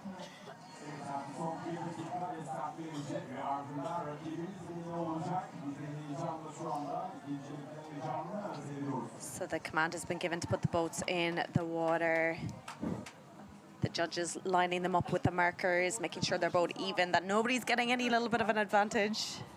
Yeah, so we're looking at the Austrian boat. You can spot them with their red and white blades, and one of the Spanish crew, that will be the stroke woman, Elia Jorda Clement. She has the Spanish blades, red and yellow. No mistakes from Caroline Schweinwendiger on the start there. And it will be the Spanish athlete into the boat first. Shorter legs. Schweinwendiger's longer legs should help her on this downwind leg, but Spain have the advantage. Yeah, 2 strokes pull there from Spain. There, and they are off again, staying nice and tall at the finish, getting the speed up as quick as they can, and they have that little advantage now over Austria now as they head down around that first marker, heading for the middle of the course. Spain having to work hard now on the left side to get back onto course here. Yeah, and it's just a problem for Caroline and Nick from Austria that they went really wide on that first buoy and had to course correct, lost a lot of straight line speed. And they've left themselves with so much to do in this little leg here up to the buoy. And the Spanish athletes really flowing beautifully. Looks like a final place beckons for them if they nail the turn. Yeah, the flow of the stroke there is just serving them well, getting the boat to move a little bit quicker in these conditions. Brakes are on for both crews. Oh, this is going to be a lovely turn here from Austria. Oh, sensational. How much time have they caught up on the Spanish crew? They are out with them, although they're going to have to pull harder on the left now to get back onto course here for the beach. And that'll lose them time. But I think the motivation you can see there from Nick Rodimeyer, he's level with the stern, he'll sense it, and more than that, Elia Jorda Clement, the Spanish stroke woman, now she is under pressure and they might make a mistake. The Austrians putting them under a lot of pressure. Oh, the Austria have come right back into this race now, and just the technique from their stroke is just serving them that little bit better. Both of them having to edge a little bit over to the right now to get a good place onto the beach. With every stroke now, they're moving away from Spain. What can Spain respond with? Oh, they're dying on their feet, the Spanish crew, and it will all come down to the sprint. Javier Torres Montero will be sprinting for Spain. But the Austrians, Nick Rodimeyer, must be salivating over this sprint. They're going to hit the beach first. Oh, but he's going to have a longer run. It is Austria hitting the beach. Out he goes. He has to go around. Spain have a more direct route to the finish line, but better sprint. Spain have pretty much given up at this point. Austria booking their spot in final A, going to be going for a gold medal. They'll be meeting Türkiye. Spain conserving that energy. Torres Montero basically thought, I'm not going to do that. And I kind of think he thought that because he was just destroyed. And, you know, maybe discretion's the better part of valor, bronze medal race coming up, and so on and so forth. So well done there. So that confirms who will be in each final. So going for the bronze medal, which will be coming up next, we have Hungary versus Spain. So a little bit of recovery needed there for the Spanish crew. And then we'll be moving on to the gold medal race. Finally, Türkiye versus Austria. So about 7 minutes to go to the start of Final B while the athletes take a slight bit of a recovery break. I think myself and Martin might do the same. So stay with us. We'll be back in 3 minutes.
So welcome back to the finals of the European Beach Sprint Championships 2025.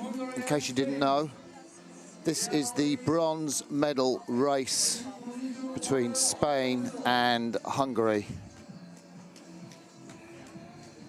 And there we see Elia Hodo Clement. She didn't have much time to recover there. No time at all. Yeah. And she's on the right-hand side of the course. Just scratching, pondering the chin. And her opponent will be from Hungary. Certainly on the sprint down to the beach. Janka Demko, Morten Mazzozzi waiting in the boat, and Javier Torres Montero. Kind of discretion was the better part of valour for him. He didn't complete the sprint up to the beach in his semi-final, and maybe that's given him some extra beans for the bronze medal race. But it'll be super to come home fourth as well. I know, you know, obviously disappointment that you don't finish with a medal, but fourth place is a tremendous achievement in these beach sprint championships.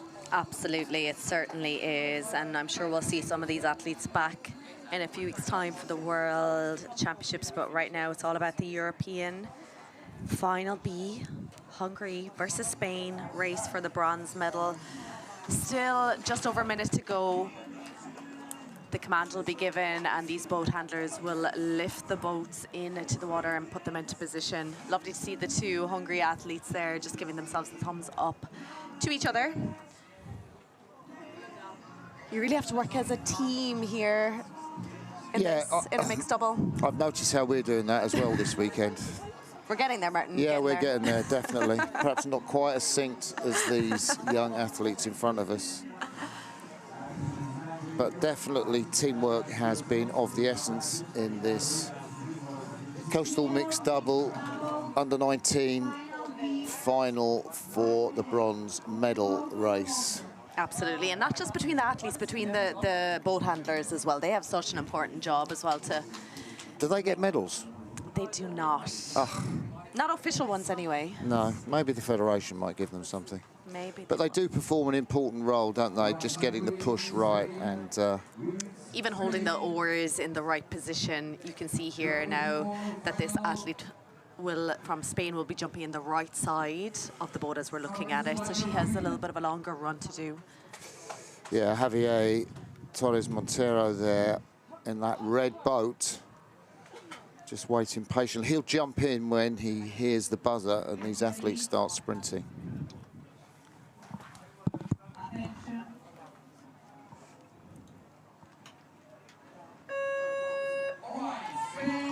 Quick sprint from Spain down to the beach. Elia Hodo Clement arrives at the boat first, hops in.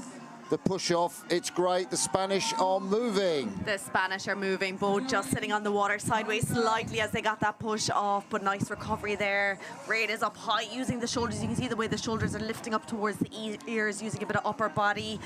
But as they go through that first marker, oh, it's so close right now. There's the Hungarians. Look across there from the Hungarian bowman, Marton Meza, the 17-year-old.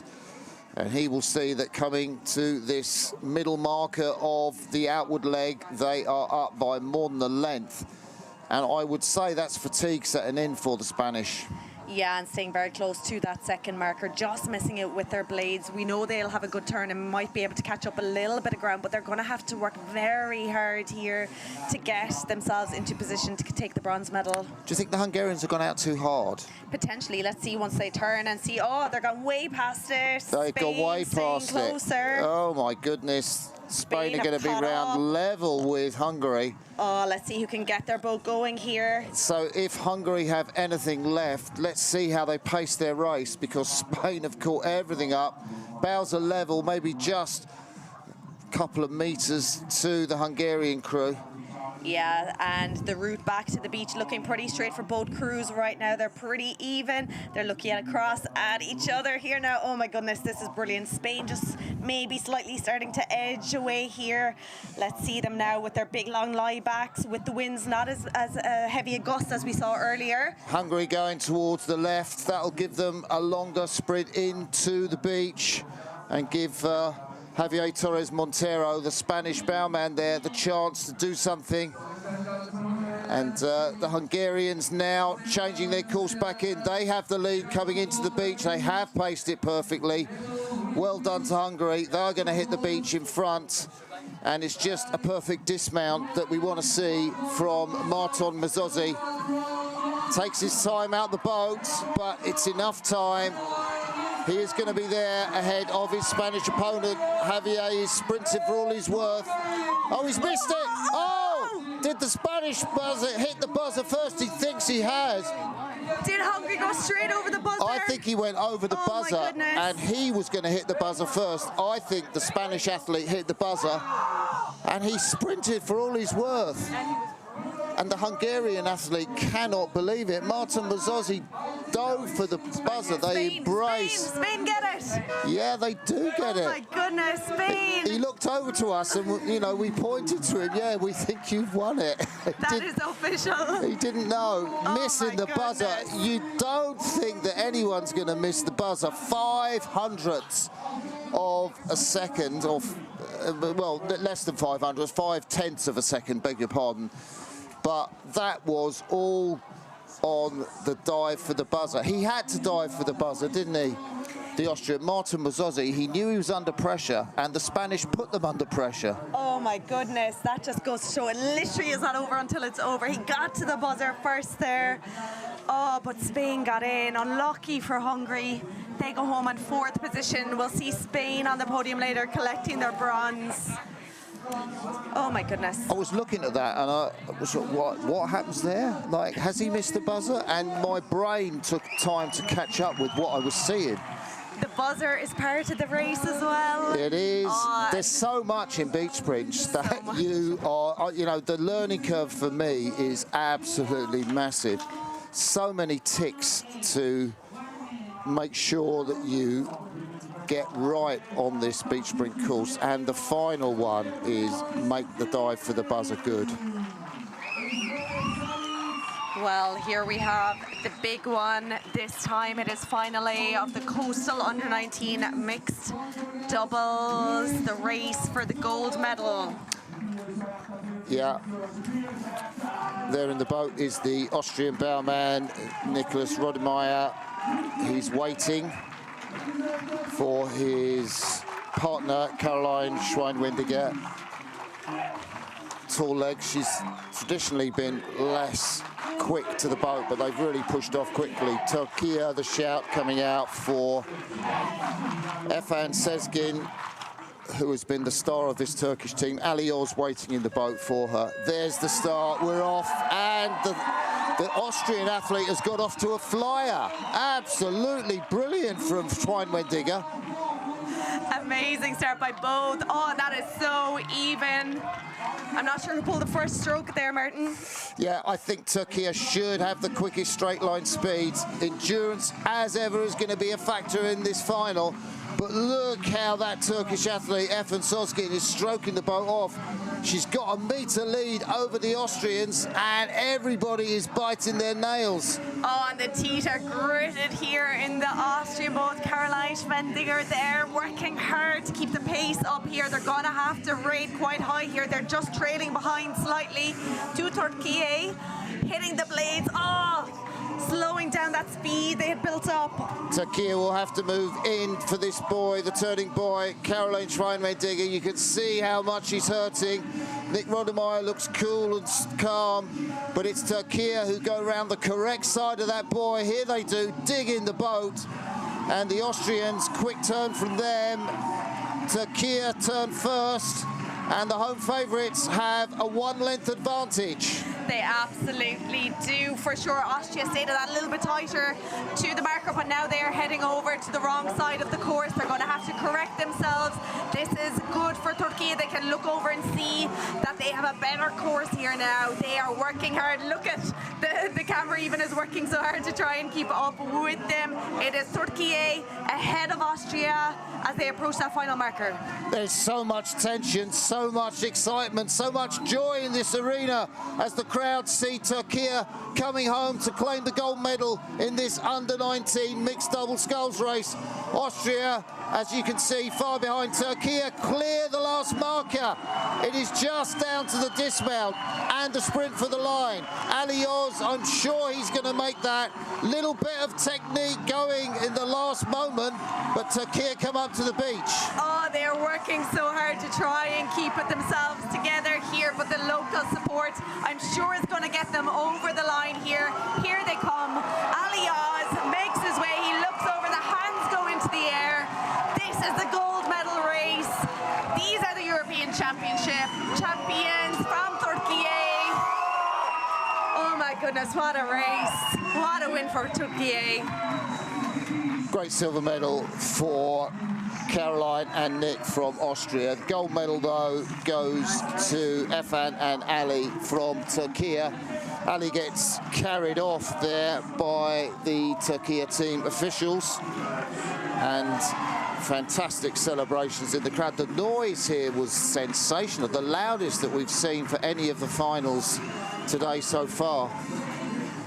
Absolutely huge amount of local support here for the crews from Türkiye. The atmosphere is just amazing here on the beach outside Antalya in Türkiye. You can see the grandstands there, so much support. And that is another category done, the Coastal Under-19 mixed doubles. Gold going to Türkiye, silver to Austria, and bronze to Spain on that buzzer. That was an incredible race as well. Next up, we're going to be moving on to the final block of racing, Martin. Yeah, it is the Coastal Mixed Doubles, the last event here at the 2025 European Rowing Coastal and Beach Sprint Championships. Lithuania versus Great Britain. Tough one to call, and a massive hug still going on there behind us for Efnan Sezgin, the 18-year-old Turkish stroke woman.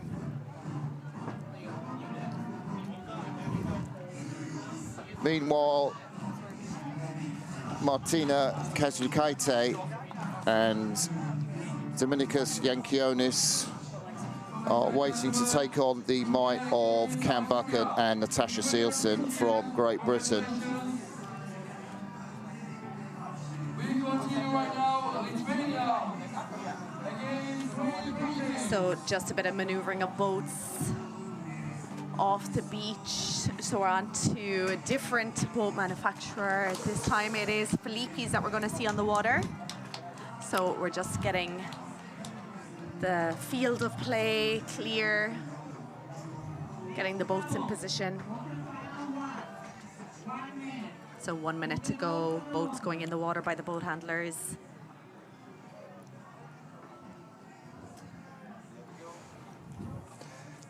Natasha Shearson from Jersey on the right-hand side of the starting lane. 22-year-old, learnt to flat water row at Newcastle University, doing really well, as you can see, in coastals now. Will she make the semi-final? Cam Buchan, the experience of Buchan waiting for her in the boat. The Scot.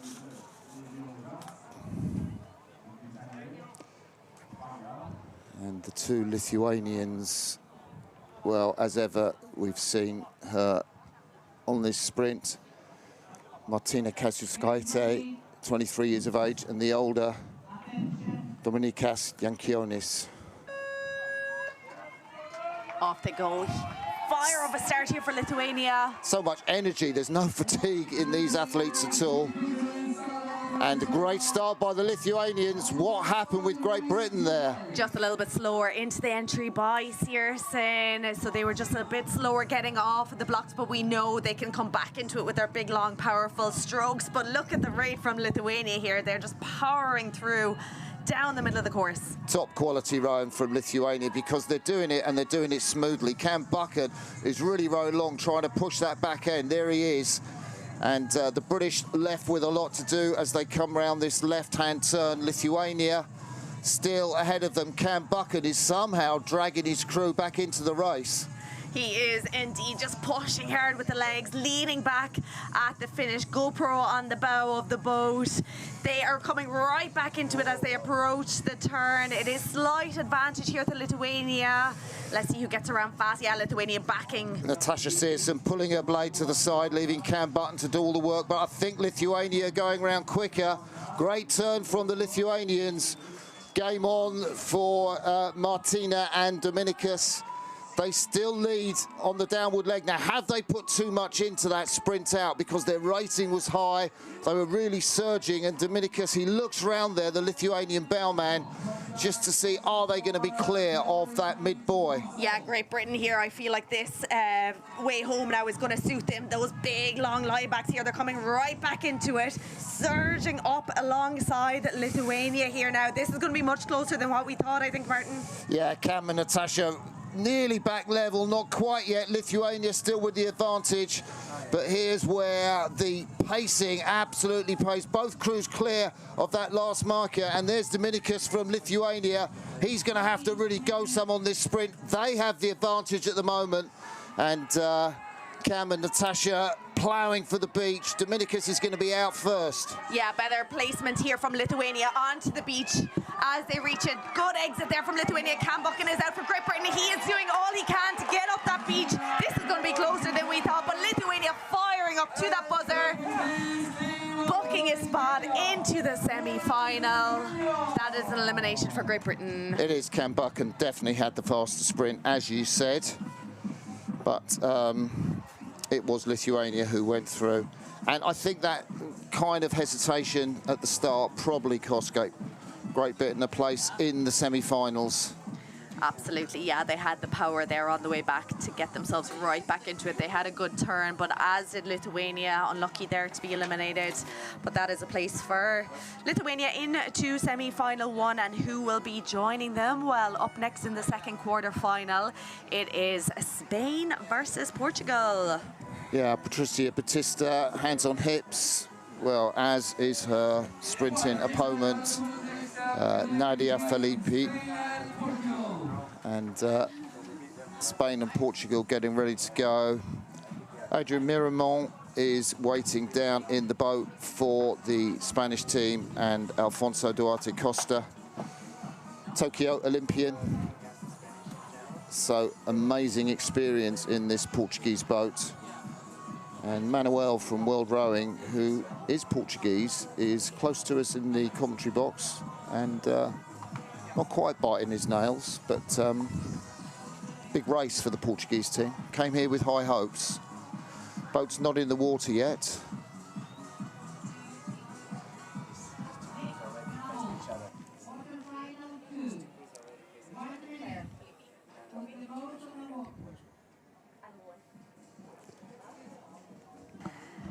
So boats are going in the water here now. Less than a minute to go to the start, and I've just been told there that these two crews met themselves on the water already this year at a championship or a competition in Portugal, and it was the Portuguese who won out of these two.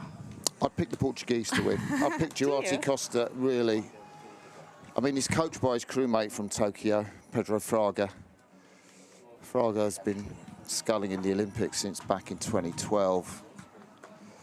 And the thing is, we've seen anything can happen. Absolutely. Totally anything can happen. Absolutely, and the Spanish have such good experience. And Adrian Miramont Quiroga, multiple beach sprint medalist, champion over the years. So he has the experience. Here they go. Quarterfinal 2, Spain versus Portugal.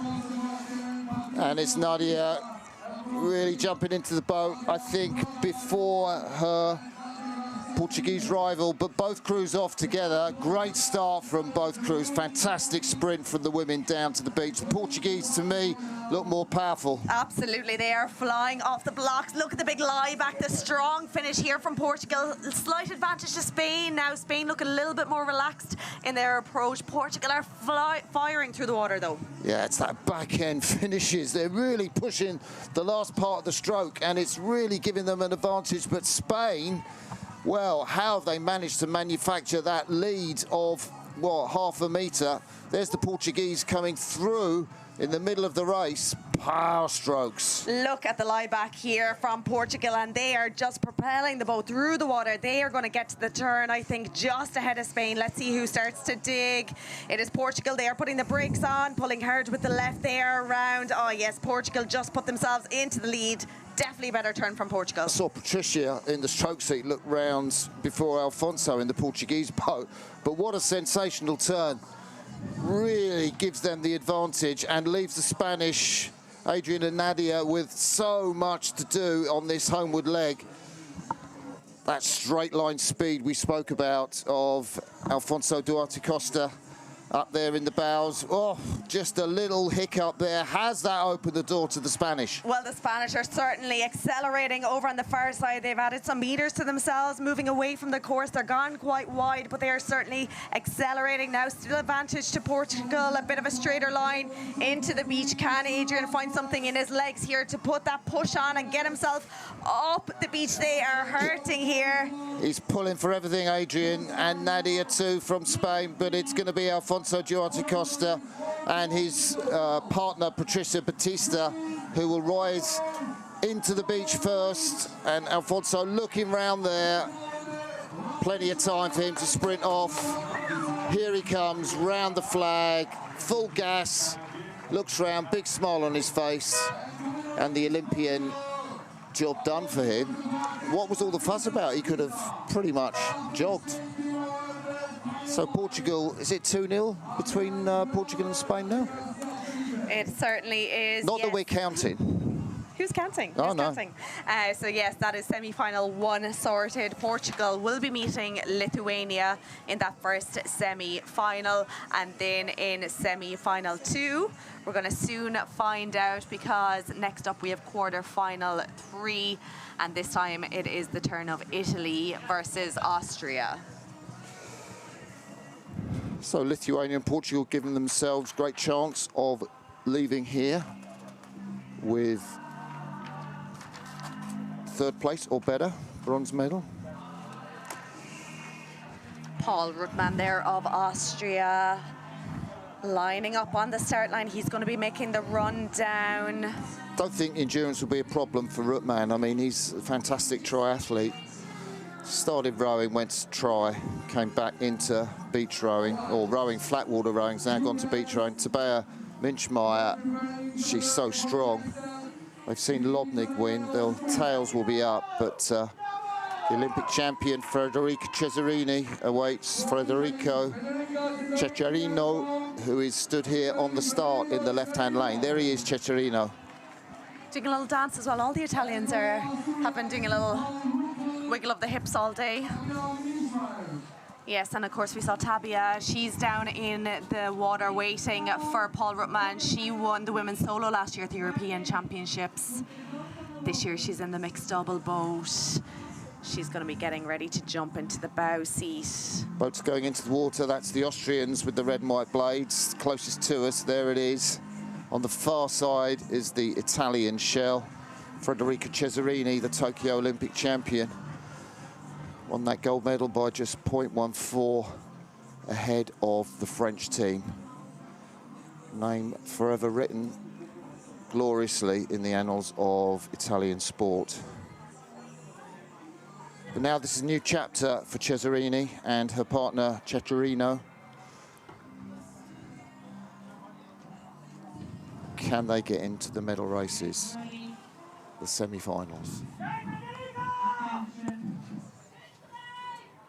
Red light is on. Here we go. Austria versus Italy. Italy very fast, but as are Austria. Austria hitting the water. Italy are in. Who Italy will pull are the in, first stroke? and Austria, It is Austria. I think just about, but the Italians pretty synced in. And that power coming from Cecerino after that run down the course.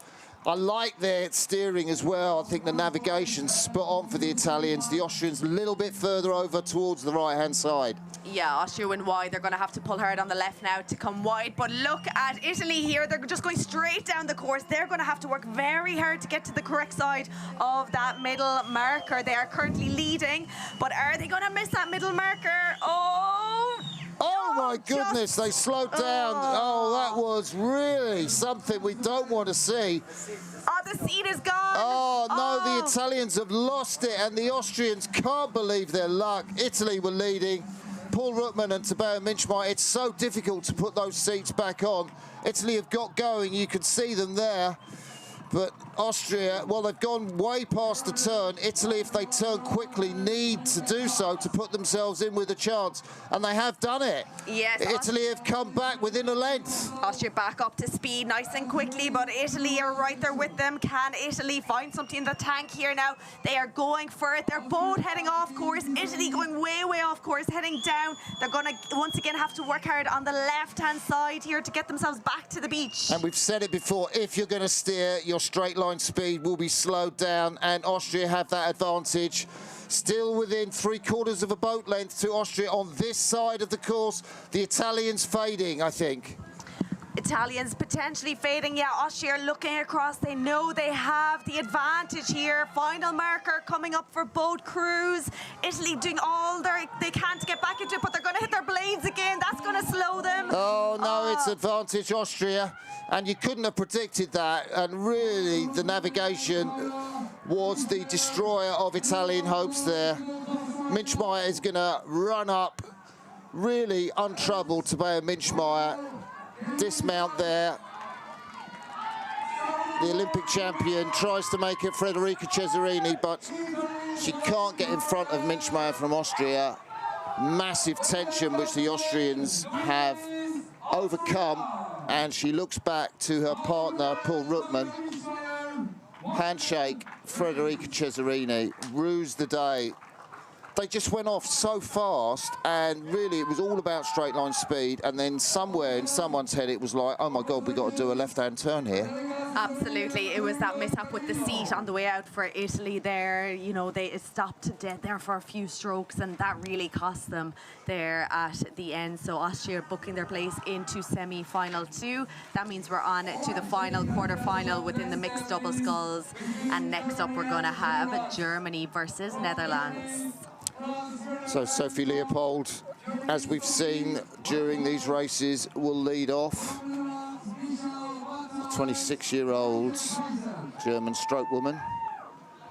And Marika Kaiser, always a smile on Kaiser's face, the Olympic bronze medalist from Tokyo. Her partner, Mike Mansell, has stitches in his shin from when he kind of dragged his foot getting out of the boat on stones on the beach. So he's racing with a bandage. You might pick it up. Mike Mansell, the tall Dutchman, waiting in the boat. I guess Kaiser and Mansell's straight line speed on flat will be higher than Franz Werner, who's the bowman of the German boat, waiting with the shell, and Sophie Leopold. But as we've said, that means nothing on the beach, on the sea, on the turns, diving for the buzzer. Absolutely not. So boats are being put in the water here by the boat handlers, the judges, just getting them to straighten up. They have to be in line with those markers to make sure it is fair for both crews. The German boat handlers, they're just throwing a bit of water up onto the rails, onto the shafts of the oars as well. Here we go. Mike Mantle's almost underwater there. He's right out. He's a tall man, but he's got a hell of a jump to get in that boat. I think more so than his opponent, Franz Werner from Germany. He's got his bucket cap tied under his chin.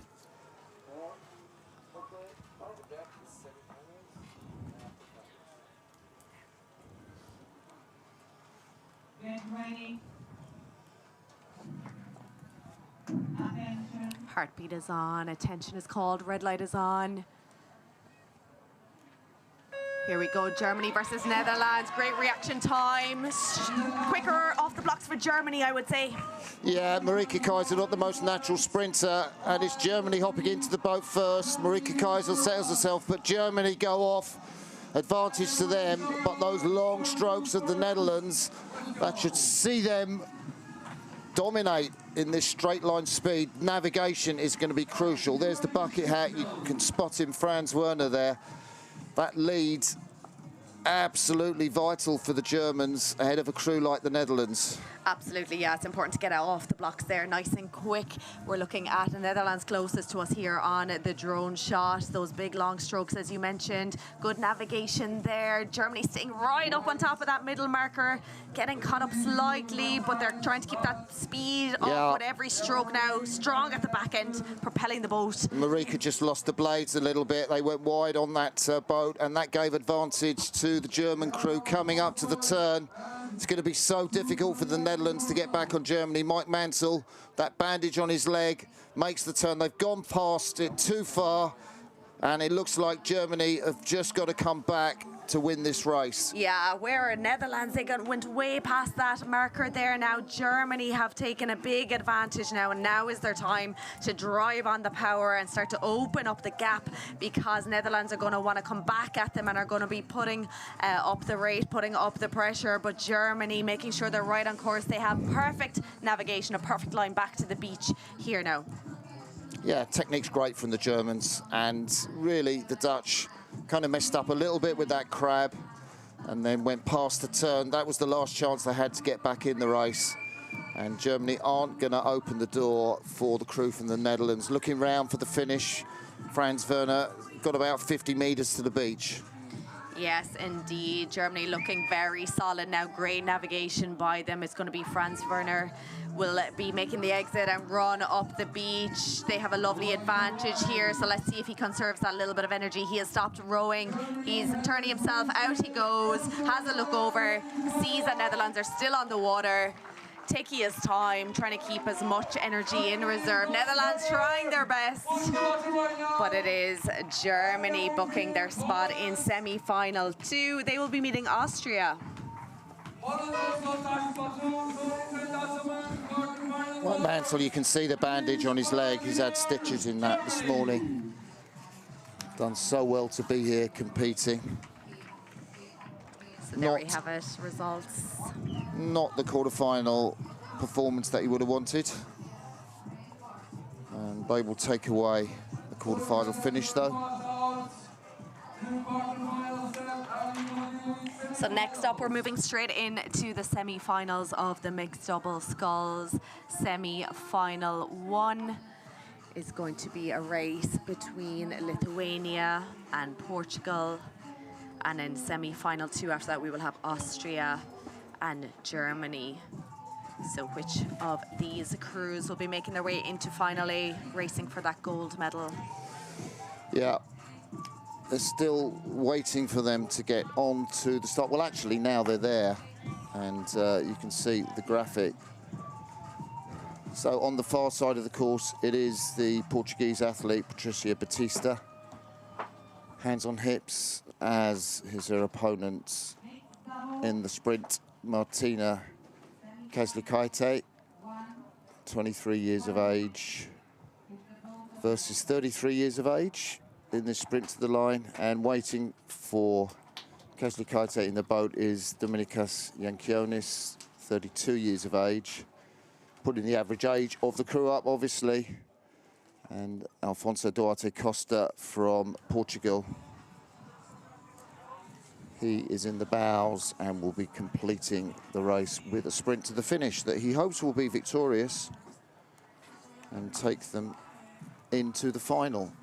Portugal beat Spain to get here. They did. That was a great race between Portugal and Spain. Portugal winning out. Boats are in the water. Bowmen are in the water, getting ready to jump. Red lights are on. Here we go. Portugal, Lithuania. Lithuania, we know, are quick on their feet. Yeah, brilliant sprint from the Lithuanian there. Super from Martina, and she's in the boat already ahead of the Portuguese. And the Lithuanian boat handlers love that course. Perfection for the Lithuanians so far.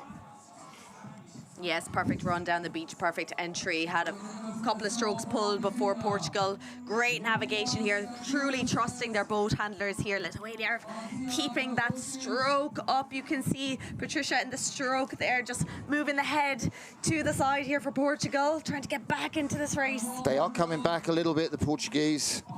And Alfonso Duarte Costa is charging in this last part of the outward run. Lithuania, those big, strong finishes. He has a look round. Dominikas, where's the turning boy? Well, the turn is going to be so crucial in the result of this race. Absolutely. Who's going to put on the brakes? Portugal are braking. Lithuania are braking. Both of them staying nice and close. Oh, Portugal get their bow around. It is Portugal who are back towards the beach just slightly sooner than Lithuania. Sensational turn. They went in half a length down. They came out half a length up. And Duarte Costa will do everything to shut the door on the Lithuanians. This is a massive race for Portugal. This is certainly a massive race. Let's not oversteer here. They're starting to come over on top of that middle marker here, just passing it, just clearing it. Big long lie back here as they look over their shoulders. Can they hold on? And they are headed for the last finger marker, but I think Duarte Costa has just seen it and corrected their course. Lithuania, though, charging back. There's less than a deck in it, a canvas, less than half a length. It's going to be all on the sprint, Neve. It absolutely is. Portugal from Lithuania. Lithuania back into this race. It is going to come back as long as they stay clean here with the blades. It looks like it is going to be Portugal just about getting to the beach ahead of Lithuania. Yeah, but a shorter sprint for Lithuania, so Duarte Costa's going to have to really work on this sprint. Oh, he's fallen in the boat, Dominikas. And the Lithuanian lost any chance of a semi-final place, or sorry, of a final place. So our first finalist in the coastal mixed doubles goes to Portugal. Dominikas totally soaking wet on the exit. Yeah, just jumped out. He was a bit eager. He just panicked a little bit, jumped out a little bit too soon, dunked himself in the water, and then he had to get up and try and accelerate again. Unlucky to miss out, but they will be fighting for a bronze medal, as you said. But Portugal booking their spot into the gold medal race, and we'll be going straight into semi-final 2. Yeah, I think Duarte Costa really had to, you know, leg it out of the boat there because he realised that Lithuania were that close. And then maybe he had a sense that Dominikas just fell into the water and he could relax. Dominikas Yankionis. Germany and Austria, yes? So next semi-final coming up, who will be joining Portugal in Final A? This time it is going to be Austria versus Germany. So it is Franz Werner, who is waiting down by the boat. Sophie Leopold, as usual, will be leading the German charge. And we wait for Paul Ruckman, the triathlete with the big endurance. Fist pump for Sophie there. For Paul, Austria chosen the male athlete to lead the charge, but Tobias in the bows of the Austrian boat, Tobias Minchmeyer, great sprinter too. Between Germany and Austria.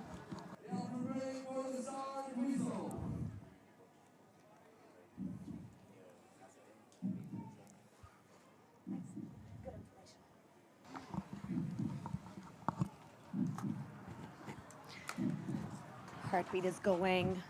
Athletes waiting for those red lights to come on.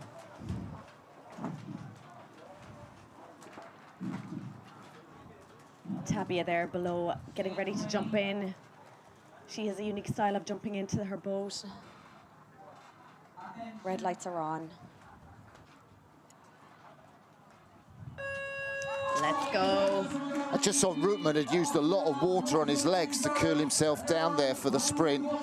And he gets to the boat first, jumps in beautifully. Rootman will go off first for the Austrians, and him and Tabea Minchmeyer.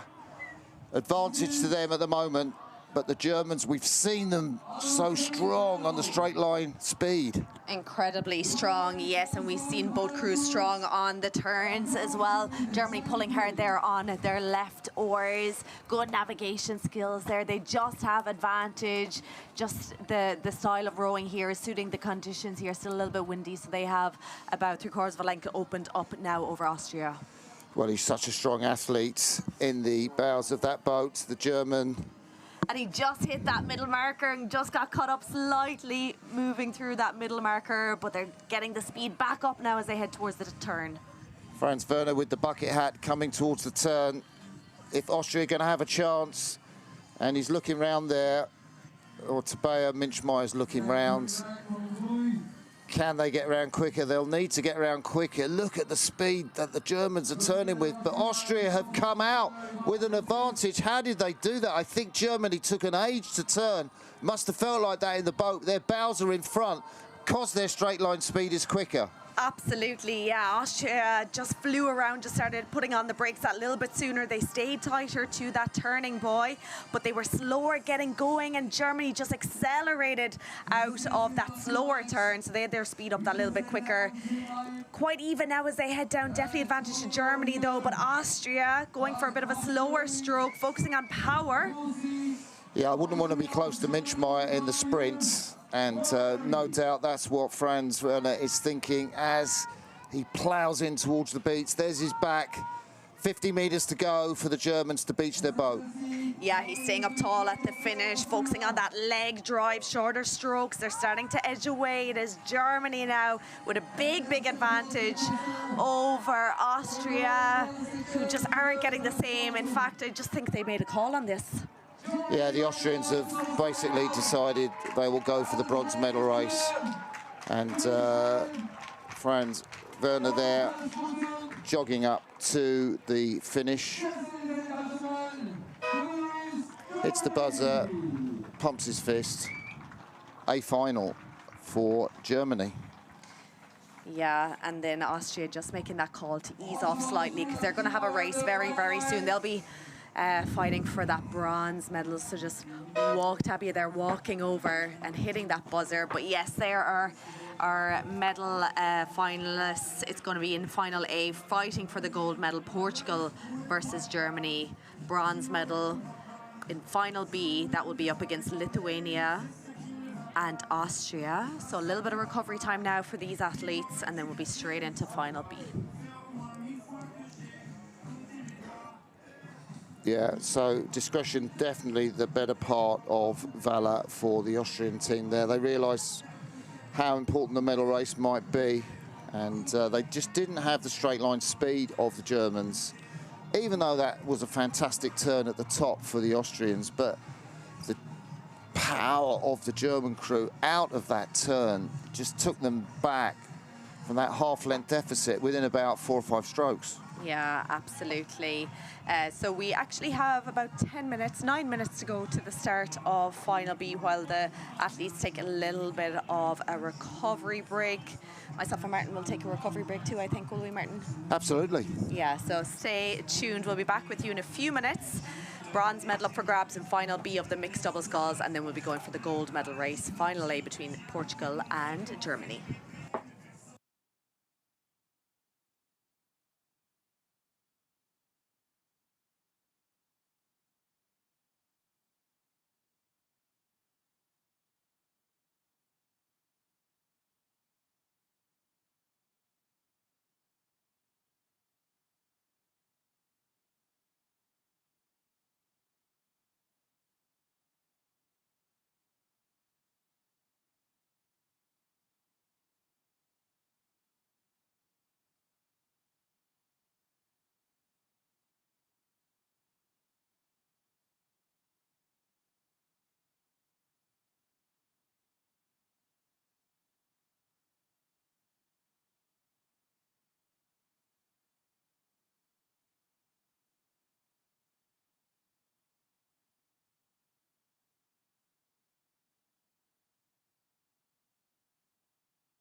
So we're back with you for the last two races of this incredible 2025 European Rowing Coastal and Beach Sprint Championships. It is the final of the mixed double sculls, the coastal mixed double sculls between Lithuania closest to us and Austria, the lane on the right-hand side of the course.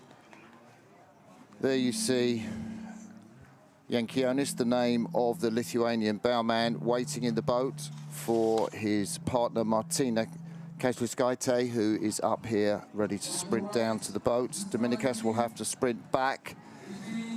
And Paul Ruttmann from Austria is in the starting lane. There is the 40-year-old, and Tabea Minchmeyer, she is waiting in the boat for Paul, and will do the sprint back. The thinking is that Austria have got a lot to do to get in front of Lithuania in this race, and Martina Kazlauskaite will be doing everything to head Paul Ruttmann on the sprint.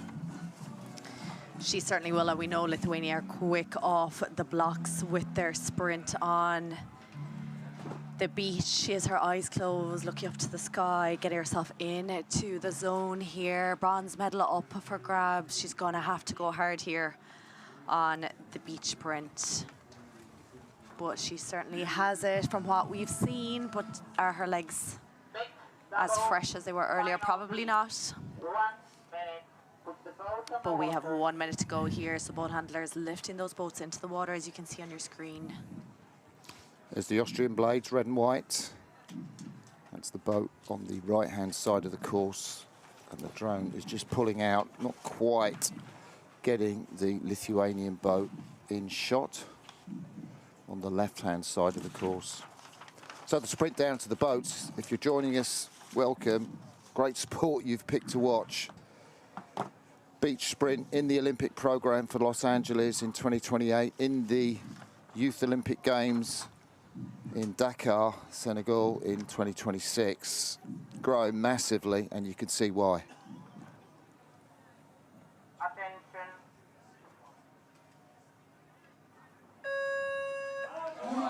So Ruttmann sprinted off there. First of all, I think that was a little bit of a delayed reaction from Martina there. I think so, you're absolutely right. Lithuania pulling just half a stroke ahead of Austria here now, but Lithuania having to overcorrect a little bit. They're going too straight down that course. Yeah, Dominikas Jankionis had to look round there just to make sure they're clear of that buoy. We have seen the athletes lose cohesion and lose at least half a length if they hit a buoy. But Austria going very wide. They're going to have to steer straight in for that slalom round the middle buoy there, Niamh.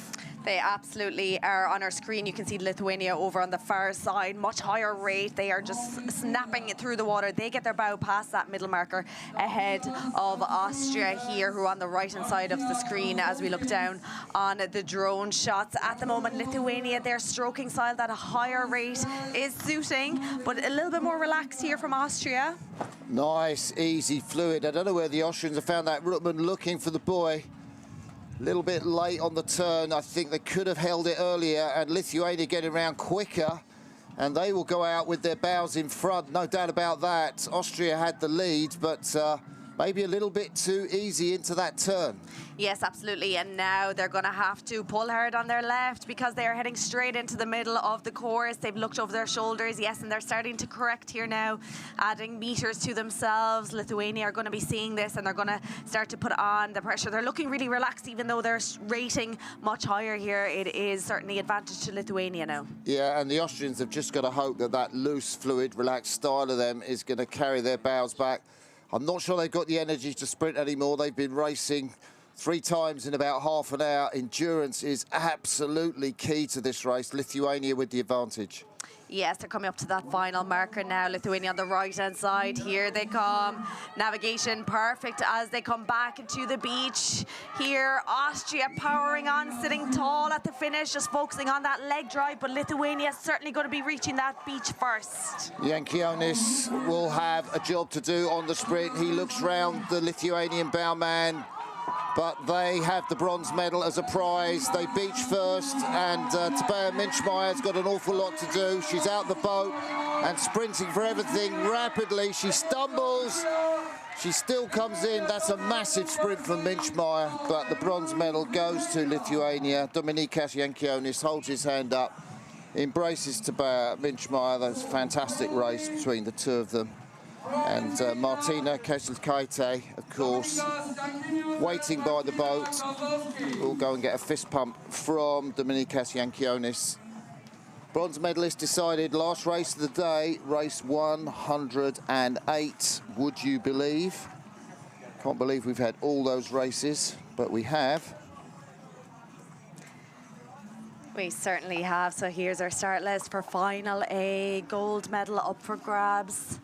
Germany and Portugal. So just a few minutes away now from the start of this race. You can see the boats just being changed out here. Everyone is sharing boats. So Germany and Portugal just getting their boats into position on the beach before they're lifted down into the water. Yeah, the Austrian athlete, Tabea Minchmeyer, just kneeling on the sand behind us, just trying to take in the experiences of racing here. Just missing out on a medal. Fourth place, no disgrace. No disgrace. So we've heard that the Germans and Portuguese have shared a little training time down in Portugal. A lovely little coastal village, San Martinho de Porto. Swum out to the little boats, the fishing boats that's anchored there. And Germany been doing some training there and have done some head-to-head with the Portuguese.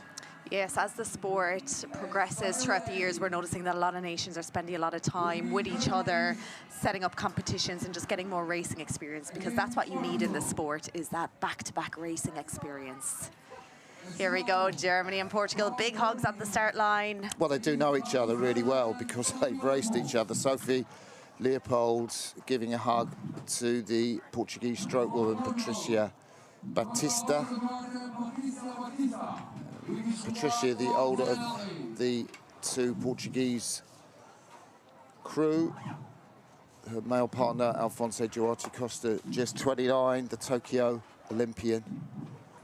We've seen his power to good effect, but can it match the watts that Franz Werner, the German 24-year-old bowman, can put out with the bucket hat?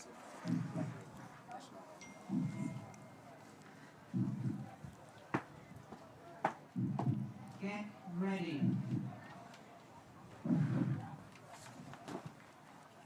Attention.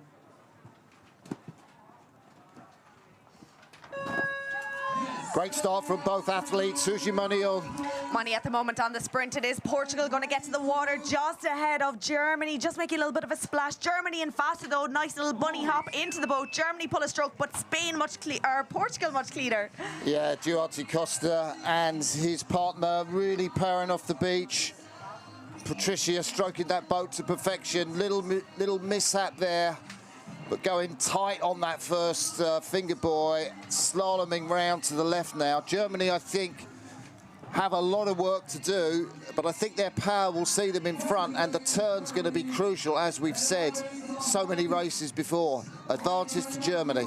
Yeah, Germany just slightly getting ahead of Portugal now as they pass that middle marker. Definitely a little bit choppier out there. We're seeing some white horses. Doesn't look much on the drone, but to our eye here we can see, and you can see a little bit of messy blade work going on as they just keep that rate up, and it is Germany going to get to that turning marker just ahead of Portugal. Only just though, and Portugal turning early, which I think is a great tactic.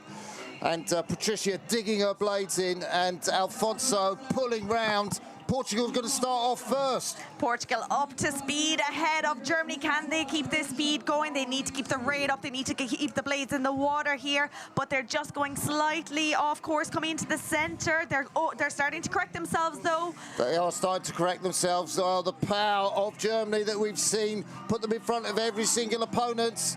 It's bringing them back into this race. Portugal hanging on. Alfonso Duarte Costa and Patricia Batista just losing the lead to the Germans. Germany are starting to move in towards the course, though. That means they will potentially be hitting their blades off that final marker. Can Portugal stay away from it? Both of them quite close. Portugal are going to miss it. Germany just missing it as well, staying on the inside of it. Advantage just about to Portugal. The Portuguese Manuel Pitu sitting with us in the commentary box has his head in his hands. Portugal can't believe they're in front. How have they done that ahead of the powerful Germans? What is going to happen on the sprint? It is going to be Duarte Costa versus the German Franz Werner. And Duarte Costa gets out. He's just got to complete the race. He shakes his hands. He's coming to the finish. He punches his chest. And the German just looks on. It is the European Championship to Portugal. And, well, the power of the German, so effective on the outward leg, but Duarte Costa, well, breathless here in the crowd for the Portuguese watching, and Afonso Duarte Costa goes back to congratulate his teammate and boat handlers, Patricia Batista.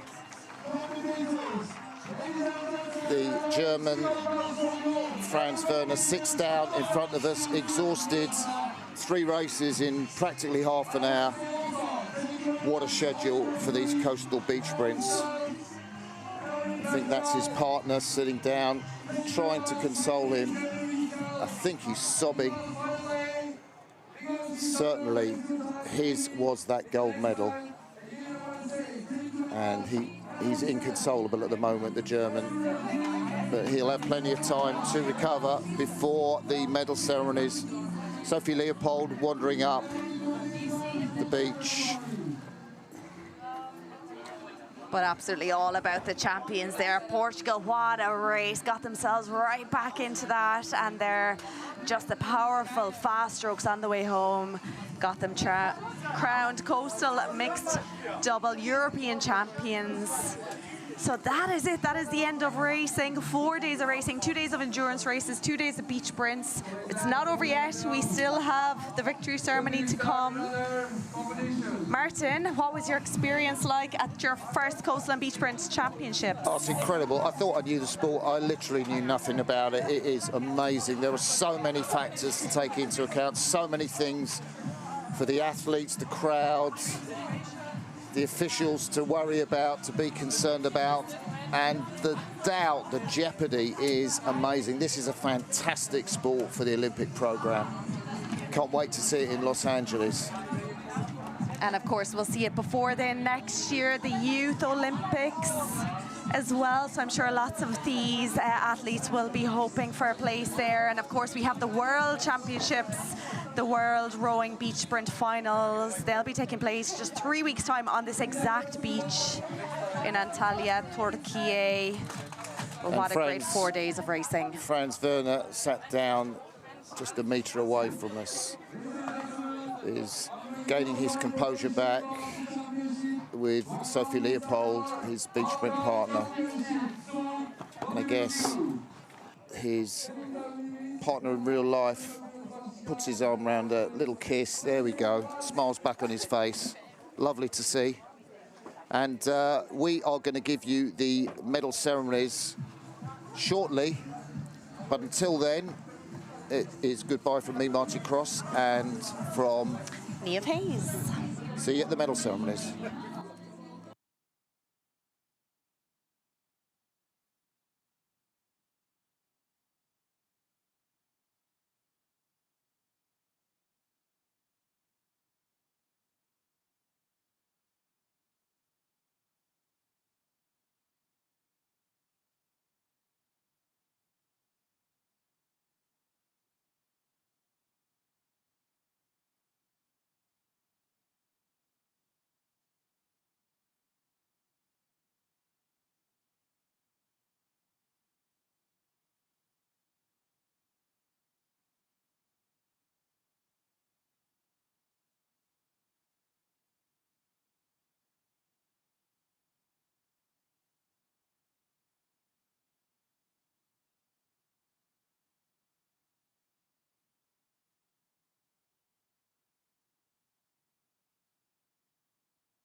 Welcome back to the victory ceremonies are just after starting, and we are with the Coastal Under-19 mixed doubles at the European Rowing Beach Sprint Championships. That's Marcus Fix getting his silver medal. We've just missed Lucas Krajek getting the bronze, who had that row over. There is the gold medalist, Sol Chamberlain Hyde. Medals being presented by Patrick Rambeau, Executive Vice President of the European Board.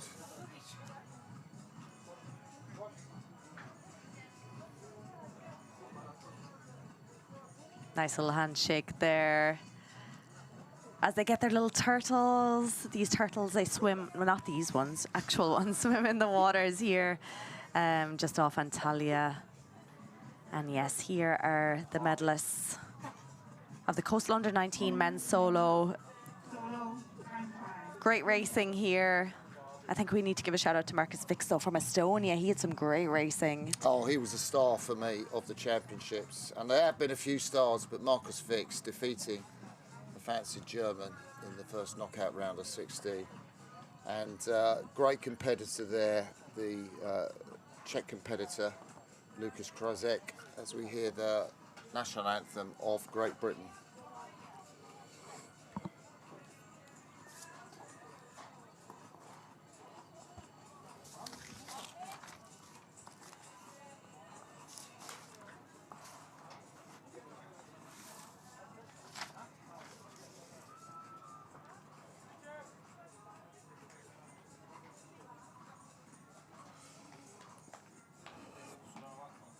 Passive face there from Sol Chamberlain Hyde, the man from the south coast of Britain, from Milford.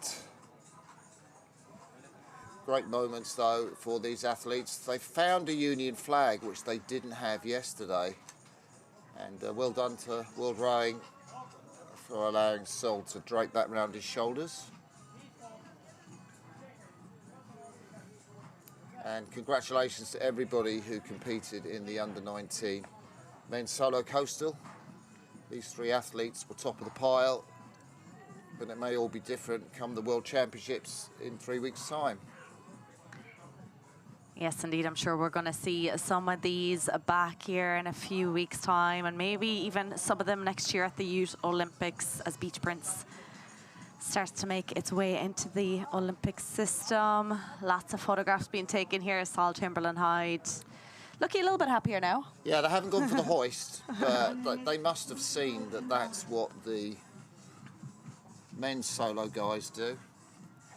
But I don't think Vix gets his own photograph. Boy, does he deserve that. It's been sensational to watch his performance here. Always up against stronger performance. The Turkish sea turtles that nest on the beach in front of us are the gifts, and that was presented there to the athletes by the president of the Turkish Rowing Federation, Erham Ertuk. Lots of support here for Team GB over the last 4 days of racing. But next up, it is going to be the turn of the Coastal Under-19 women's solo. You haven't got a little camera which is just off showing the little queuing area for the people carrying the medals and the athletes. Yeah, we had a little drone shot showing all that waiting area for the endurance did. races.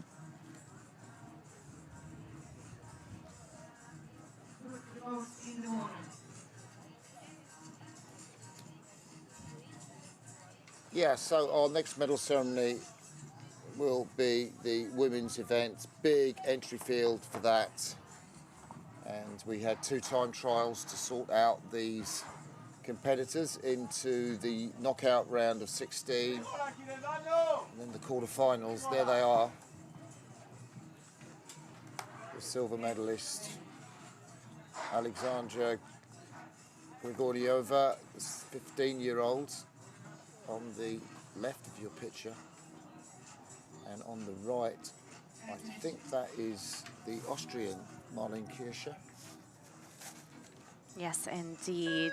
We're going to see Ava Stanso there, European Rowing Board member. She's on the left-hand side. She's going to be presenting the medals. And here is also started the race. Yeah, well, And now on the boards. there's the Austrian athlete, Molly Kerr. Looks quite diminutive there on the stage, but absolute delight for the 17-year-old to be leaving with a medal. Absolutely, yeah. These rowers going through a lot of racing over the last 2 days, starting with the time trials. And then right the way through to, she would have been in final B earlier today. And I think that was the organising committee president, Ferdai Dogan, who was presenting the beautiful turtles. And here we have our representing individual neutral athletes, Alexandra Grigorieva. As you said, quite a young athlete, quite tall, big, long, strong strokes throughout all her racing. We're going to see a lot more of her in the future, aren't Absolutely. we? Great talent. As Ferdai Dogan presents the turtle. But waiting in the middle, well, we haven't mentioned her name yet, Maria Lanciano. Lethal on the sprint. Absolutely nailed the turns and straight line speed. Well, she's still got energy in her legs.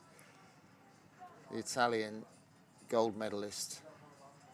Yeah, she would have been one of the favourites throughout this competition in the Coastal Under-19 women's solo. We've seen her at different world and European events over the years. Big smile on her face here. And the best national anthem we get to hear now. Yes. For the first time, the Italian national anthem, which is pretty epic if you haven't heard it.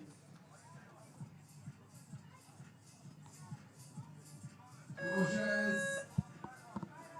And it's race. Not sure what you said there.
Joy all around, and she sung every word of that national anthem.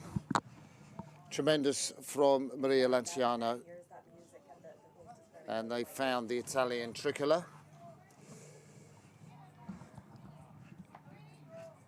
And just apologies if you are hearing music in the background.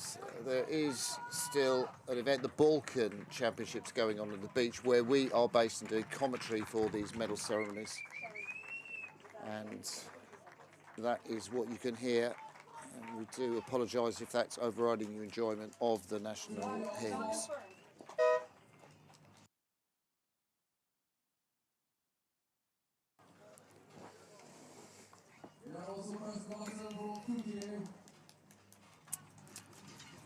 Flag rippling behind them.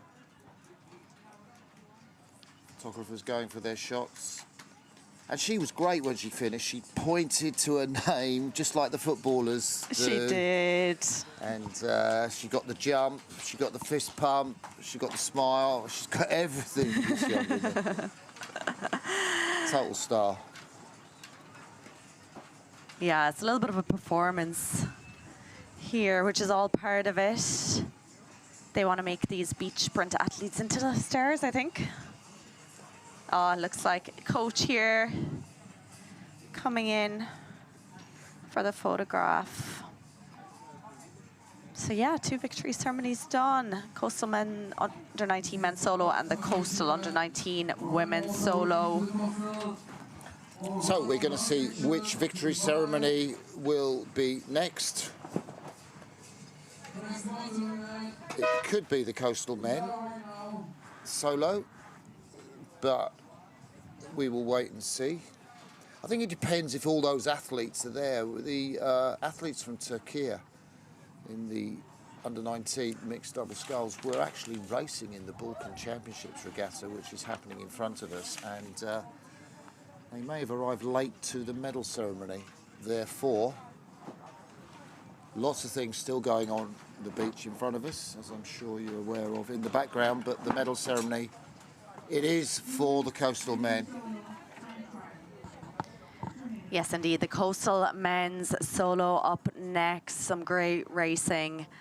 And here we have Dusan Machacek, European Rowing Board member, is going to be presenting those medals.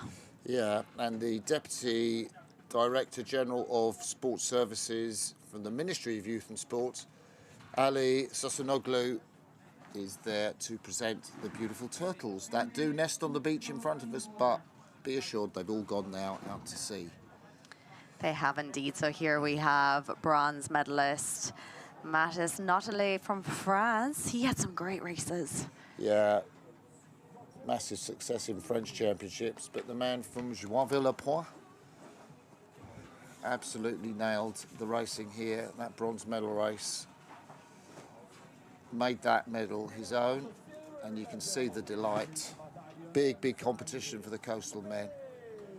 2 rounds of time trials, and this man impressed us throughout. Doubling up in the mixed doubles, Andy Martin, wasn't he? Oh, maybe not. Got No, that wrong. he used to be in the mixed doubles the last couple of years and has won many medals. But just the solo now this time. Yeah, silver medal. He'll be happy with that. Andy Martin's such a great character. James Cox waits. Kind of unassuming. Yeah, he's been unassuming the whole way. Yeah, you know, it wasn't like he was sprinted off the beach. I mean, I know that he was, but he kind of looked fluid, relaxed. Oh, biggest show of emotion there from the British sculler that we've seen. The man from the northwest, from Agecroft, gets his gold medal. Yeah, looking pretty happy. He possibly had some, you know, some of the earlier rounds today where he got a bit lucky and got to save his legs on a few of those rounds, maybe compared to other competitors. Didn't have to sprint up the beach as many times, maybe. But here we are going to be hearing the national anthem of Great Britain.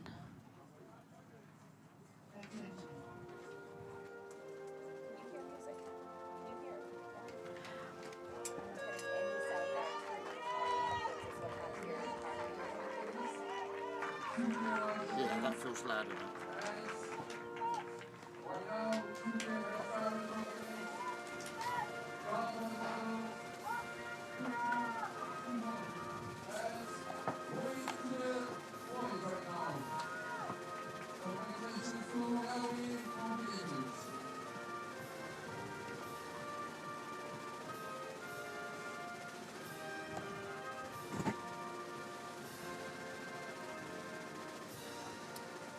And the 21-year-old little American there with his hand on his heart during the national anthem, but spend his time training in Spain. His coach here is listed as Leticia Muzol de Oliveira Suarez, who I'm sure has been working with him, I think, in the Beach Academy in Alicante.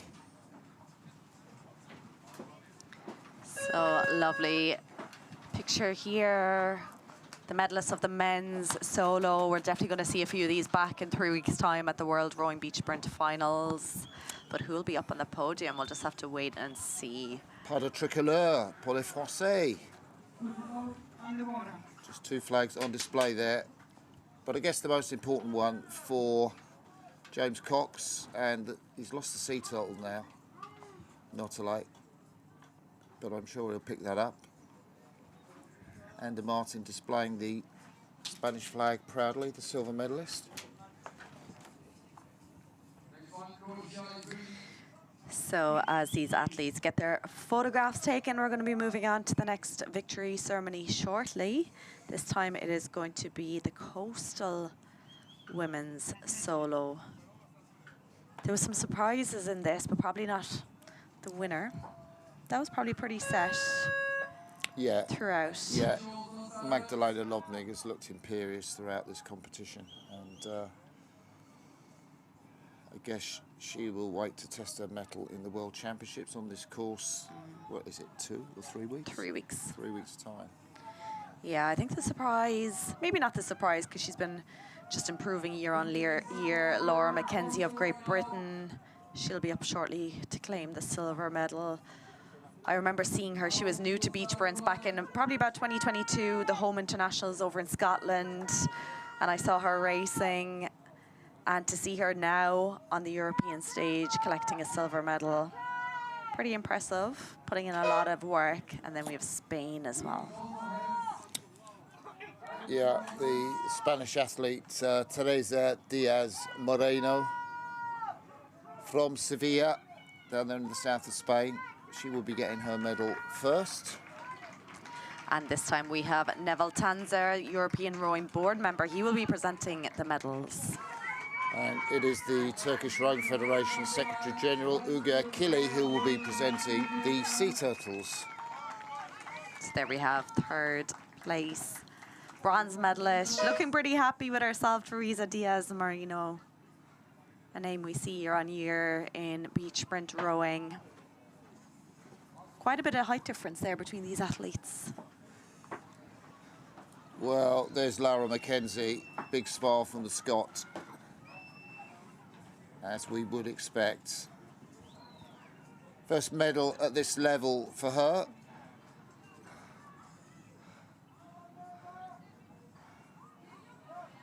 And sea turtle to boot. So the European champion, Magdalena Lobnig, adds yet another medal to her palmarès. Stretched right back into the past to 2016 at least, and maybe before that. Lobnig, European champion in the coastal women's solo beach sprints here at the European Rowing Championships. Of course, she's the reigning world champion as well, so no doubt we'll see her back in 3 weeks' time. Looking to make it 2 out of 2. So let's hear the national anthem of Austria.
Nice singing there from Magdalena Lobnig throughout that national anthem. So there we have our medalists, the coastal women's solo. 2 more victory ceremonies to go. Shortly we'll be moving on to the coastal under-19 mixed doubles while these athletes get their photographs taken. Yeah, you either put the turtles in your rowing suit or you put them on the ground. I don't know where there are 3 turtles on the ground. I was going to say, where's Magdalena? Left her turtle, but it's there in front of her. So we're shortly coming to the end of our presentation. Just 2 medal ceremonies to go. And it'll be time for us to say goodbye. But they're going for the hoist. Oh, we love that, don't we? We do, we're waiting for it. Mackenzie and Diaz Moreno hoisting the victorious Lobnig, which is a move that symbolises respect, camaraderie, and above all, love for the sport. And it's a huge part of this sport. We saw it at the start and finish line for every race. Fist pumps, handshakes, smiles between competitors. Completely.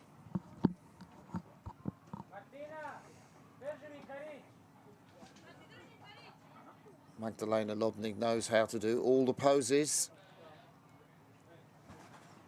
Big smile, poker face as she walks off the medal ramp, and we think it's going to be the under-19 coastal mixed doubles. Now, this was probably the race of the weekend, I think, the final B. Oh, on the buzzer, yeah. Yeah, Well, there were so many races of the weekend, actually, to be fair. there was. That race was particularly spectacular. Yeah, it was Spain against Hungary in that final B. Hungary thought they had it. They were in off the water before Spain. Faster sprint up, dove for the buzzer, hand slipped, didn't hit it, and Spain came in. Yeah, and Javier Torres Montero, he hit the buzzer, and then he looked at us as if to say, did I get it first? I must listen back to the commentary because I can't remember what we said. I do recall my brain thinking what's happened there. But so exciting. Yeah, we weren't sure. We couldn't call it. But it was pretty obvious that Hungary had unfortunately missed the buzzer, and which is just a simple part of the race. But here we have the victory ceremony. The medalists. So the tall Austrian that we've seen impress us in her sprints off the beach, Caroline Schweinwenger and Nicholas Rodemeyer on the far side of the party. The Spanish athletes, well, we saw Elia Horde Clement sprint off the beach, Javier Torres Montero sprint back. Medals here going to be presented by Asuncion Loriente, European Rowing Board member. And the organising committee president, well, it's actually not the organising committee president. I think that might be Ferdinand Foes. And presenting the turtles.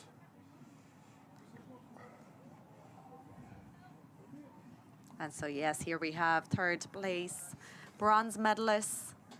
Spain getting their medals, getting their turtles. They'll be happy with that. It just goes to show it's not over until it is over. No, I think that is Erhan Eturk, the Turkish Rowing Federation president. My apologies to you, Erhan. Thank you for being there and the presenter. So the Spanish get their bronze medals, and Austria, the tall figure of Caroline Schweinwendiger, and Nicholas Rodemeyer.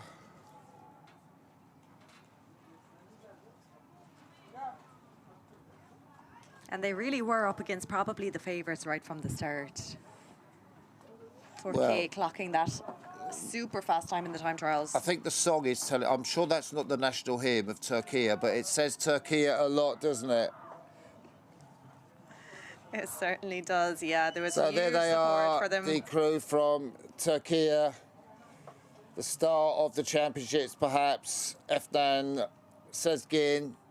It's been sensational, really. I say star because you always love a home win. And there she is, run off the beach, stroked the boat brilliantly. And Ali Oz, her partner, powered closely together with the boat.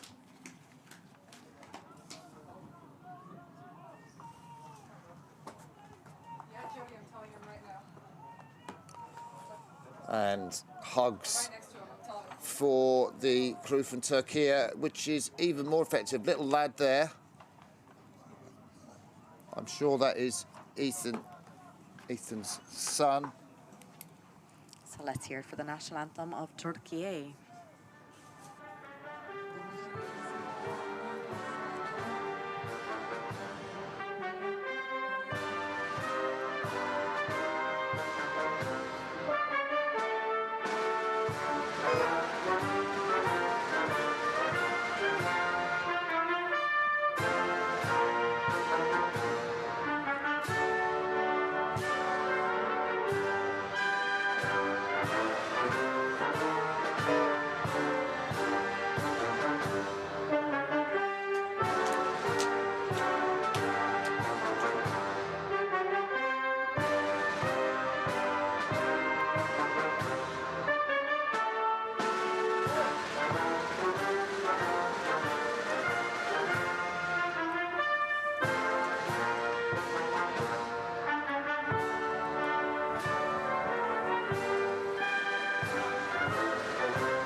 Yes, here is for our medalists. Support to the... There we have it. So a very stirring rendition of the Turkish national anthem there. And the two gold medalists standing absolutely stock still to attention as they watch the Turkish flag flutter virtually on the big screen. But of course we have a Turkish flag. I was just going to say, it looked upside down to me. Oh, well, how could you tell that?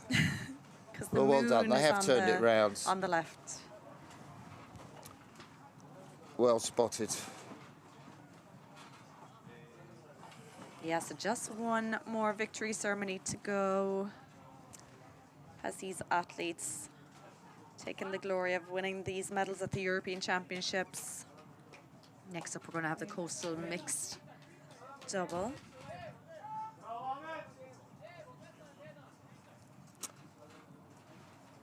Turkey massively quick through every round. Really surprised us by leading the time trial by a couple of seconds here. I think their time was 2:30. May have been the Austrians 2:32, the next quickest. But that's a big margin to win the time trial by. Massive, yeah. You have a great memory, Martin, to remember that from yesterday morning. Well, it was that quick time, really. Sand whipping off the beach Yeah. as the offshore wind continues to blow down here for our commentary position as we wait for the final medal to be presented. Yeah, another great block of racing for the coastal mixed doubles. Here they go. Great racing here from all three crews. We have Germany, Lithuania, Portugal making their way onto the podium. This time the medals will be presented by European rowing president Anna-Marie Phelps. So it will be Yavuz Gurham, the Provincial Director of Youth and Sports for Antalya. There he is. Thank you for being here. Thank you for your support for these championships. So it is the bronze medalist from Spain. Great regatta for them. Sorry, Lithuanian. Did he say Spain? Well, I was going to say that was quite tall for Spain. Lithuania, my apologies, Demetrios Yankionis. And in the stroke seat, Martina Kashiskaite. They were incredible sprinters on the beach every time. So fast on the run. Here we have second position silver medalist Germany, looking very happy. Might have been the marginal favourites, I think, before that race. But Franz Werner, who was in tears down here next to us at the commentary position. Small smiles now. Sophie Leopold, likewise. Brace and a hug for this great combination. Yeah, they're looking pretty happy with themselves. I'm sure we're going to see them again. And of course, gold medalists. Incredible comeback from Portugal to take the gold medal. There's the gold medalist on the left of shot, Alfonso Duarte Costa, the Tokyo Olympian. Patricia Batista to his left, our right. Led the sprint off, the 1 m athlete. And there she is getting her gold medal from Anna-Marie Phelps. And Yavuz Gurham going to present the turtles to Patricia and to Alfonso. I think it was their coastal rowing, their technique, their navigation around the turn and navigation on straight lines back to the beach. So we will Is hear what got it for them. But yes, the Portuguese national anthem coming up national now. anthem of Portugal. Parabéns, Portugal.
Let's serious. That for is all the medalists. final medal ceremony, the final day of the 2025 European Rowing Coastal and Beach Sprint Championships.